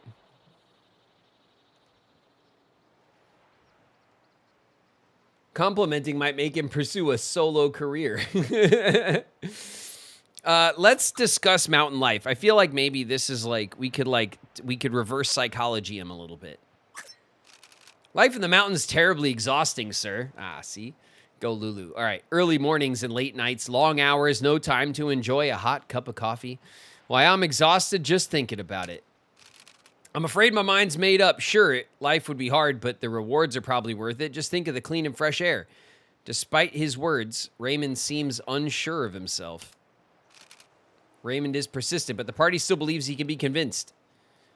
We could mention the cold.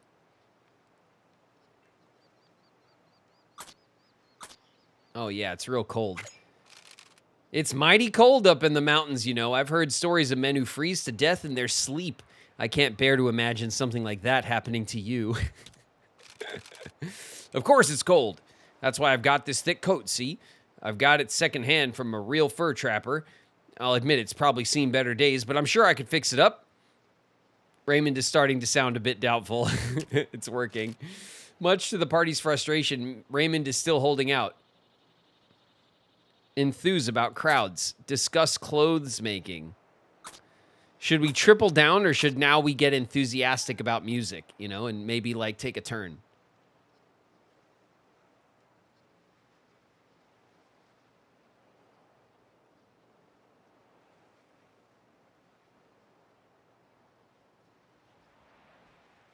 He's getting doubtful. The clothes. The crowds?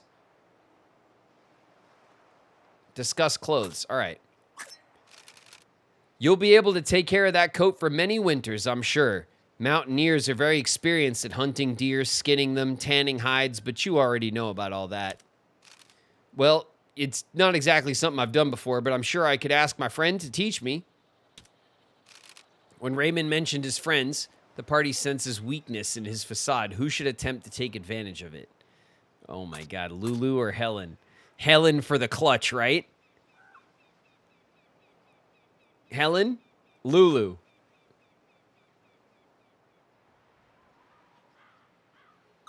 I don't know. Helen goes in for the clutch lately.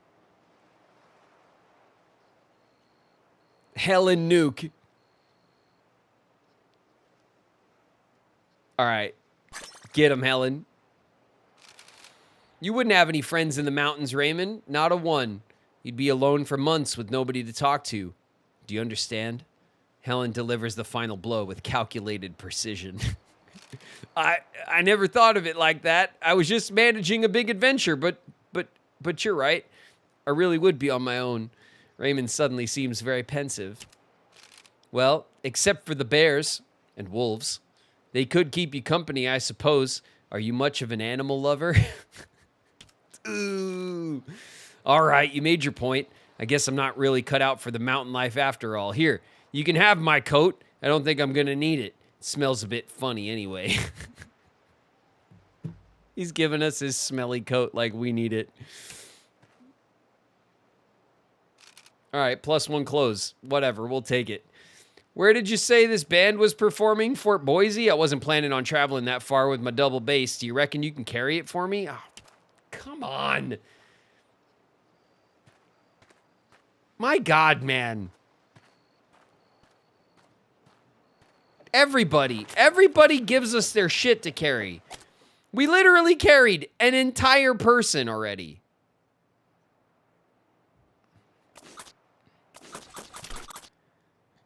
All right, who's stanking right now? Hygiene -2, full -2. Okay, we have one stanky man coat to give to one of the ladies in a pinch, which is probably coming up quick. Actually, hold on, we have some,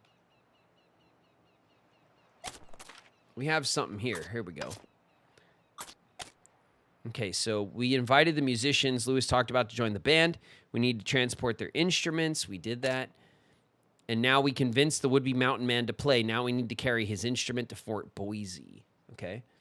And then we found more doubloons, or dragoons, or whatever. We quite literally dropped Robert off at his destination. Not a moment too soon. Yeah, get out of our cart, you son of a... And then let's see, what is this? Trivia.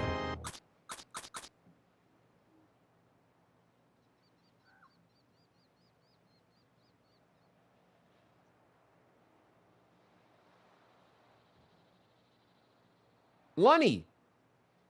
Is that another gift? Yes. To Longspeak. Thanks, Lunny. Thank you very much for giving the gift a sub. Again. Thank you very much, Lunny. All right, trail food. Consume 1,000 pounds of food.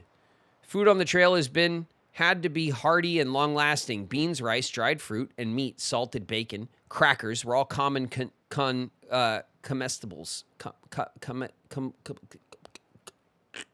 Dead. Comestibles. Flour and sugar were also used for baking on occasion. I completely shorted out, and now I'm dead. Okay. All right, we're doing okay. Our morale's dropping a little bit. In their downtime, the oxen struggled to find enough foliage to eat. There's not enough grass for them to graze. Should the oxen be fed with food from the wagon? 160 pounds of flour. We could supplement and lose 30 pounds of flour. I think that's reasonable, right? Let's do it. The oxen are fed from the food in the wagon. Hopefully this will get them through the worst of the desert. All right, we're coming up on the fort right now. We're 1 mile away. This is the longest mile I've ever seen in this game. Okay, here we go. Jeez, that was like a literal mile.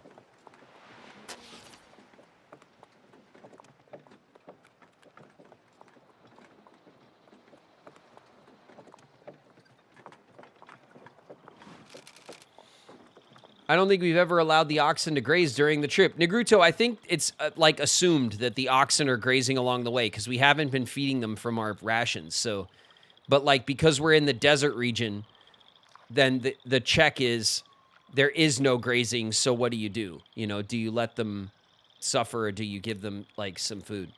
As the imposing white-gray walls of Fort Hall rise into view, the clamor and hubbub of trade is already evident. Several tents surround the fort, many of which, no doubt, belong to hopeful fur traders. What are all these fur traders doing in the desert? You arrived at a fort. Who would you like to heal? Ruby? Fort Hall. Guide now available. You've unlocked a new journey, Bitter Winter. There's the winter journey for the knives. Brave the harsh mountain weather to help Thompson find his companions in this brutal winter-themed challenge. Successful completion unlocks the hunting knife item and mountain man class. Hey, that's cool, right?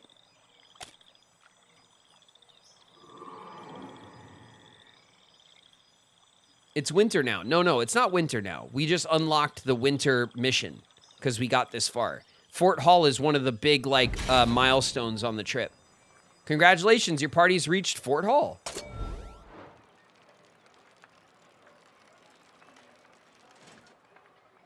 "89 days have traveled."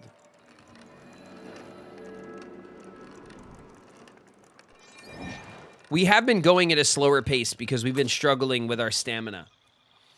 All right, let's check our ladies. Let's see our services.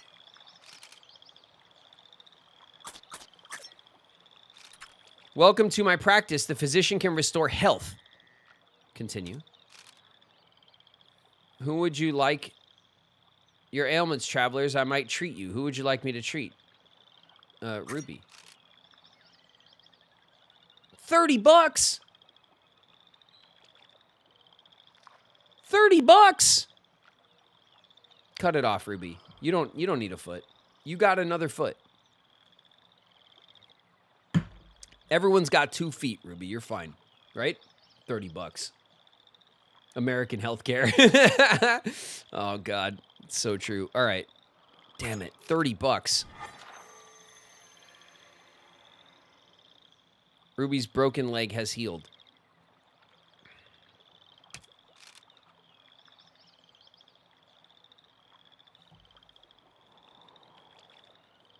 He can get rid of the health debuff. That's why I did it, because she was only a couple of days away from healing.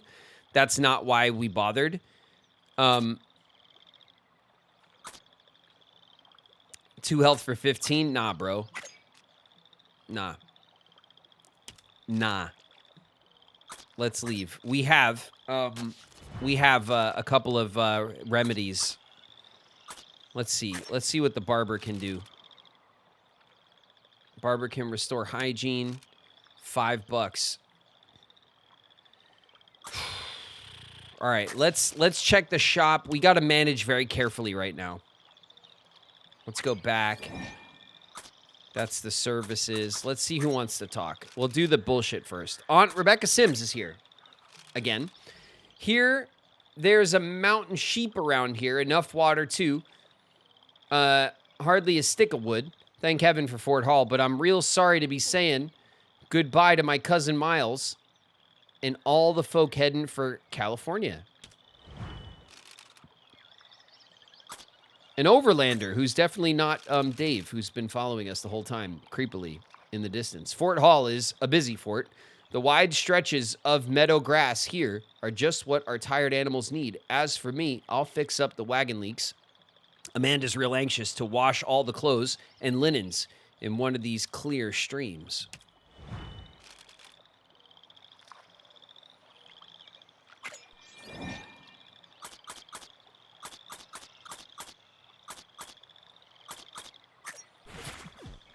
All right, store.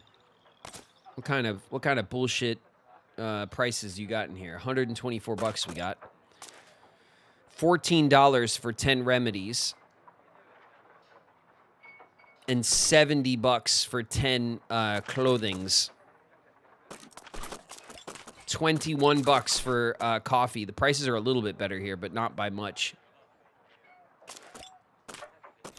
Shit, we're gonna go broke before we hit the freaking crazy, like, mountain pass, aren't we?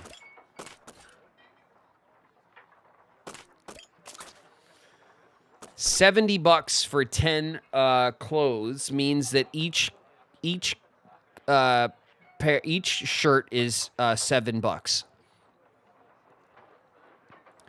So the barber is worth it for one person, which is fine because only one of us needs clothes right now. I think we have a coffee, but it might be worth buying a second one given how bad we are at stamina. And then $14 used to treat disease, cheaper but less effective than the artificial alternative. Health +1. This one's health +6. We definitely don't have the money to blow on bottle of pills, right? Or bullets. Let's view our wagon. Let's assess. We have 32 bullets. We got lots of bullets. We have 5 wagon repair kits. That's a lot. We have 1 shirt. Just 1. We have 1 coffee as well. Okay. Our food stores, we have 252 pounds of food. That's quite a bit. We have a bunch of bait. We're doing okay on food, as usual. I think what we do, honestly, I say we use the barber, and then we buy some coffee, some remedies, and some clothes if we can. Because those are the things we go through a lot. So let's go to services. Let's hit the barber. Ada, for $5, is going to get cleaned up.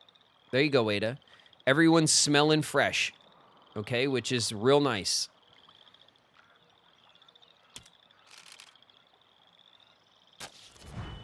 The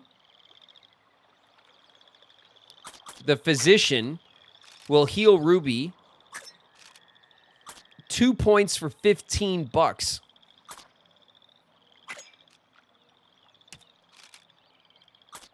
Which seems like a bad deal.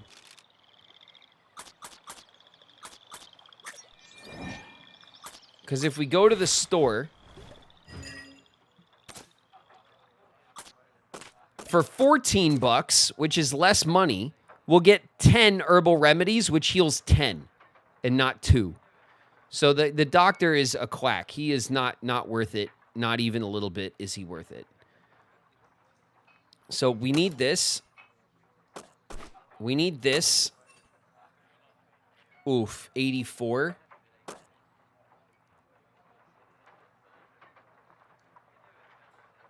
$105. We'll be left with $14 if we buy the coffee. We do have a coffee. I say we skip on the coffee. God, I hate saying it because we need it. But I don't think we can afford, we can't afford it. I don't want to get like down to $15. I'm already uncomfortable being down to like $30 or whatever we're going to be down to right now.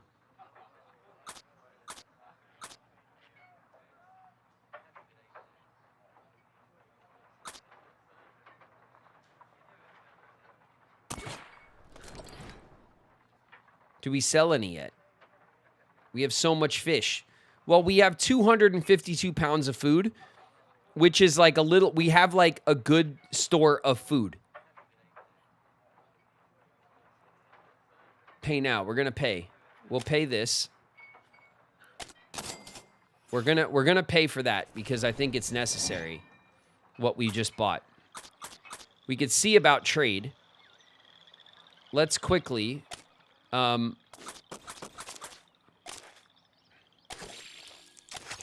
right, heal up. And then this.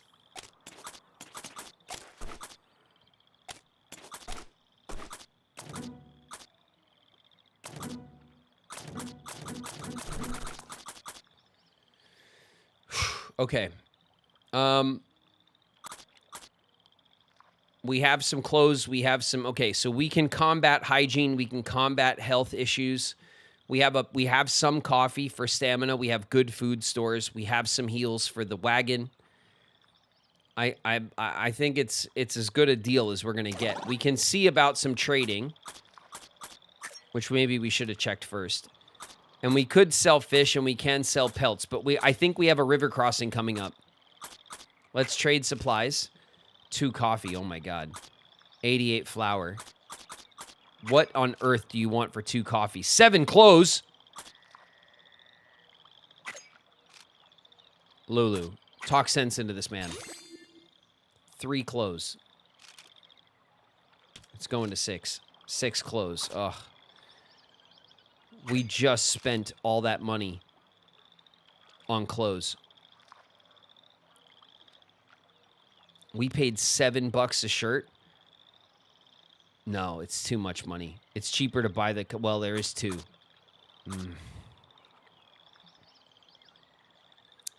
It's like $21, like slightly cheaper than the store. It's not worth it. Toolboxes, flour. What do you want for the grease? We're not going to be able to get any grease. Ruby, talk some sense. Okay. 29 bullets for wagon grease. Not on your life. We need to buy the fiddle. That's right. We got to buy the fiddle. Okay. Let's get out of here. Let's talk fish. Let's see what... Sell 5 fish, 25 fish, 50 fish, 122 fish. $1 a fish.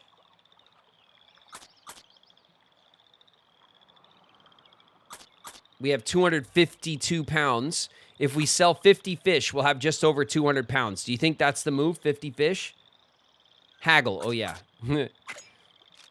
That was close. Helen, or was it Ada that was, Ada. Ada was fishing, right? Go on, Ada. Yeah, there we go. Is it $2 a fish? God, that doubled our price. 50 fish, right? That still leaves us with 200 pounds of food. 100 big ones. Incredible. Okay. Okay. Back. So far, this has been very, very good. We have 72 pounds of fish still, which is still a lot. 130 pounds of flour. We have a bunch of bait. We can always catch more fish, right? We got bullets. And we have 5, 6, 7, 8 pelts for our river crossing. All right, I think we're good. Let's rest. Let's check stamina, morale, a little stamina, a little morale, a little morale. Okay, we're doing okay. Let's rest.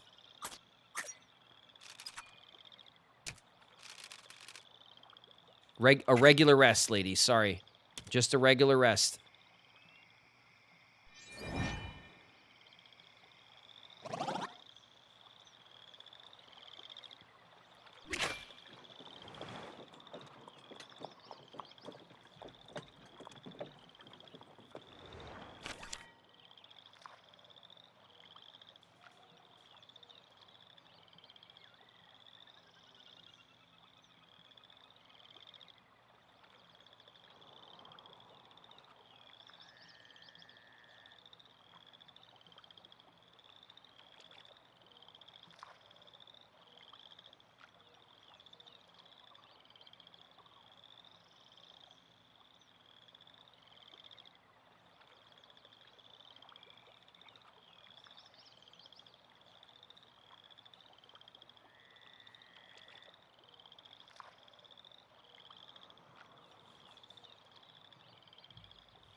Three Island Lookout is the next. Then there's Three Island Crossing and Snake River Crossing. Oh my God, there's Snake River Crossing and then Snake River Crossing. There's 2 Snake River crossings. Ugh. All right, let's go. Three Island Lookout, the final lookout over the Snake River before descending into the river valley. Collect herbal remedies for money, and no cholera will get us a holy Bible. Okay.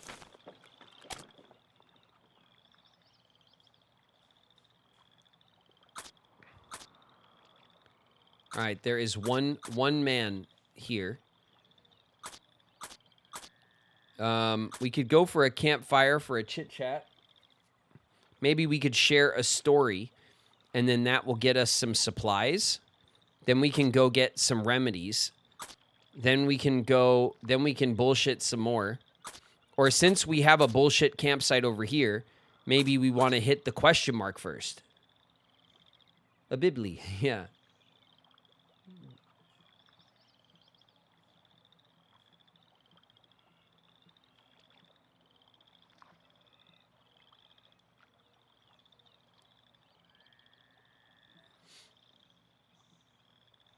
Question mark.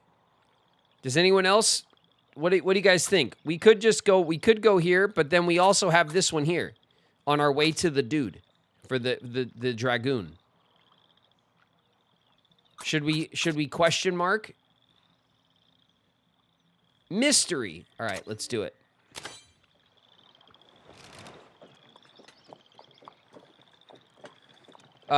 The party departs Fort Hall with trepidation. One of the trail's most perilous stretches now lies between the travelers and Fort Boise.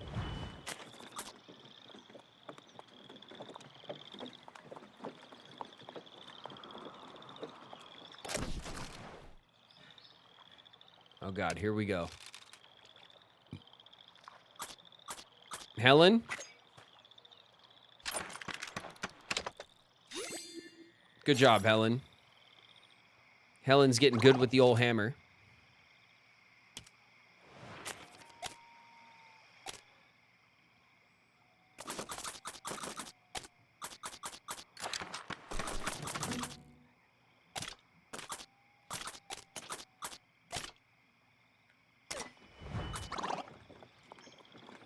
Whoa! Lulu, what happened to your morale? That's a huge dunk in your morale out of nowhere.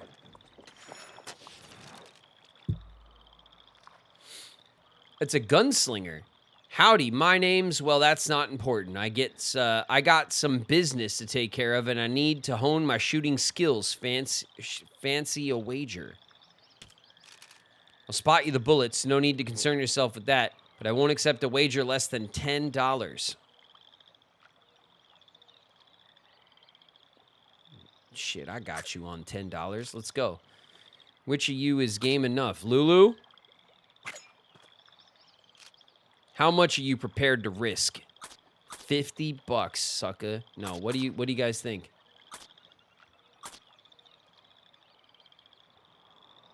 $10, just a nice easy one. All in. It's $50. It's gonna be one hell of a. All of it. 10. Lulu's low on morale. 20. All in. 10 is safe. Lulu's morale. Yeah, but maybe this will really, like, boost Lulu's spirits, you know?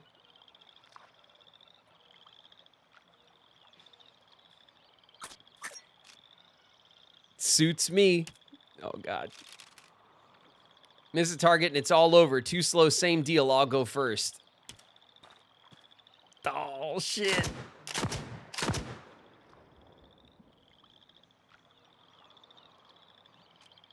That's a hit.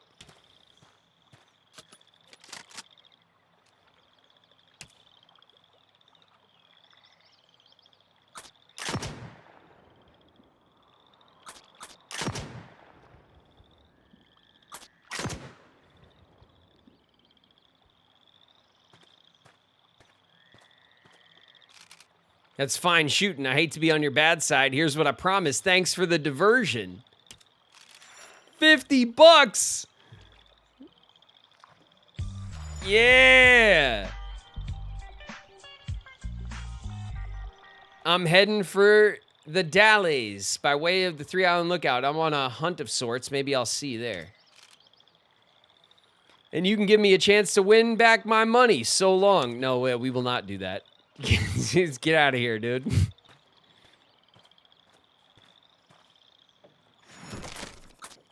Oh my God. Would you please, wagon, stop it. A fox. Oh, it's a hunting zone. Hunting is ideally suited to those who spent time in the wilderness, keen shooting. Those with low stamina will be unable to carry a lot of meat. We have 32 bullets.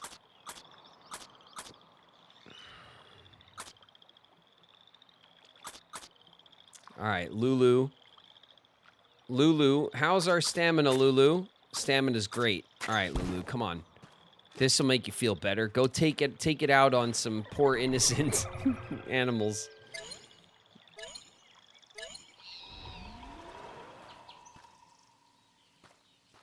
What? Little foxes? Oh.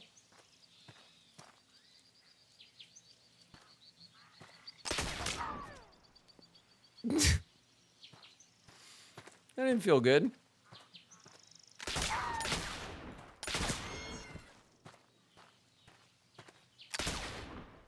Damn.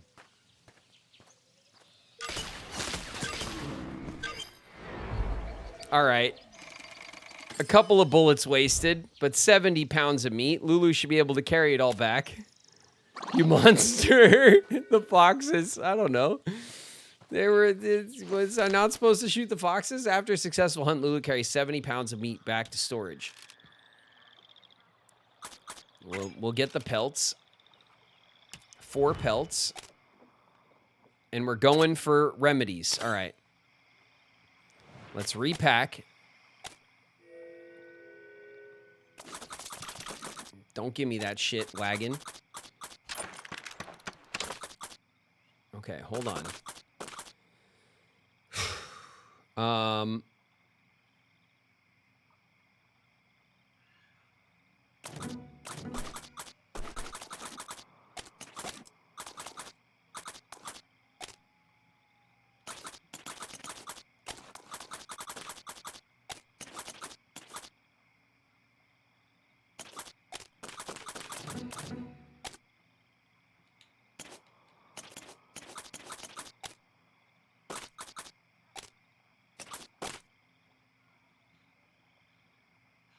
Okay.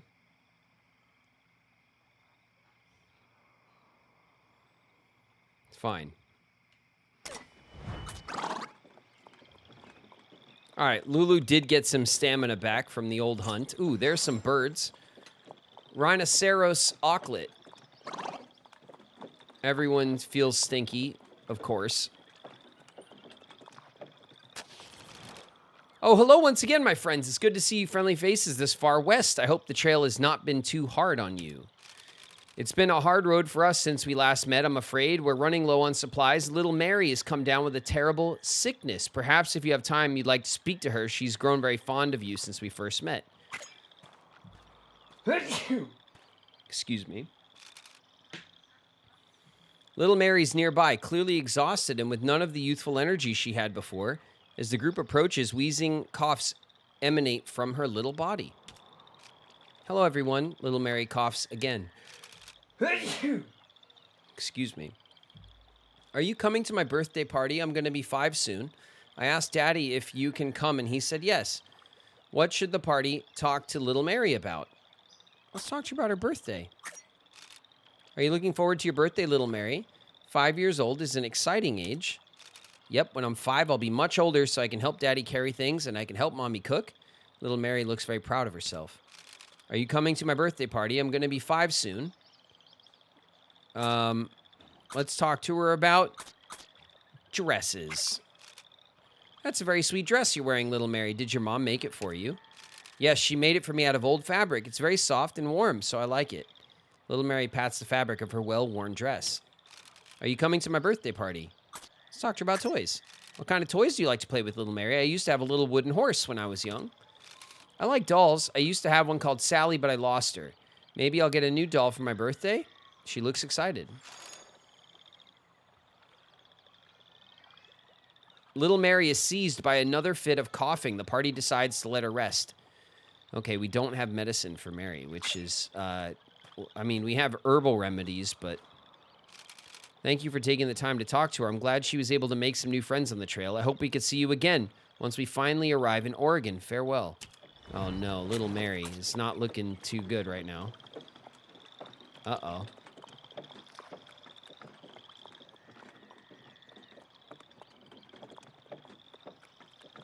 All right. We can harvest the shrubs. Ada? You know what to do. As Ada reaches into the shrubbery, she notices an old leather-bound book hidden among the leaves. She decides to take it. It's a guidebook. Hey. And we got 3 herbal remedies. Nice. And now we can go down this way, and we can get some rest. Okay. Let's... Okay, a little morale drop here. Ooh, are those raccoons? Yeah, raccoons. When checking the flour, Ada notices some of it's become waterlogged. It's began to clump together. Most of the flour could probably be saved if it's sifted, though it would be far more time consuming than simply discarding the whole bag. Hi. We got some mom finally made us some fried chicken. Oh, nice. Just like Chick-fil-A, and we got some rice.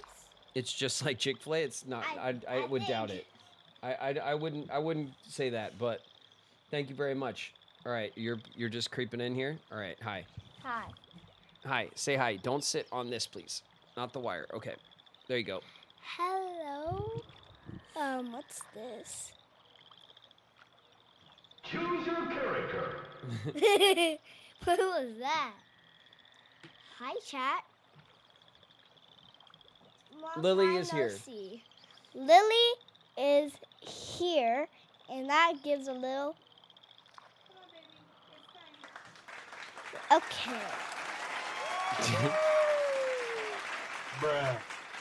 Okay. Okay, later, bruh. Lily, everybody.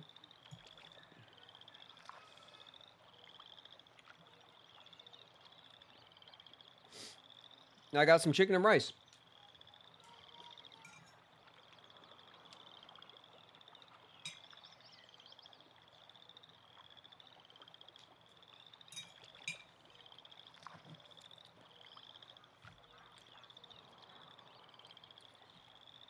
Do we discard 13 flour, or do we spend time sifting?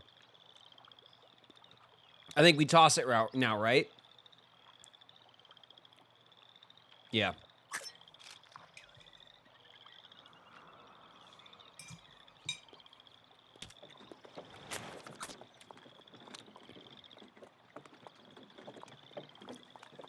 I know it's a waste, Ada. Waste not.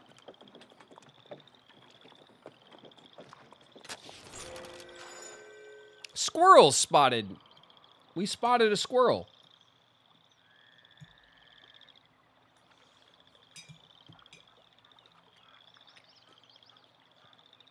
Okay, let's set up camp.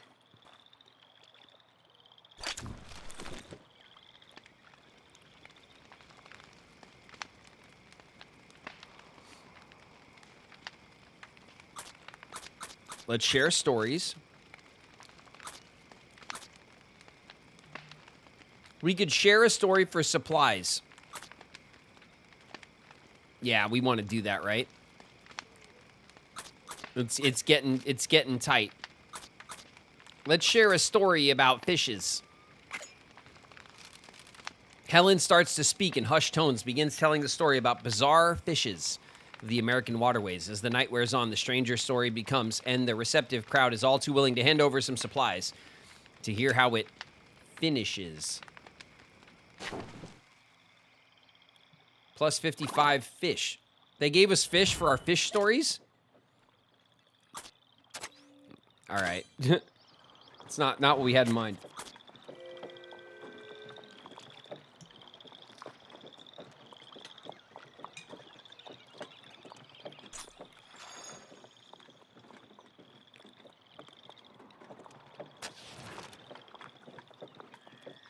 A man draws near, dressed in the rough garb of a fur trapper. You folks heading west? You'll need meat. Then, and I sell it cheaper than the forts. Lord knows I can't carry it all back anyhow.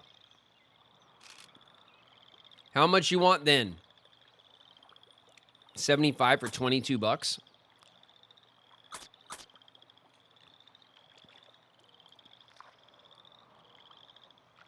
Do we need to like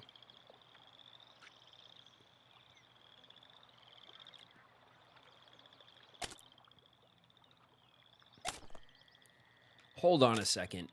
Jeez, Lulu is sad. Okay, Lulu is real sad. Helen is... Ugh, Helen.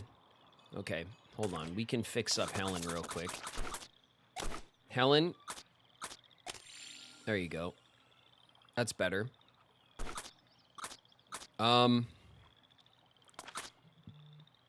character wayfinding +1. Let's use the book. We don't want to just hold it for no reason. Let's get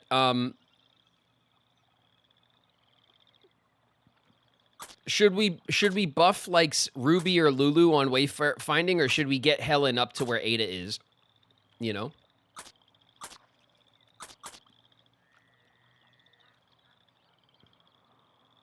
Helen, Ruby or Lulu? Lulu. Did I plan on going out? Yeah, I'm waiting to hear back. Actually, I have a message now.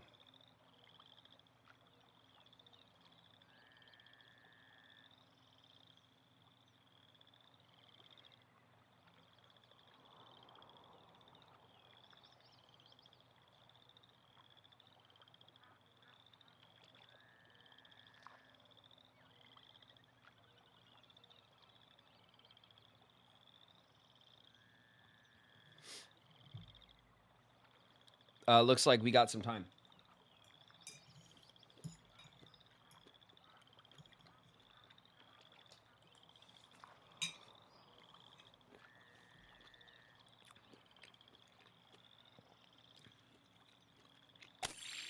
All right, we'll give it to Helen.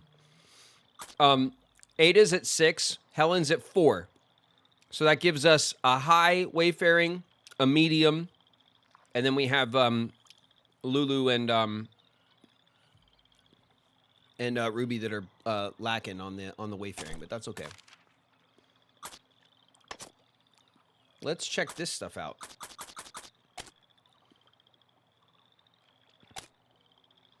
We met with little Mary and her family again. The poor girl is sick. We spent some time talking to her.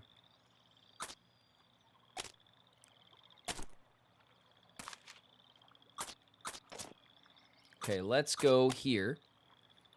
Forts of the Trail. This will be Fort Hall, right? Located near the Snake River, Fort Hall was an immensely important trading post, perhaps best known as the launching point for Marcus Whitman's first wagon train. Okay. Then we have this checkpoint. Hold your peace. Gunsmoke. Win any one of the gunslinger's challenges with a maximum bet. Hey! The black powder used in ammunition of the time produced large clouds of choking smoke. The experience of firing more than a few shots indoors was likened to being in a full-blown house fire. That's interesting.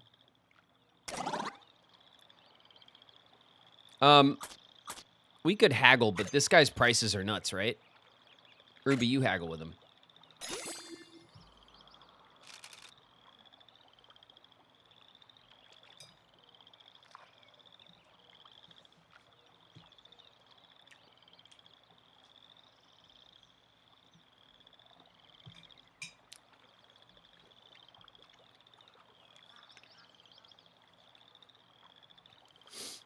Ruby's sharp wit and clever words managed to talk the man down to selling the meat for a reduced price. 75 for 20 bucks. This dude's like, oh, it's too much money, right? It's too much money. I'm not dealing with this dude.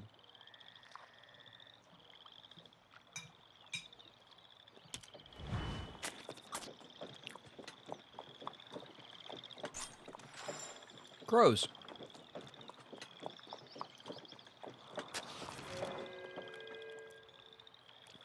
Obadiah Oakley. I know you. You're that group that our idiot captain sent after us. I won't lie. Traveling alone has been boring. Let's play a little game. I challenge you to a battle of wits. If you can answer a few of my questions correctly, I'll rejoin the party. Okay. Let's get started. What runs but never walks? Murmurs but never talks? Has a bed but never sleeps, a river. Has a mouth but never eats. It's a river. Correct. Let's try another. What is greater than God? More evil than the devil? The poor have it. The rich need it. And if you eat it, you'll die.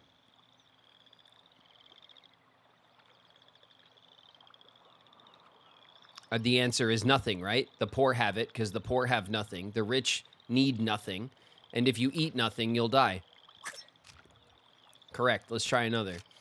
What is 3/7 chicken, 2/3 cat, and 2/4 goat? Your mother. Oh my god.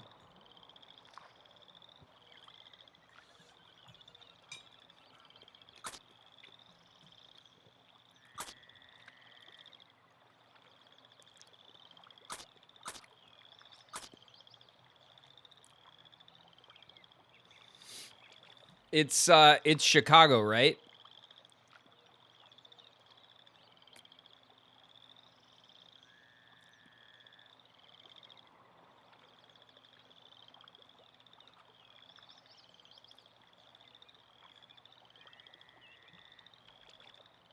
Chicago. Not bad at all. Stranger's fine. I'll prepare here for a minute. I'll meet up with the captain. Take my medallion, too, as proof of your relative wit. Godspeed.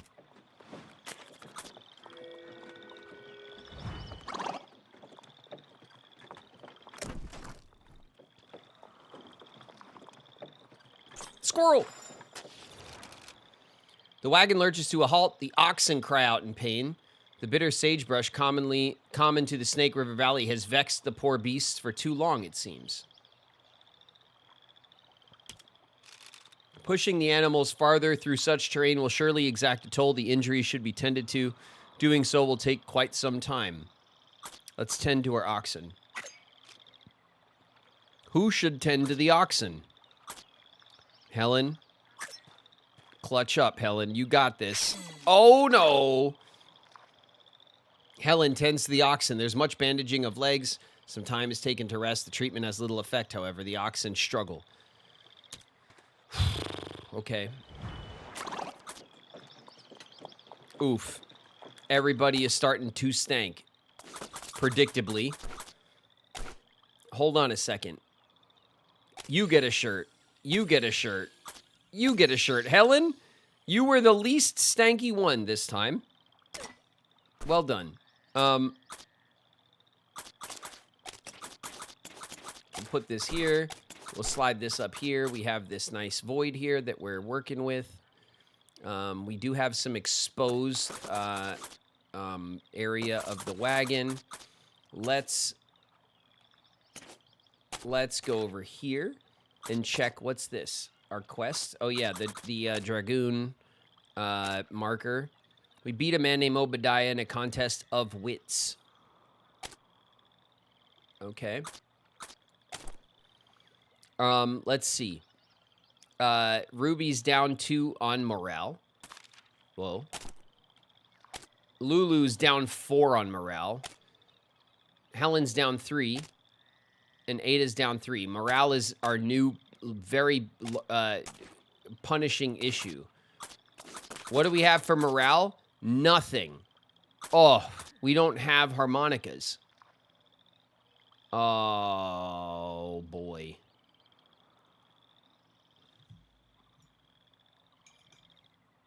That's not good.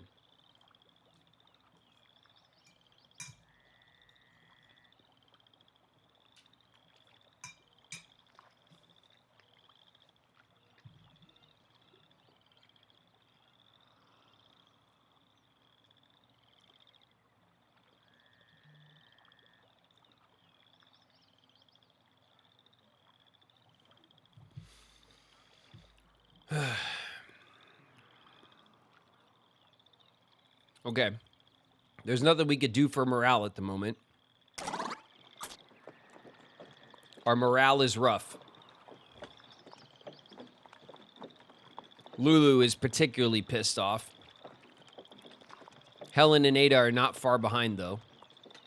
Ruby's actually in good spirits, comparatively.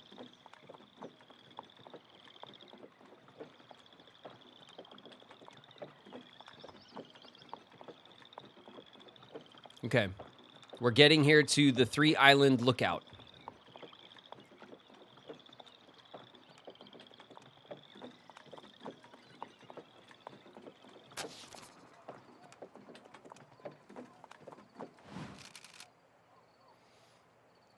A chill wind blows from the Snake River as the party approaches. The view is astounding. and a sobering reminder of how many miles remain to be traveled.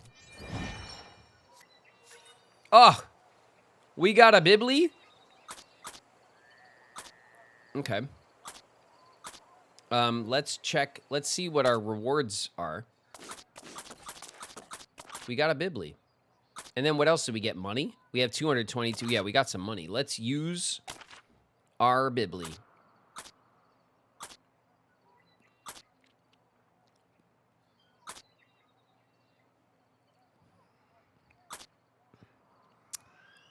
Ruby has the lowest composure. Maybe some composure for Ruby.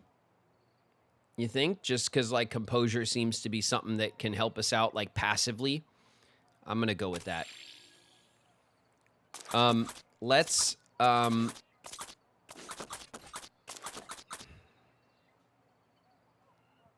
don't even know. All right. Let's see who there is to talk to. Let's talk to Andrew. Ads are going to start in a minute. Come all the way from Independence, have you? Well, you are nearly in Oregon. If you can endure a most onerous river crossing, that is, best of luck. We're very nearly in Oregon. The Snake River is a vicious hurdle, but the smattering of islands within it will at least allow you some respite between crossings. And George. Supposedly, the Shoshone around here named this place after salmon. I haven't the foggiest idea how it became known as the Snake River. Maybe on account of its shape? Okay. Interesting. We can rest. There is no store. We could see what's up for trade here. Maybe we can get lucky with some trades. All right, 1 coffee, some clothes, some grease. Okay, coffee, baby. What do we got? 7 pelts. Well, what about if Lulu talks to you and gives you a talking to? Now what? 6 pelts. 22 bait. 11 herbal remedies. No way, dude. We can't. All right, we'll leave it there for now. Let's see. Clothes. We're always in the market for clothes, aren't we? Let's haggle. Helen, tell them how stinky you are and how we need clothes desperately. Okay, the price has improved. 3 toolboxes, no way. 15 bait, maybe. 63 flour. We have less than 200 food. We're not trying to trade our food right now. Pelts. 4 toolboxes. Pelts, bait. All right, there are no harmonicas anywhere, which is crazy. Ad starts. The ads are starting in a sec.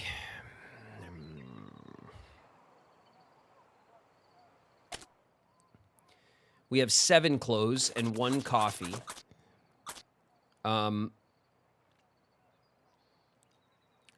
We have 10, 12 pelts. I don't know if we want to get rid of our pelts for their Snake River crossing, you know? I think the Snake River crossing might be a thing we want to hold, like, we want to be careful with. All right, we're going into ads. Let's chill for a sec.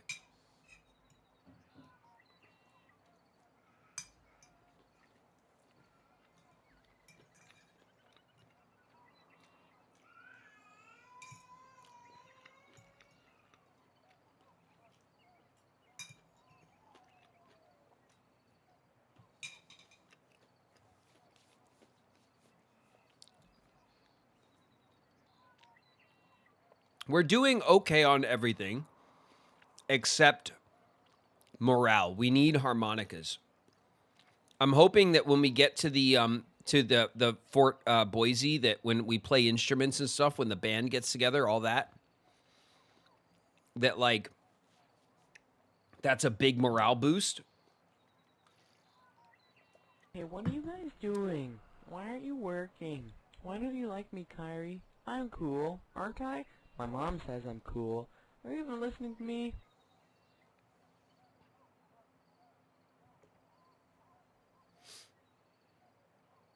Puppy's in the house. What's up, pup?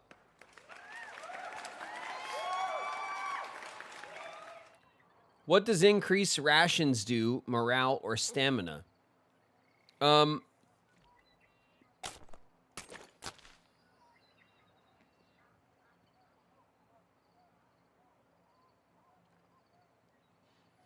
Increasing our rations makes us like flat on morale. It won't decrease our morale. We're eating 12 pounds of food a day,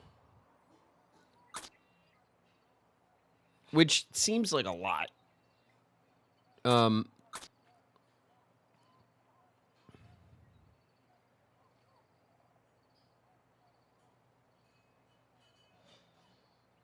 We still haven't seen the fiddle. That's true. We have not seen the fiddle.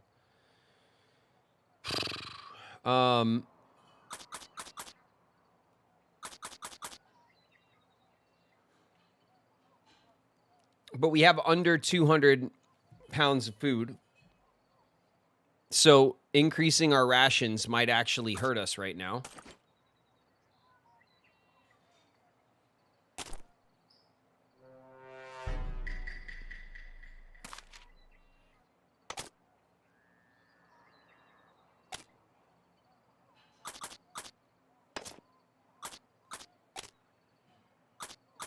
Natural landmarks.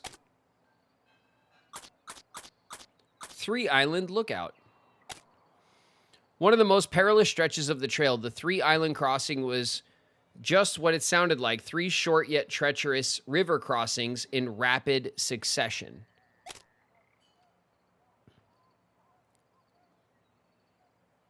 Oh boy.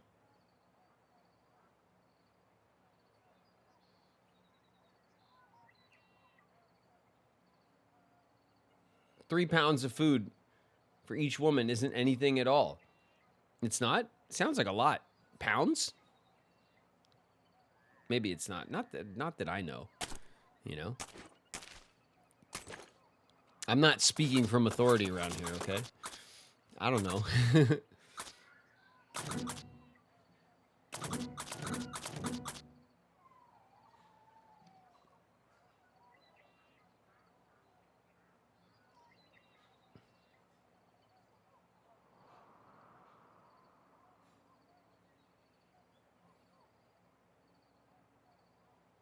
I probably eat 3 pounds of food in like 2 meals. All right. I'm sorry. Maybe it is a normal amount of food. It sounds like a lot, I guess, when you put it in, like in pounds.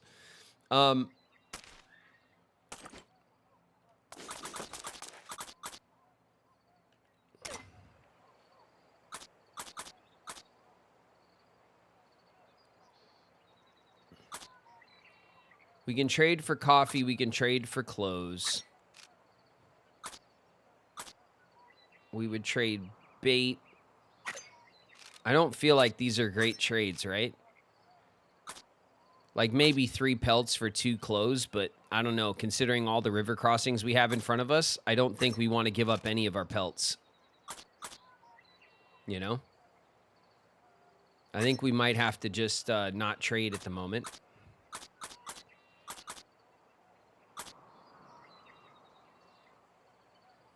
We need coffee and clothes. Well, we have clothes. We have 7 shirts. We have a decent amount of clothes. We have 1 coffee. So coffee could definitely... We could definitely have more coffee. What we desperately need right now is our harmonicas, which we have not seen for sale anywhere. I don't think harmonicas are for sale until you unlock them or something.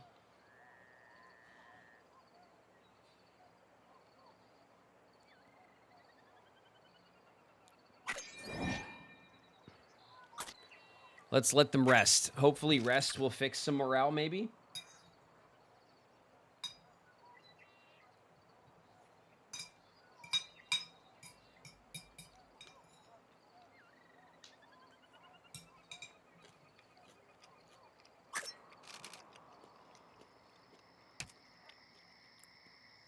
Oh, that didn't look good.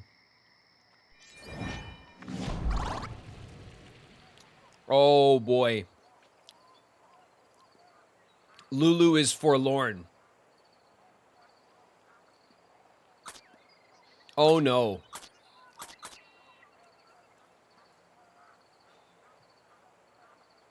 Oh, shit. This is where shit's gonna hit the fan.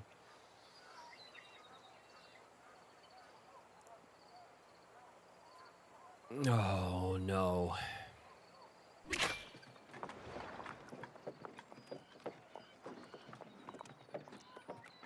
Shit's about to get real. 3 Island Crossing, Snake River Crossing, and Snake River Crossing. Okay.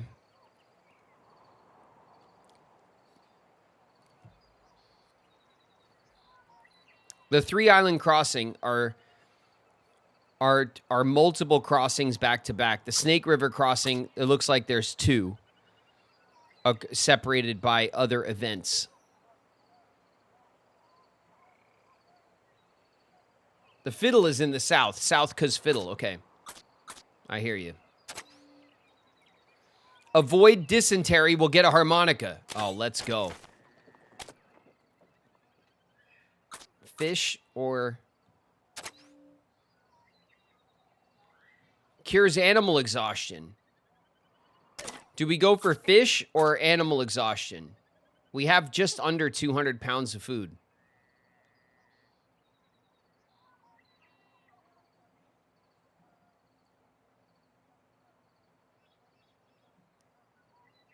Grazing.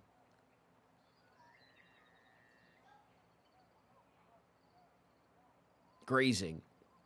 How are the oxen? Let's see. The oxen look fine. The oxen are fine. We have not prioritized them ever, though. We could use a bit of fish, you know? Like, we have 182 pounds of food. Fish, then. I agree. I think we have to prioritize our food at the moment. All right, no dysentery. Cloud breaks. Rain pelts the trail. Water gathers in the myriad wagon ruts. Oh, God. Lulu's gonna... Come on, Lulu. Hold it together. As the mud builds up, the oxen slips and slides, and the wagon becomes bogged down. The rain pours in through the exposed wagon canopy, damaging supplies. Oh, my God. 59 flour.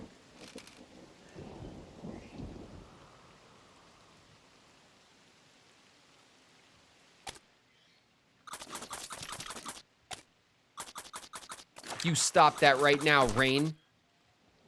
Oh, I can't believe I let that happen.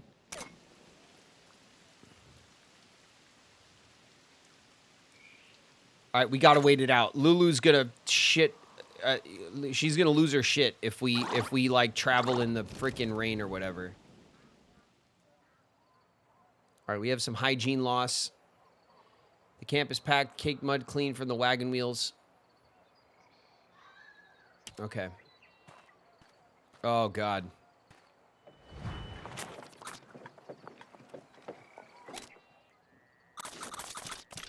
Okay, close. Helen, please. Not now. Okay, that's better. We desperately need harmonicas.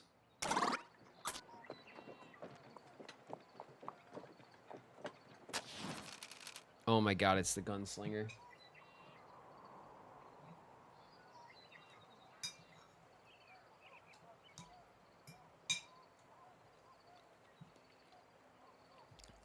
Good to see a familiar face. You're up for another wager. I need to practice so I can handle some family business. Remember, I don't pay for low stakes.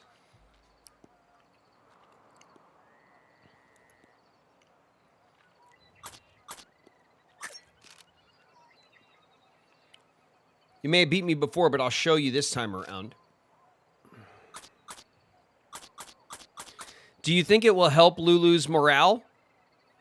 If we win, obviously. Or do you think we give it to Ruby to do?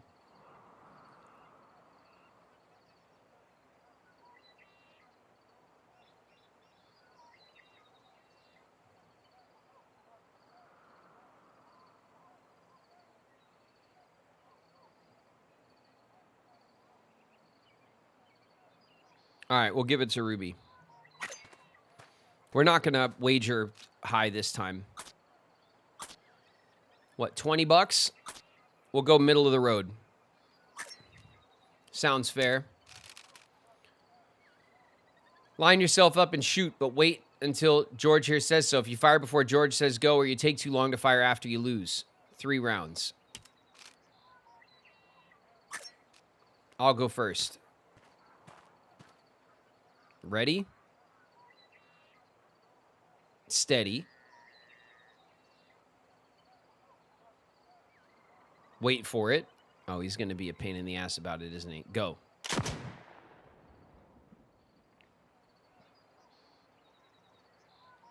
Hit.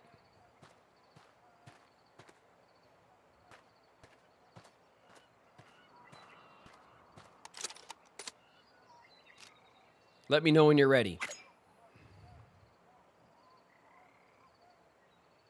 Wait for it. Go.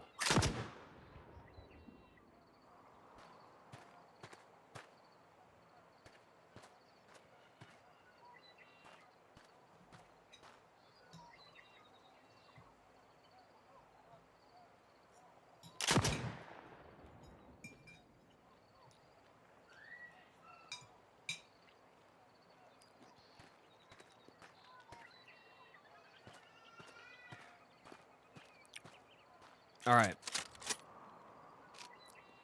I'm ready. Cough.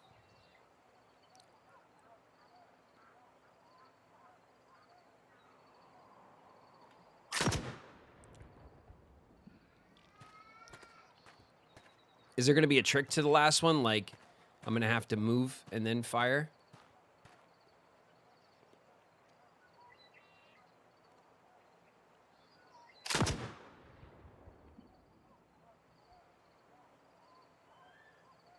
Hit. Okay.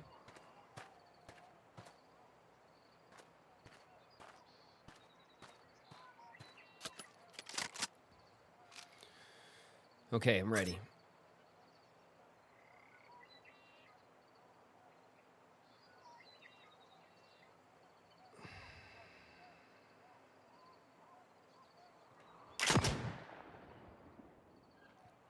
Okay.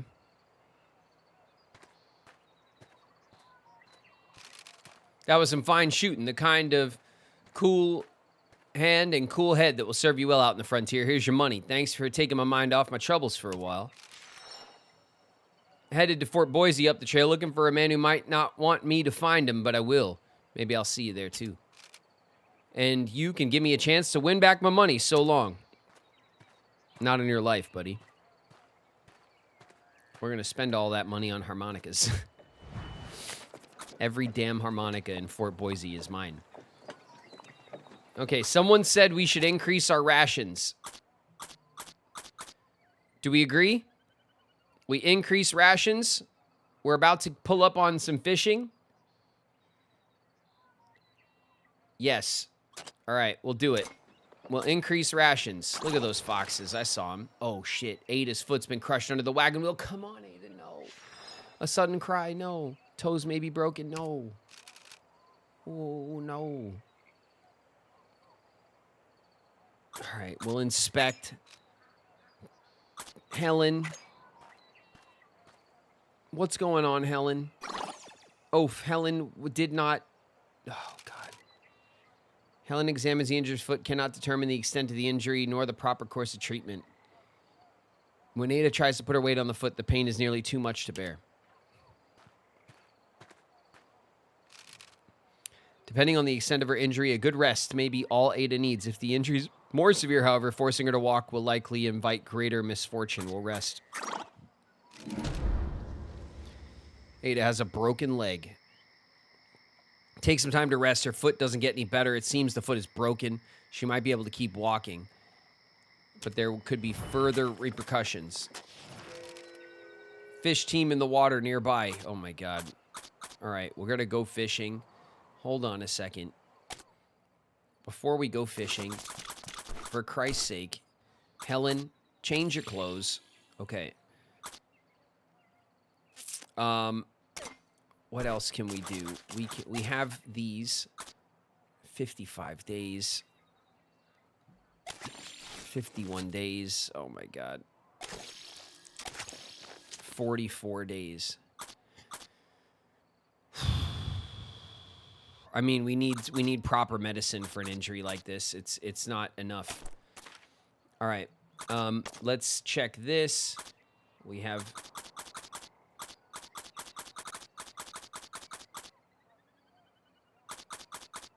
Oh yes, the gunslinger. He's up here at the top. Okay.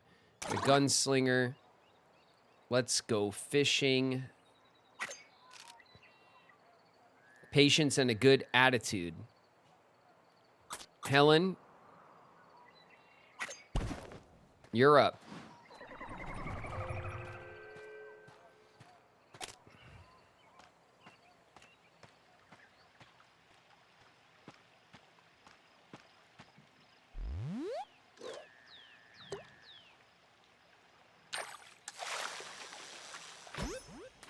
Okay, what do we got? Red side shiner. All right, the old red side shiner.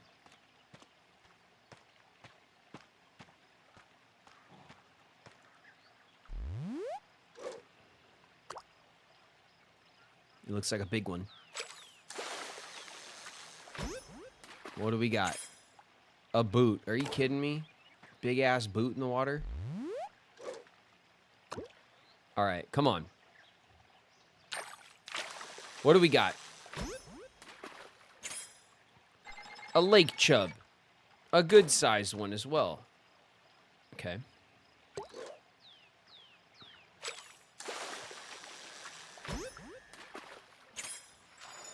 A mountain whitefish caught.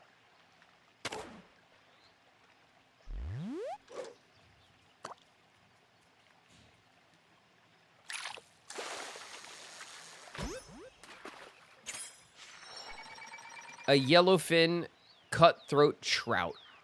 Okay.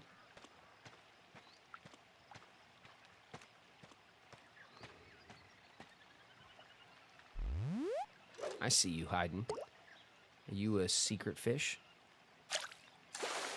Come here, secret fish. No, it's a red side shiner. You don't know. It could have been a secret fish.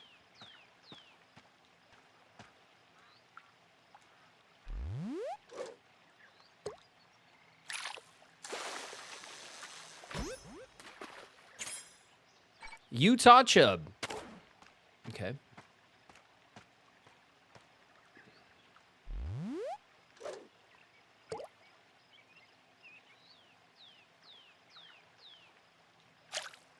Bam. And a rainbow trout. Ooh, a good-sized rainbow trout. That sounds nice.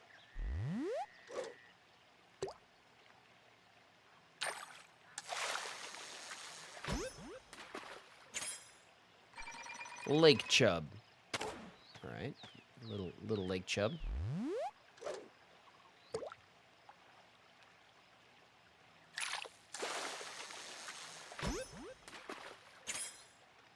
Mountain whitefish.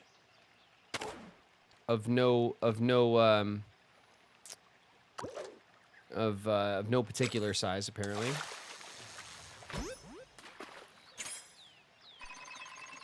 A red side shiner. Okay, we have 17 bait left. What are you doing over here? Come here, you.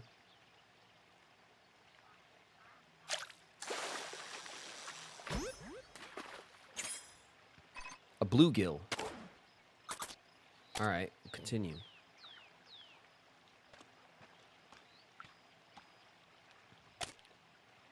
End game. There we go.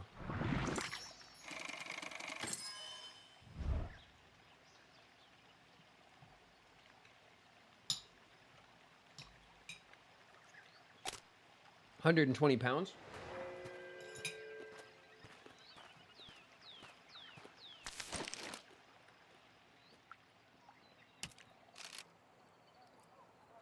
An additional 20 pounds.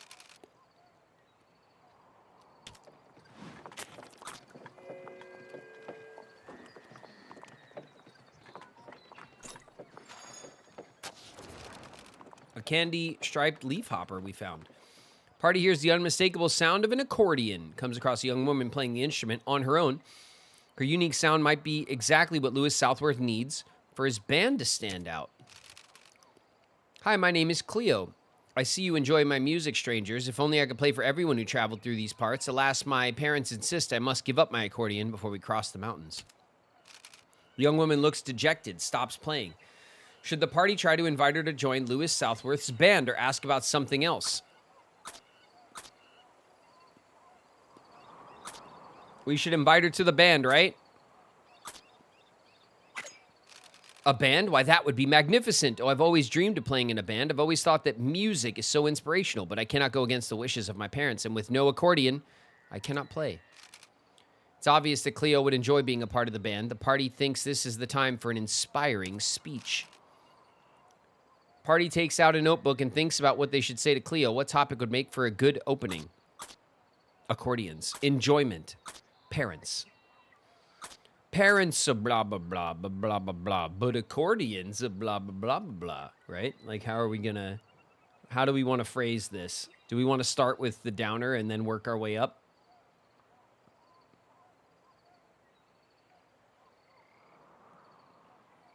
You out of here, Hash Brown. We'll see you later.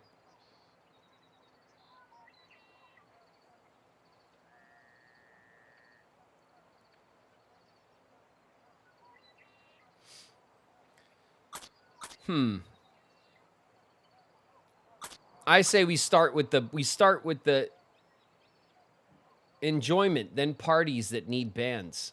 Start strong with enjoyment. All right, chat, we'll do it. The party confidently starts taking notes. What topics will be good for the middle of the speech? Dreams, stress relief, musical notes. Dreams, right? A conclusion, songs, inspiration, confidence. Inspiration, right?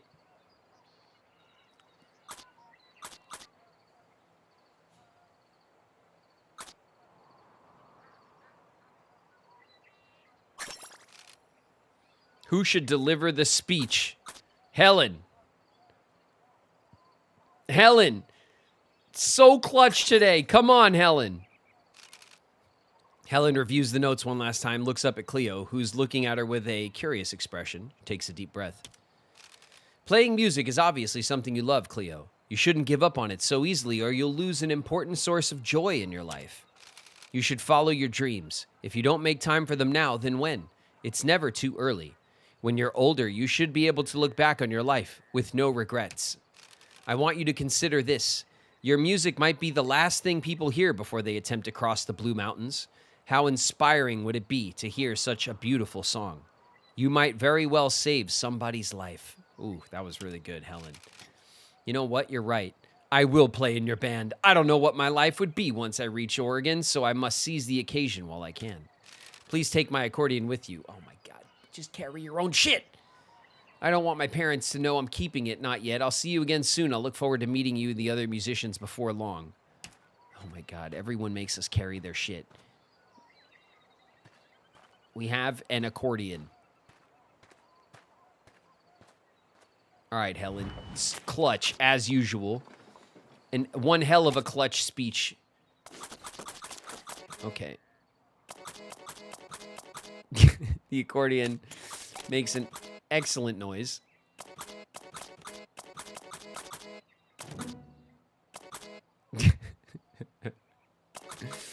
That's like funnier to me than it has any reason to be. Okay, we have this void here. All right. Let's see what we got in Questland. We invited the musicians. We're able to recruit an accordion player. Okay, and then if we go here to our animal, there's a rare fish chasing rainbows. Presumed extinct as early as 1903, the yellowfin's demise came about by the introduction of the rainbow trout to its only habitat, known today as Twin Lakes, Colorado. The yellowfin.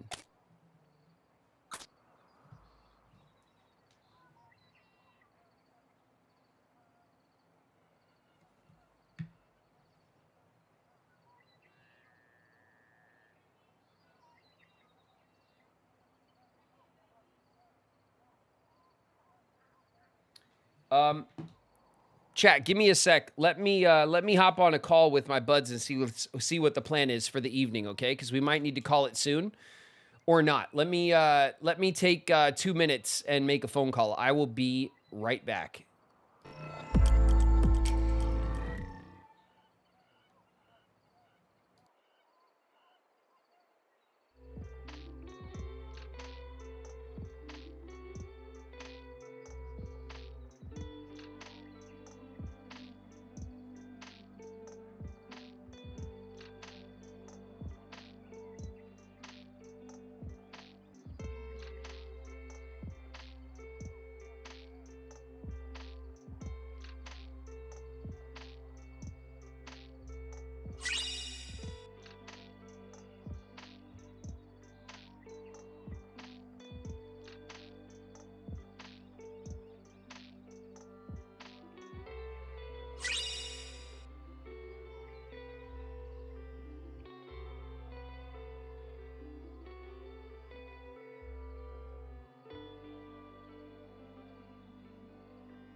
Yo.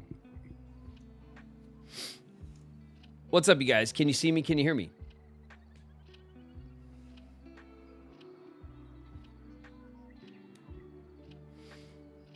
Yeah. All right, cool. We're gonna call it. We went a little bit over today. But I am going to head out, okay? So what I'm going to do is we'll play for a sec and find a spot, right, to call it. And then we will, okay? And then we'll pick this up. Obviously, we are still surviving out here and things are going pretty okay. So, we're not done with our Oregon Trail adventures. But I think that would be I think we've done enough today. I think we have one hell of a next session though, honestly, given the state we're going to leave it in. But we're almost at the Snake River crossing. Let's get to the Snake River crossing, right? And then we'll call it there. Okay. Ada lets out a wheezing cough. Her poor health is beginning to exact a toll. Oh my God. Helen has heard rumors of a local plant known as Devil's Club. Crushed, its root and stem may be used as a poultice on wounds or ingested as a health tonic. Searching for the plant will take time. Please do it. Helen, you could do it. God, Helen is the MVP today by a mile. Oh no, Helen, no. There is no Devil's Club to be found. Ada will need to seek healing elsewhere. Oof. Ooh. Okay, we're at the Snake River crossing. Man, we're a little beat up. We're a little beat up, but we're at Snake River crossing.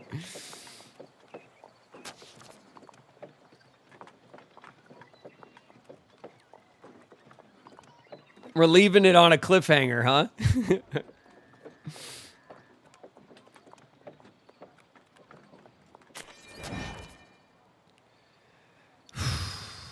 All right.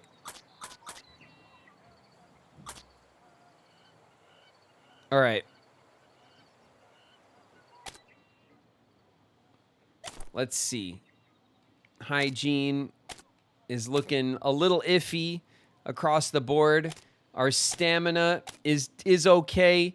Our morale is not good. That's our biggest problem right now. And our health is good. At least we're in good health.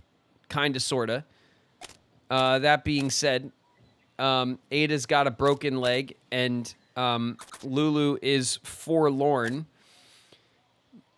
Use a harmonica, stop at celebration campsites, play music at campsites with a musician, increase. Oh my God, if we had a musician class, we could play music on the trail. Oh, that would be like, we need a bard. We need a bard. So this is why someone always needs to be a bard when you D&D. Okay? I know it's like, you know, passe or whatever. There's always a bard. It's annoying. It's not. This is why. Okay? This is what happens when you go bardless. All right? Let this be a lesson to everybody. All right? We're desperate. Desperate for a bard. Okay. Let's get here. Quit journey. It just doesn't sound like it saves, does it? It does save, right? Let's quit journey.